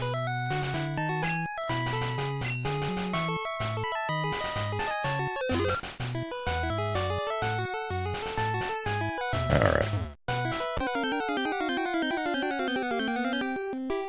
I very much want an Abra on both parties because Alakazam is very difficult to beat as a Pokemon on your team in Gen 1.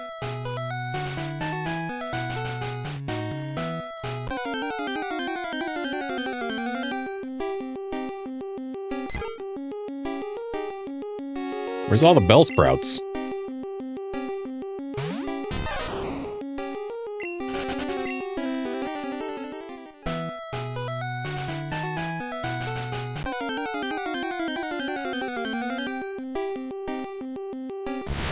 Alright, found our first Abra in red.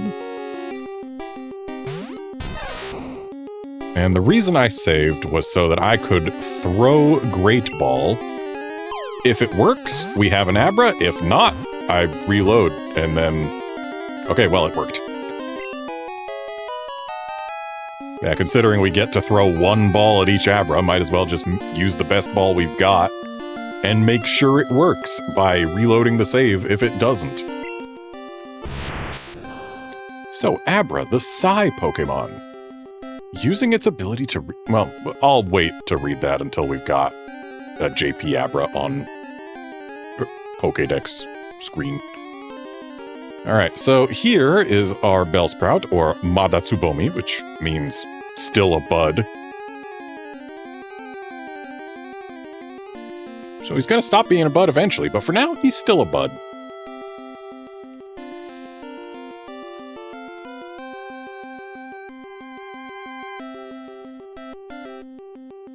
I think it can survive even if we crit here, so... There we go. And let's go ahead and toss a Monster Ball.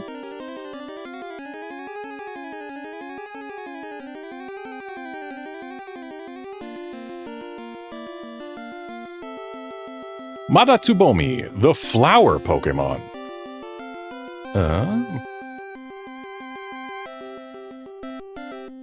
Well, I already disagree with the first line of this. Hang on, Okay. Basically, because its bud has a human-like face, people have whispered that it might be the legendary Mandragora.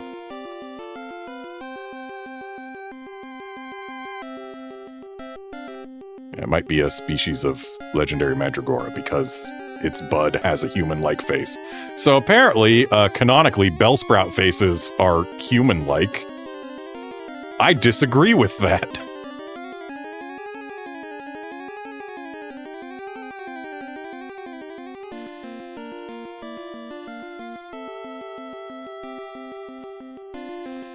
Alright, now show me another Abra. Or wait, I need to save because we caught a Bellsprout.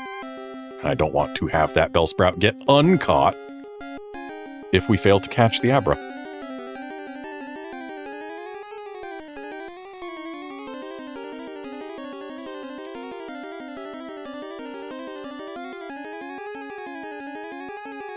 And Abra is a 15% encounter rate, which means it's just as common as the 2 or 3 metapods we've found. And it's barely less common than this 20% Pidgey we keep finding.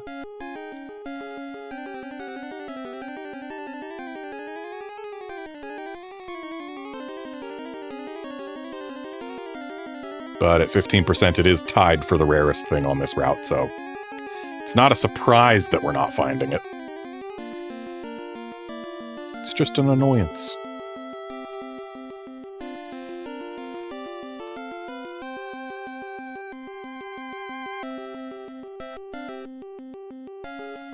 It's honestly kind of amazing how much the battle UI has improved since Gen 1. Like, even going to Gen 2, they made better use of space. And, like, I believe Gen 2 is what added the Pokeball marker for Pokemon you've already caught. Gen 2 added the experience tracker. And for that one, they didn't even have to add more space. They just had a blue bar fill the line on top of that arrow pointing at your Pokemon. But yeah, XP tracker, whether you've caught the thing or not, even that they added in Gen 2, which is a dramatic usability change. Also, hello, another Metapod. Again, Metapod, same encounter rate as Abra.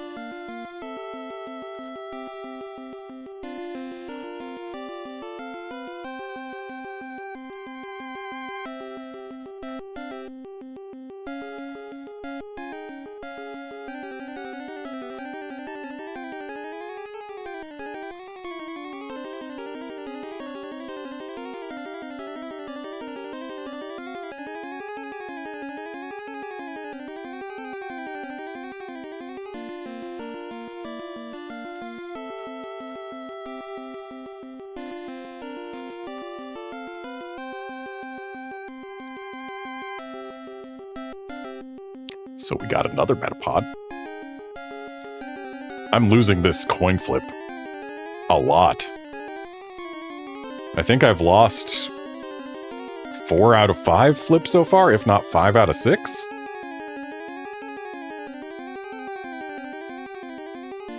And that's one more on the loss pile.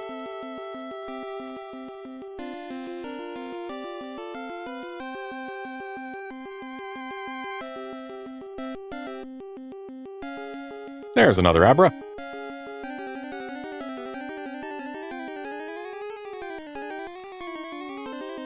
So let's just huck a Great Ball, or rather a Super Ball. Please work, Super Ball. Hooray! Though this Abra is 2 levels lower than the other one. Keishi! Which, yeah, Casey. All of Abra's evolutionary line is named after famous real magicians in Japanese. The Nendiki Pokemon, which Nendiki is like psychic power. It's also literally the name of the move Confusion in Japanese. Using its ability to read minds, it will identify impending danger and teleport to safety. Or, in green, it sleeps 18 hours a day. Even while it's sleeping, it can use a variety of psychic powers. I believe that variety of psychic powers is specifically the move Teleport, but whatever.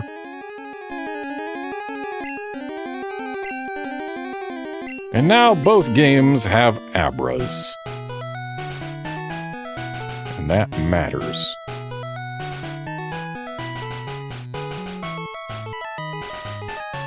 So, hang on, I need to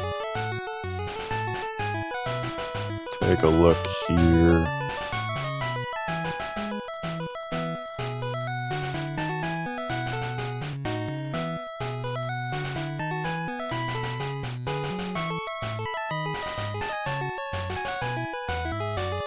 Okay, so we're supposed to do that and then that.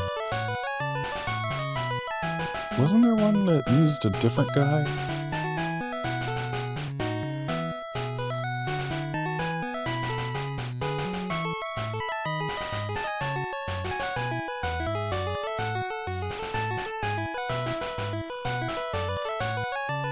Yep, okay.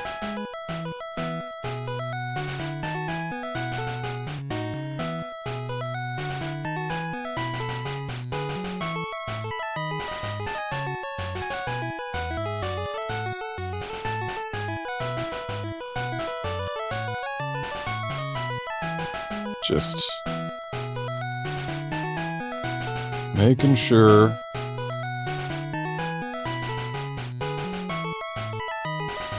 that I get this correct.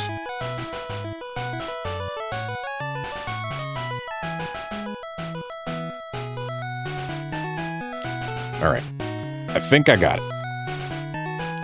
So I first need to go get that Abra out of the PC. I think I'm going to go ahead and ditch our Magikarps. Because as I realized earlier, having 2 Water-type Pokemon isn't exactly great. And having 2 Pokemon that can't battle for themselves is arguably even worse.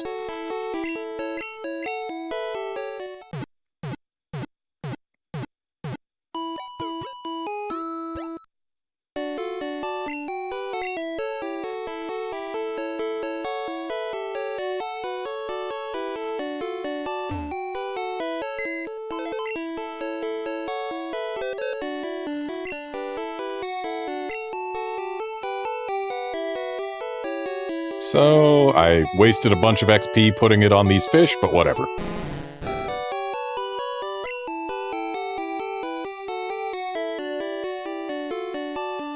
Abra and Casey, get on out.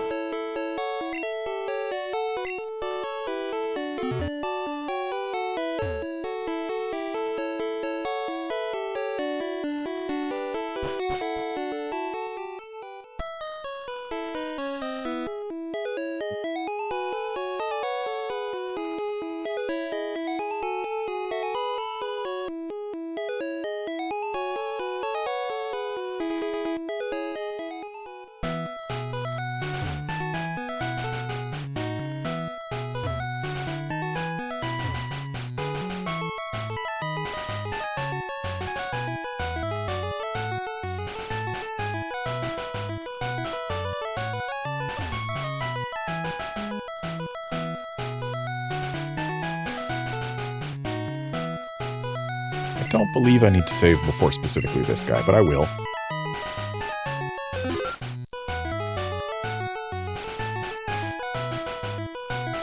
Okay, and let's put our Abras out. No, not right now. Pikachus still need XP more. The Abras can wait until after Misty. I just got down from Mount Moon, but I'm ready.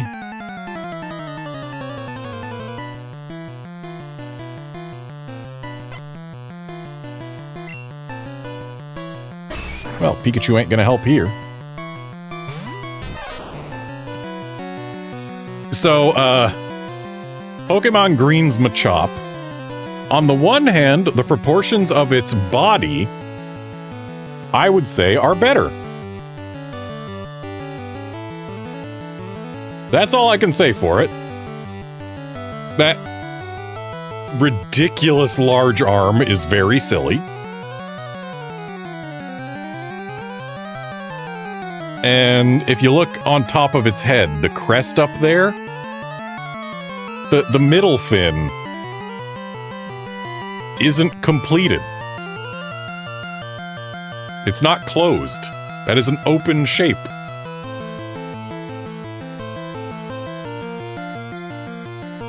But like, if you ignore the arm and the head on the Pokemon Green Machop, the body, the right arm, the tail, the legs, those, I would argue, are better proportioned and better posed. The head on Pokemon Red Machop is better, and it doesn't have a weird giant arm. I know it's supposed to be flexing on the left, but flexing doesn't make your arm big.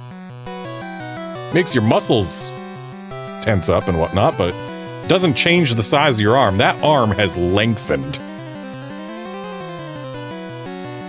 Anyway, Pokemon. Let's go Spearow.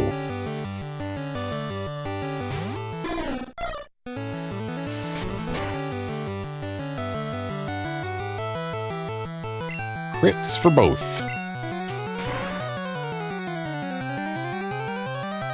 Well, right Spearow got a crit. And both Spearows are dead. No real surprise there.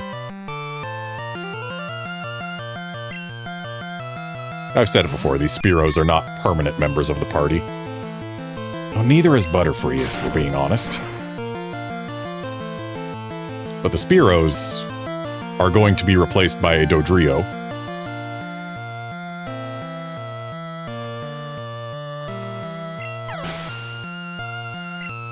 Like there is a Pokemon in mind to replace them.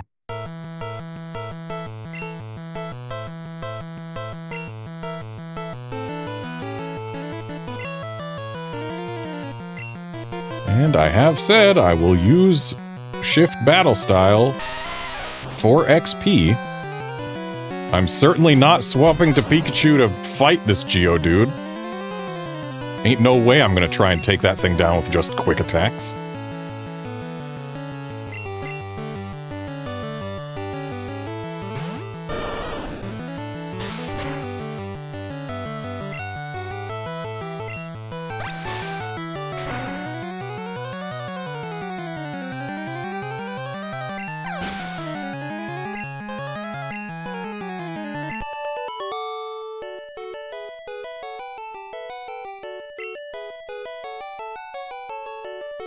You worked hard.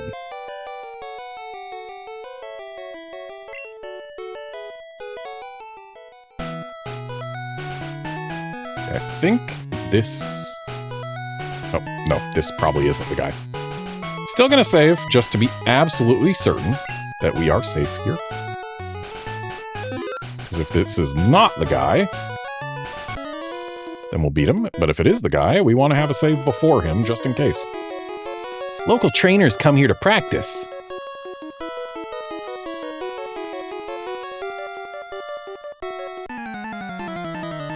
So in Japanese, he doesn't just say here, he says to this thicket.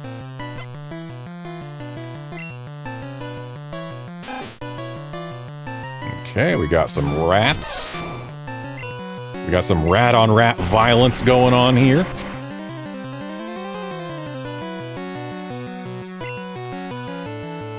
So left Rattata used Super Fang, Hyper Fang, whatever the heck it is. Right Rattata used not that and missed. But both rats should be down now. Yep, those are some downed rats. Even got a crit on the left rat. Spearow. Why, we will leave Pikachu in for that.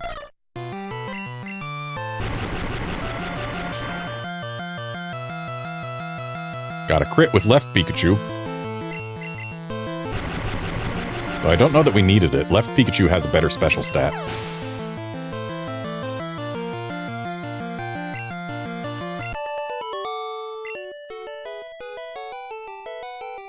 You're decent.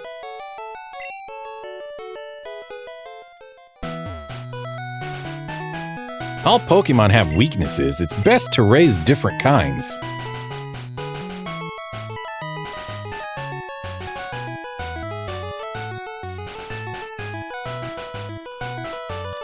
Okay, so there's a different nuance to what he says in Japanese. He says that even if you've got one strong Pokemon, it can't beat types it's bad against. So it's best to raise different kinds.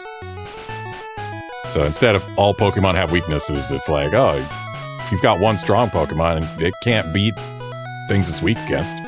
Which is untrue in many cases. Drat, a Zubat bit me back in there. Yep, same thing for both. Okay, so this kid facing north, I believe we want to have our save before.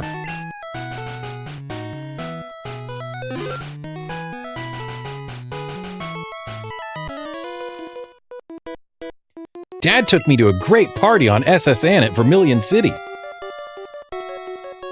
Or, instead of Vermilion City, it's Kuchiba Harbor. And instead of SSN, it's the Saint Anne.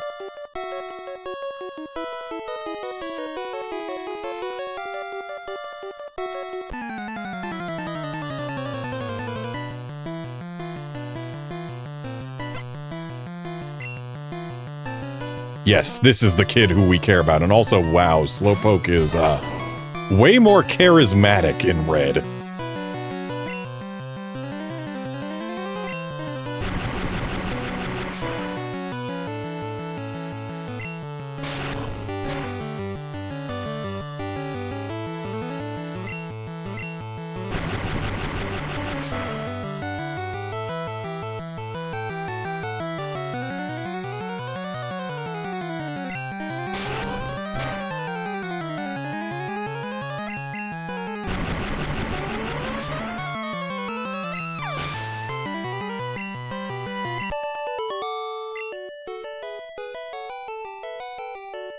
I'm not mad.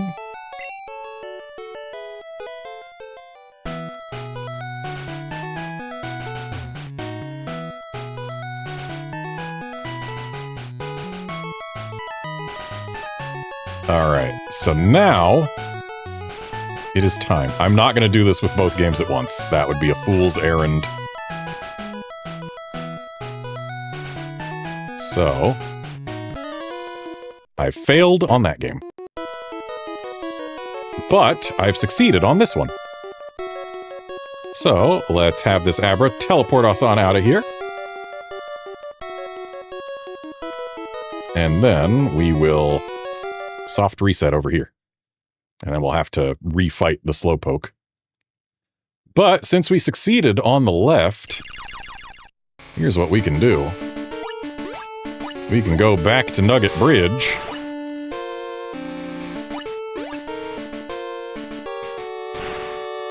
And then, if we open the menu, is it? No? I forget. How do we...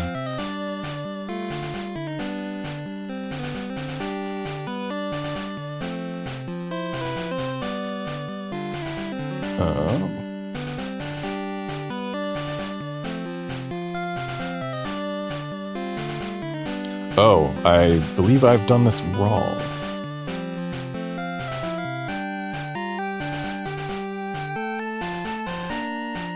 Yeah, I did this in the wrong order.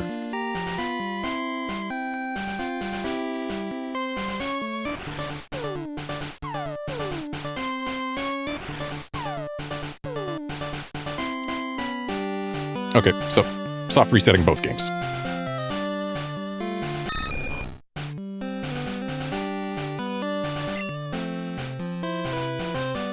Gotta do the teleport before fighting this kid.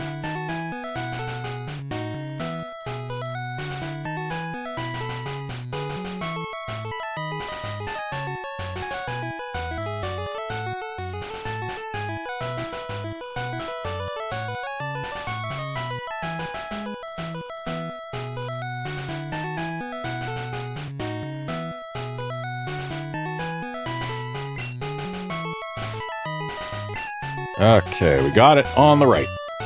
We're not using Butterfree. We're not using Butterfree. We're using Abra to teleport.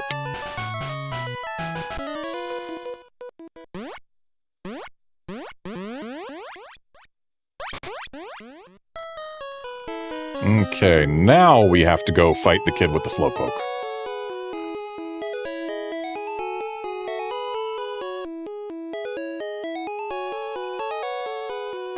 So let's go get into that battle. Though actually, let's also...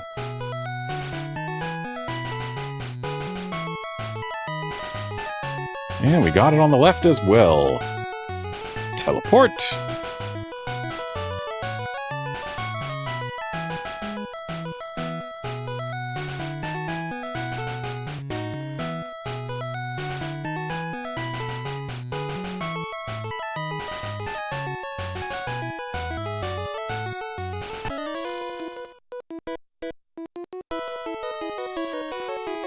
Oh, have I still done this wrong?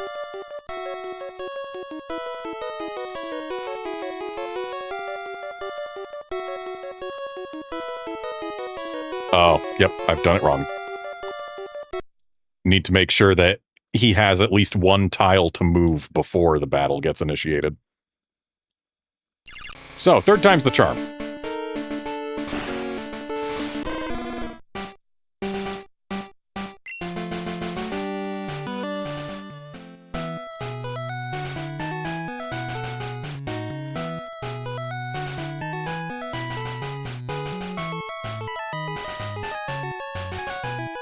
Alright, so we're getting in the battle over there.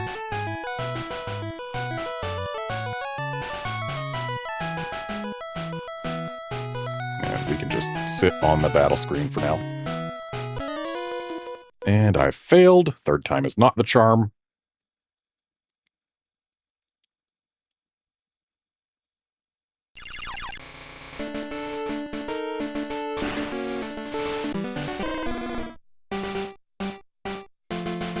Admittedly, I'm doing this for no reason. Other than just fun. Because, what we're going to get from this can't be transferred into Pokemon Bank without using an additional, arbitrary code execution glitch. So, I mean, really what I should just do is what I'm planning to do. Instead of getting one that I need to glitch for, I'm eventually just gonna... I have a,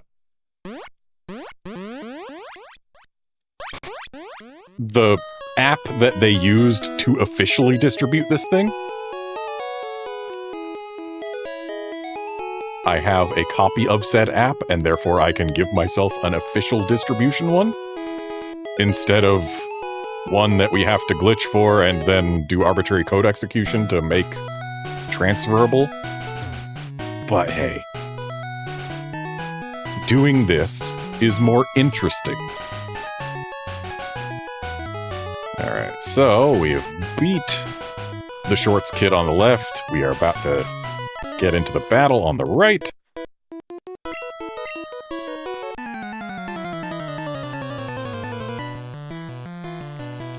And now, on the left, we are going to teleport again.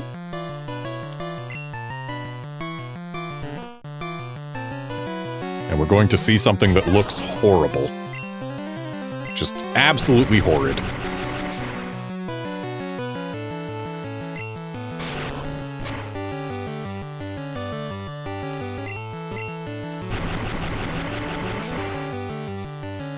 And weird, my menu opened itself. I didn't even press a button.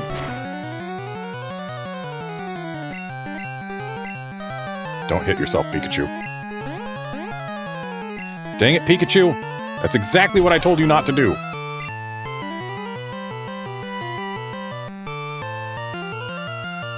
Let's do Nidoran.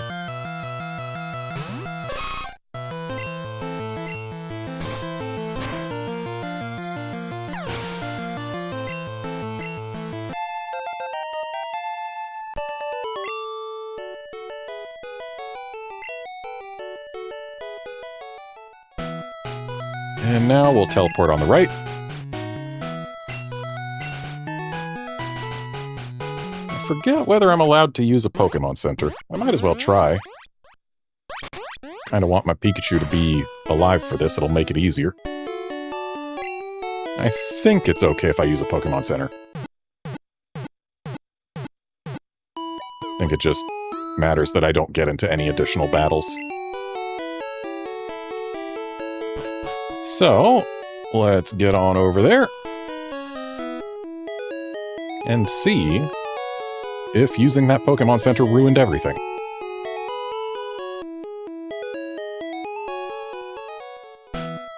Oh. Okay. Weird. But it worked! Instead of having the menu open, we got a text box from somebody. Fascinating. But yeah. Hooray, I have encountered Mew. Who knew it was on Nugget Bridge all along?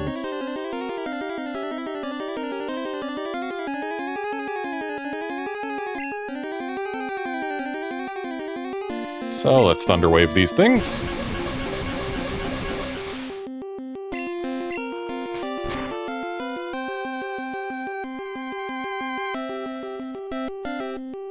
I think it can take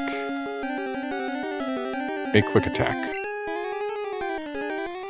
Oh yeah, I can take a quick attack, no problem.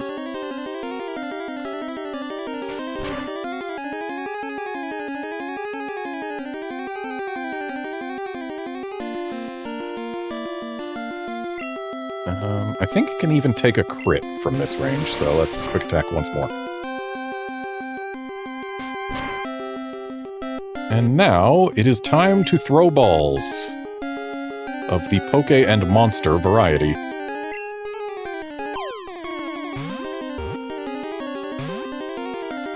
Yeah, the catch rate's not going to be great, but it is paralyzed, it's in yellow. We're doing as best we can.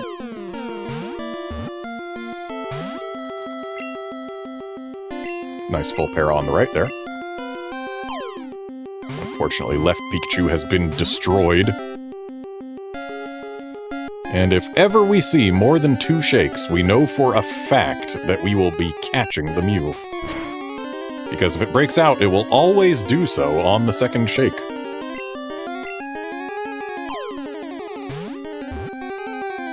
Or rather, on the first shake. The second sound. At least sometimes it's the second sound. Okay, we caught the right Mew and the left Mew. Nice! And that's a pair of Mews. I guess you could say that I am amused?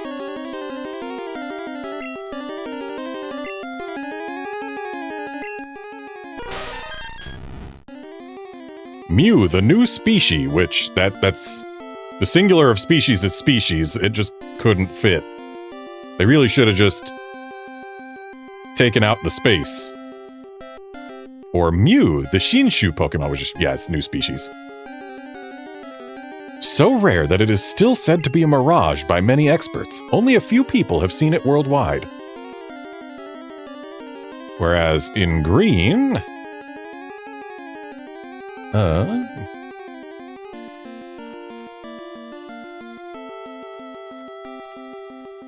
a Pokemon from South America thought to have been extinct.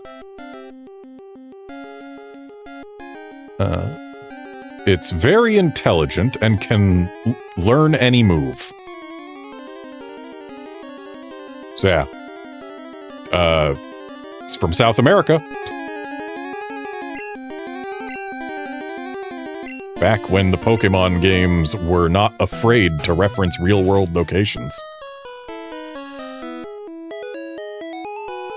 But anyway, we got a Mew, hooray!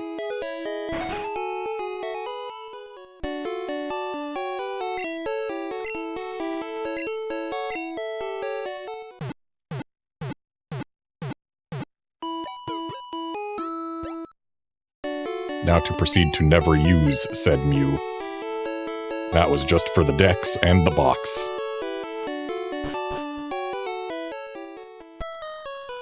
And we're coming up on time for me to call this a stream, but I think I want to throw an attempt at Misty before. It'll be rough. Our Pikachu isn't level 20, which is kind of where I wanted it. But we're getting close.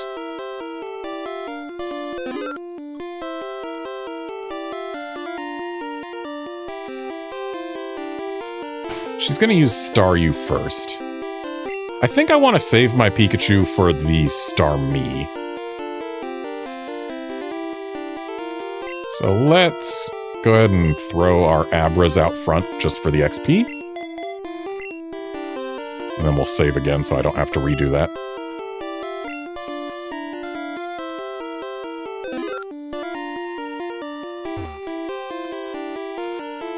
Hi, you're a new face. Whereas on the left, we got basically, oh, hey, you! Trainers who want to turn pro have to have a policy about Pokemon.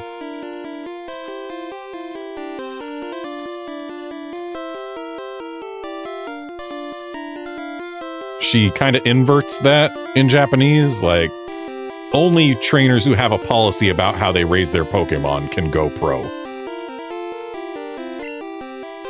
What is your approach when you catch Pokémon?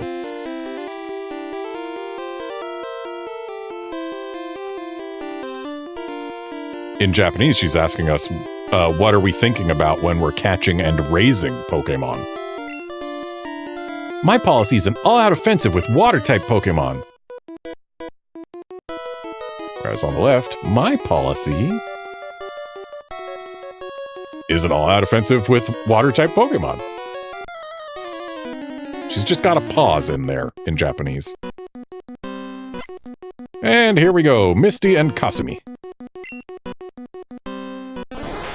Staryu and Hitodemon. Which, Hitode is the word for starfish. So it's, in Japanese, Staryu's name is just Starfish Man. Good job, Starfish Man. Let's try our Nidorans. Also, I'm gonna say, Red Staryu, like, these are very similar sprites, but Red Staryu is a slightly more dynamic pose, and I think the blockier shading on Red Staryu works a lot better than the dithered shading on Green Staryu. So I think Red Staryu has the better sprite, though they are very similar.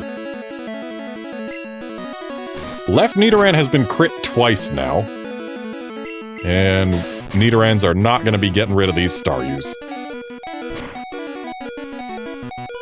Misty just used an X defend on her Staryu. On the left. Oh, and she's using it on the right, too. Don't know why she wants to use X defends, but okay. I guess she can do that. So I wanted to save Pikachu for Starmie, but on the left it looks like we're not going to get that chance. So let's hope this Thunder Shock gets rid of it in one go. Nope, not quite. Okay, so Pikachu's not going to be at full health for Starmie, especially not after that crit that we just took. Thankfully, this Pikachu should be able to get rid of this Staryu just fine. So we might as well have a fresh Pikachu on the right.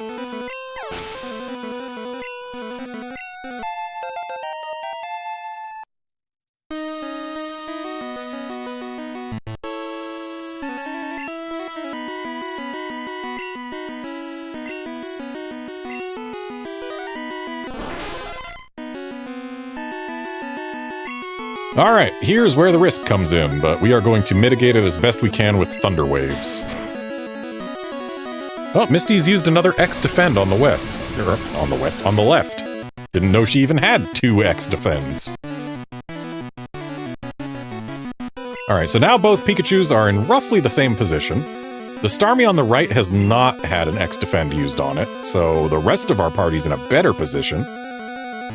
But we are now outspeeding them. They have a chance to be fully paralyzed. Got a crit on the right, no crit on the left. And they've both tackled.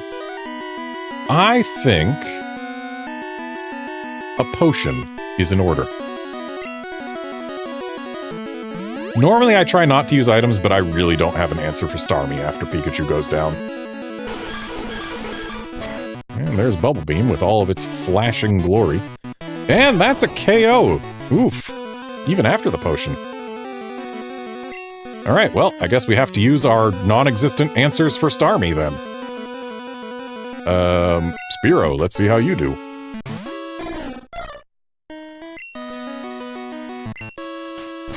Looks like left Pikachu's doing just fine here.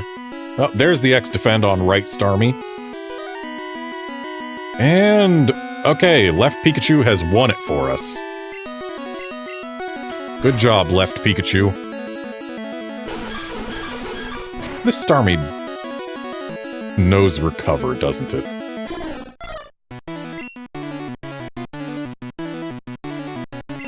Okay, Butterfree is basically my last chance. Unfortunately... Oh, wait. No, I can't use Poison Powder because it's paralyzed. So we have to either tackle it or Confusion it. Tackle's doing 1 damage. Confusion probably won't do much more because it's resisted, but... maybe we'll get a confuse.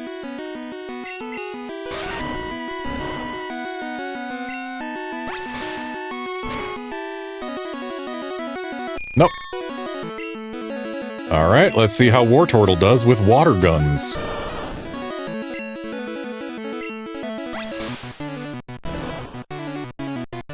That is 1 damage.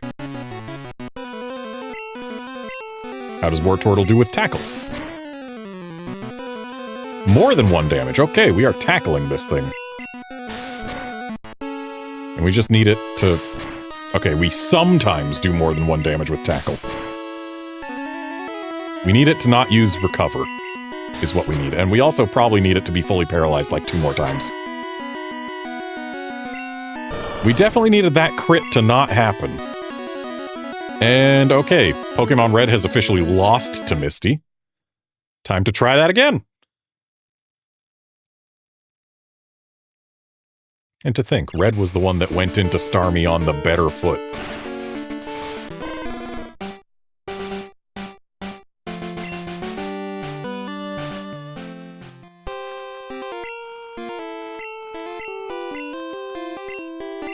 Alright, yeah. Same stuff as before, just give me the battle.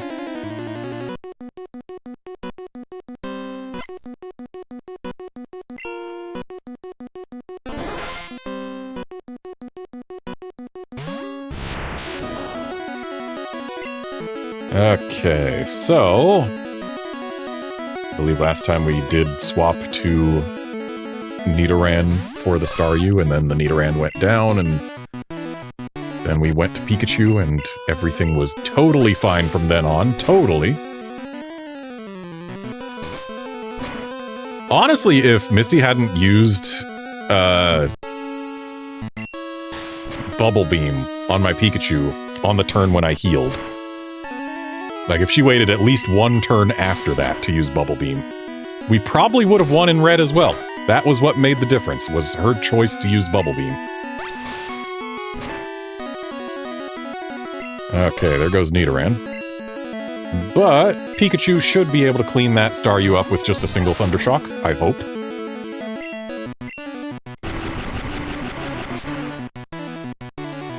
Yep, that's a cleaned up Staryu.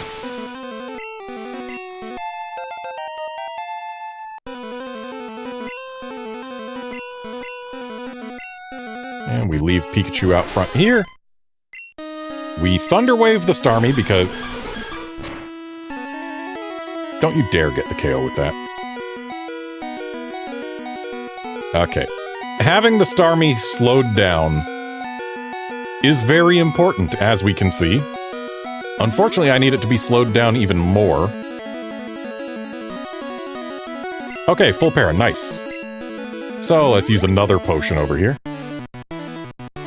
And now we can theoretically survive another Bubble Beam.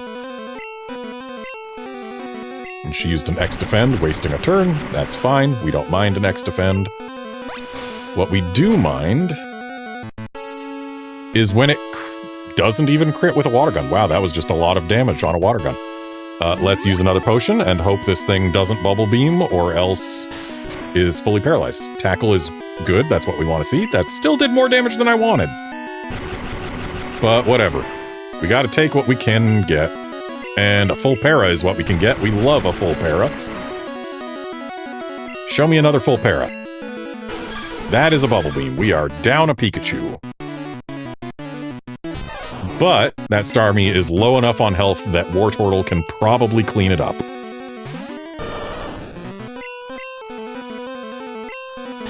If it doesn't miss its tackles.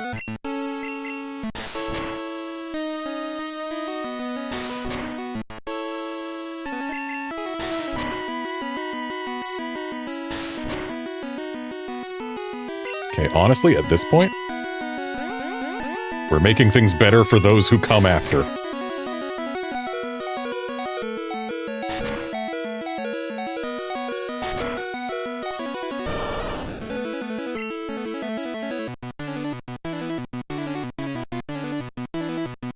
And the only Pokemon I have left that can attack are Pokemon that I specifically don't want to get XP. because they're going to be replaced eventually. But whatever, we'll do it with the Spearow. Actually, let's see how much XP is not going on a Pokemon we care about. 931, you know what? I kind of feel like going for better RNG again.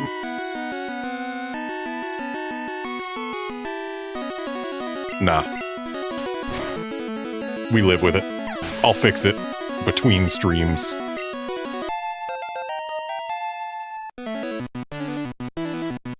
I mean, hey, it's going on Pikachu. We're gonna replace Pikachu eventually, too.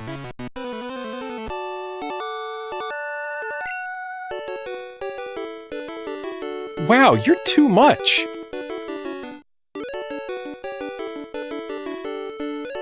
Whereas in Japanese, it's more of a... I lost! Or that's my loss. Yeah, that's my loss. Alright! In Japanese, more of an, oh well. You can have the Cascade badge to show you beat me. Pretty much the same thing in Japanese, just replace Cascade badge with blue badge. The Cascade badge makes all Pokemon up to level 30 obey.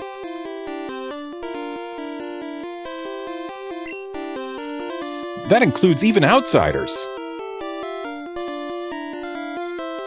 So it's interesting that they set up the term outsiders back in Pewter City so that they can use it because it's shorter than that includes even Pokemon traded from others.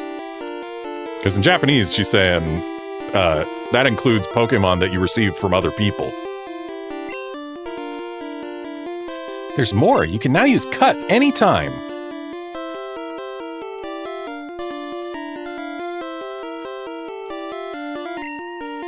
You can cut down small bushes to open new paths. Or in Japanese, you can cut down thin trees to get past them. You can also have my favorite TM. So, in Japanese, it's not her favorite TM, it's a move machine that she's proud of. So I guess the implication is that in Japanese, she created this TM.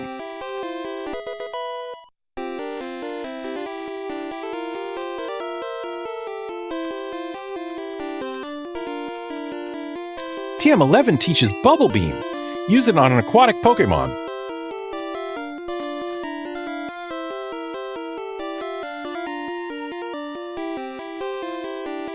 Yeah, pretty much the same stuff.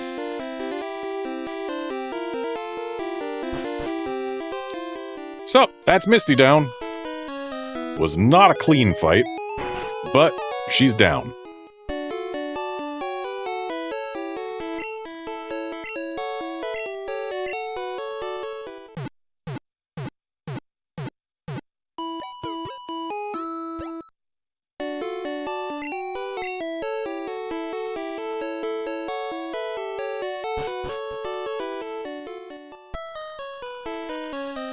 And before we call this a stream, because I was planning to call it a stream as soon as Misty was down, but I don't have to quite yet, because the cat that I have to worry about eating too much dry food, if I do not give her her wet food in time, is currently sitting on my ankle.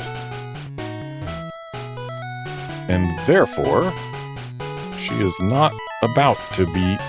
Where'd the guy go? Did I delete him from existence when I got his text box earlier? Where'd he go?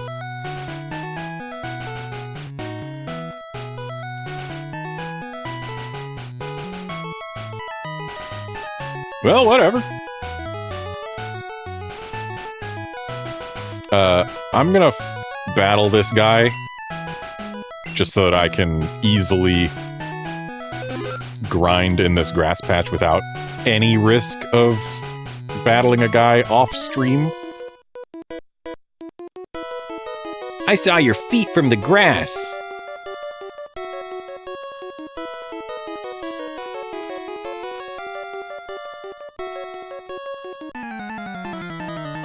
Basically the same thing in Japanese.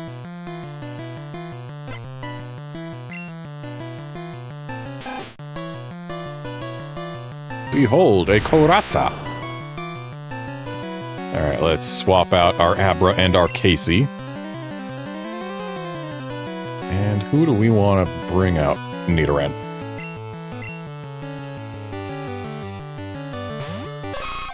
We want to get this Nidoran evolved prior to Lieutenant Surge.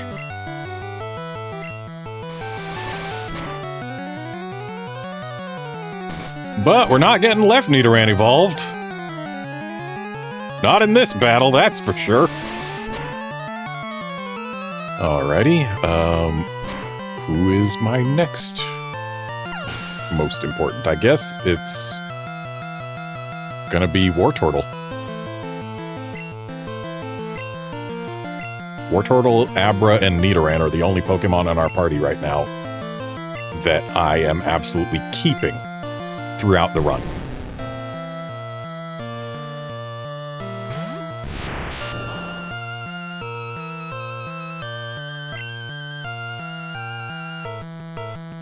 I don't think Nidoran's going to be able to take on the Ekans, but we'll give it a shot.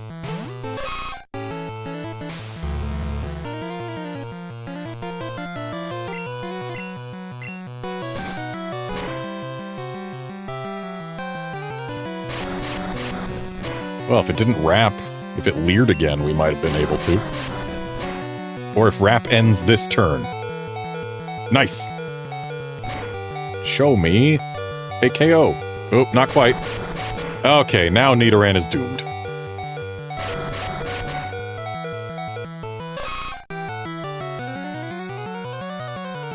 Time to bring Casey back out. Against the Abo. And I guess we're swapping a Wartortle over here.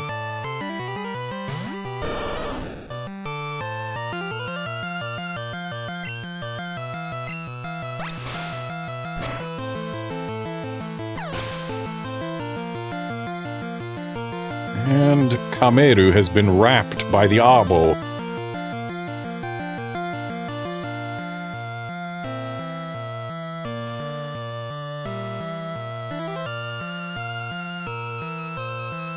And has been wrapped again.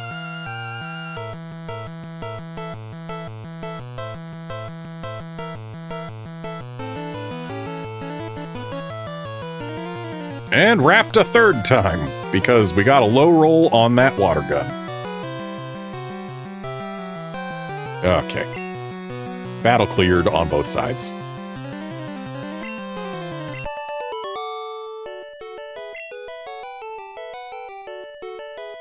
I thought not.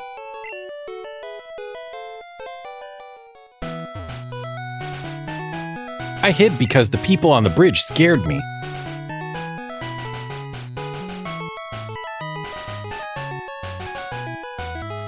So in Japanese, it's not so much the people on the bridge scared him as he says he's scared to cross the bridge, so he's been hiding here the whole time. Which, yeah, basically, probably for the same reason. But whatever. Still weird that I deleted that guy from existence. Glad I didn't delete someone else from existence. Like, if I had deleted the Pokemon Center lady from existence, that would have been a problem.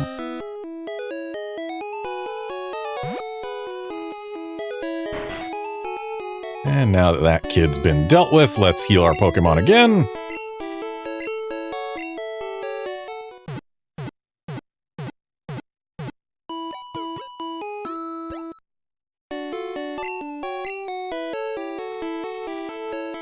And now we're going to call it a stream. So thanks, folks, for dropping by to watch and chat and all that. And I will be back tomorrow for more Pokemon Red and Green.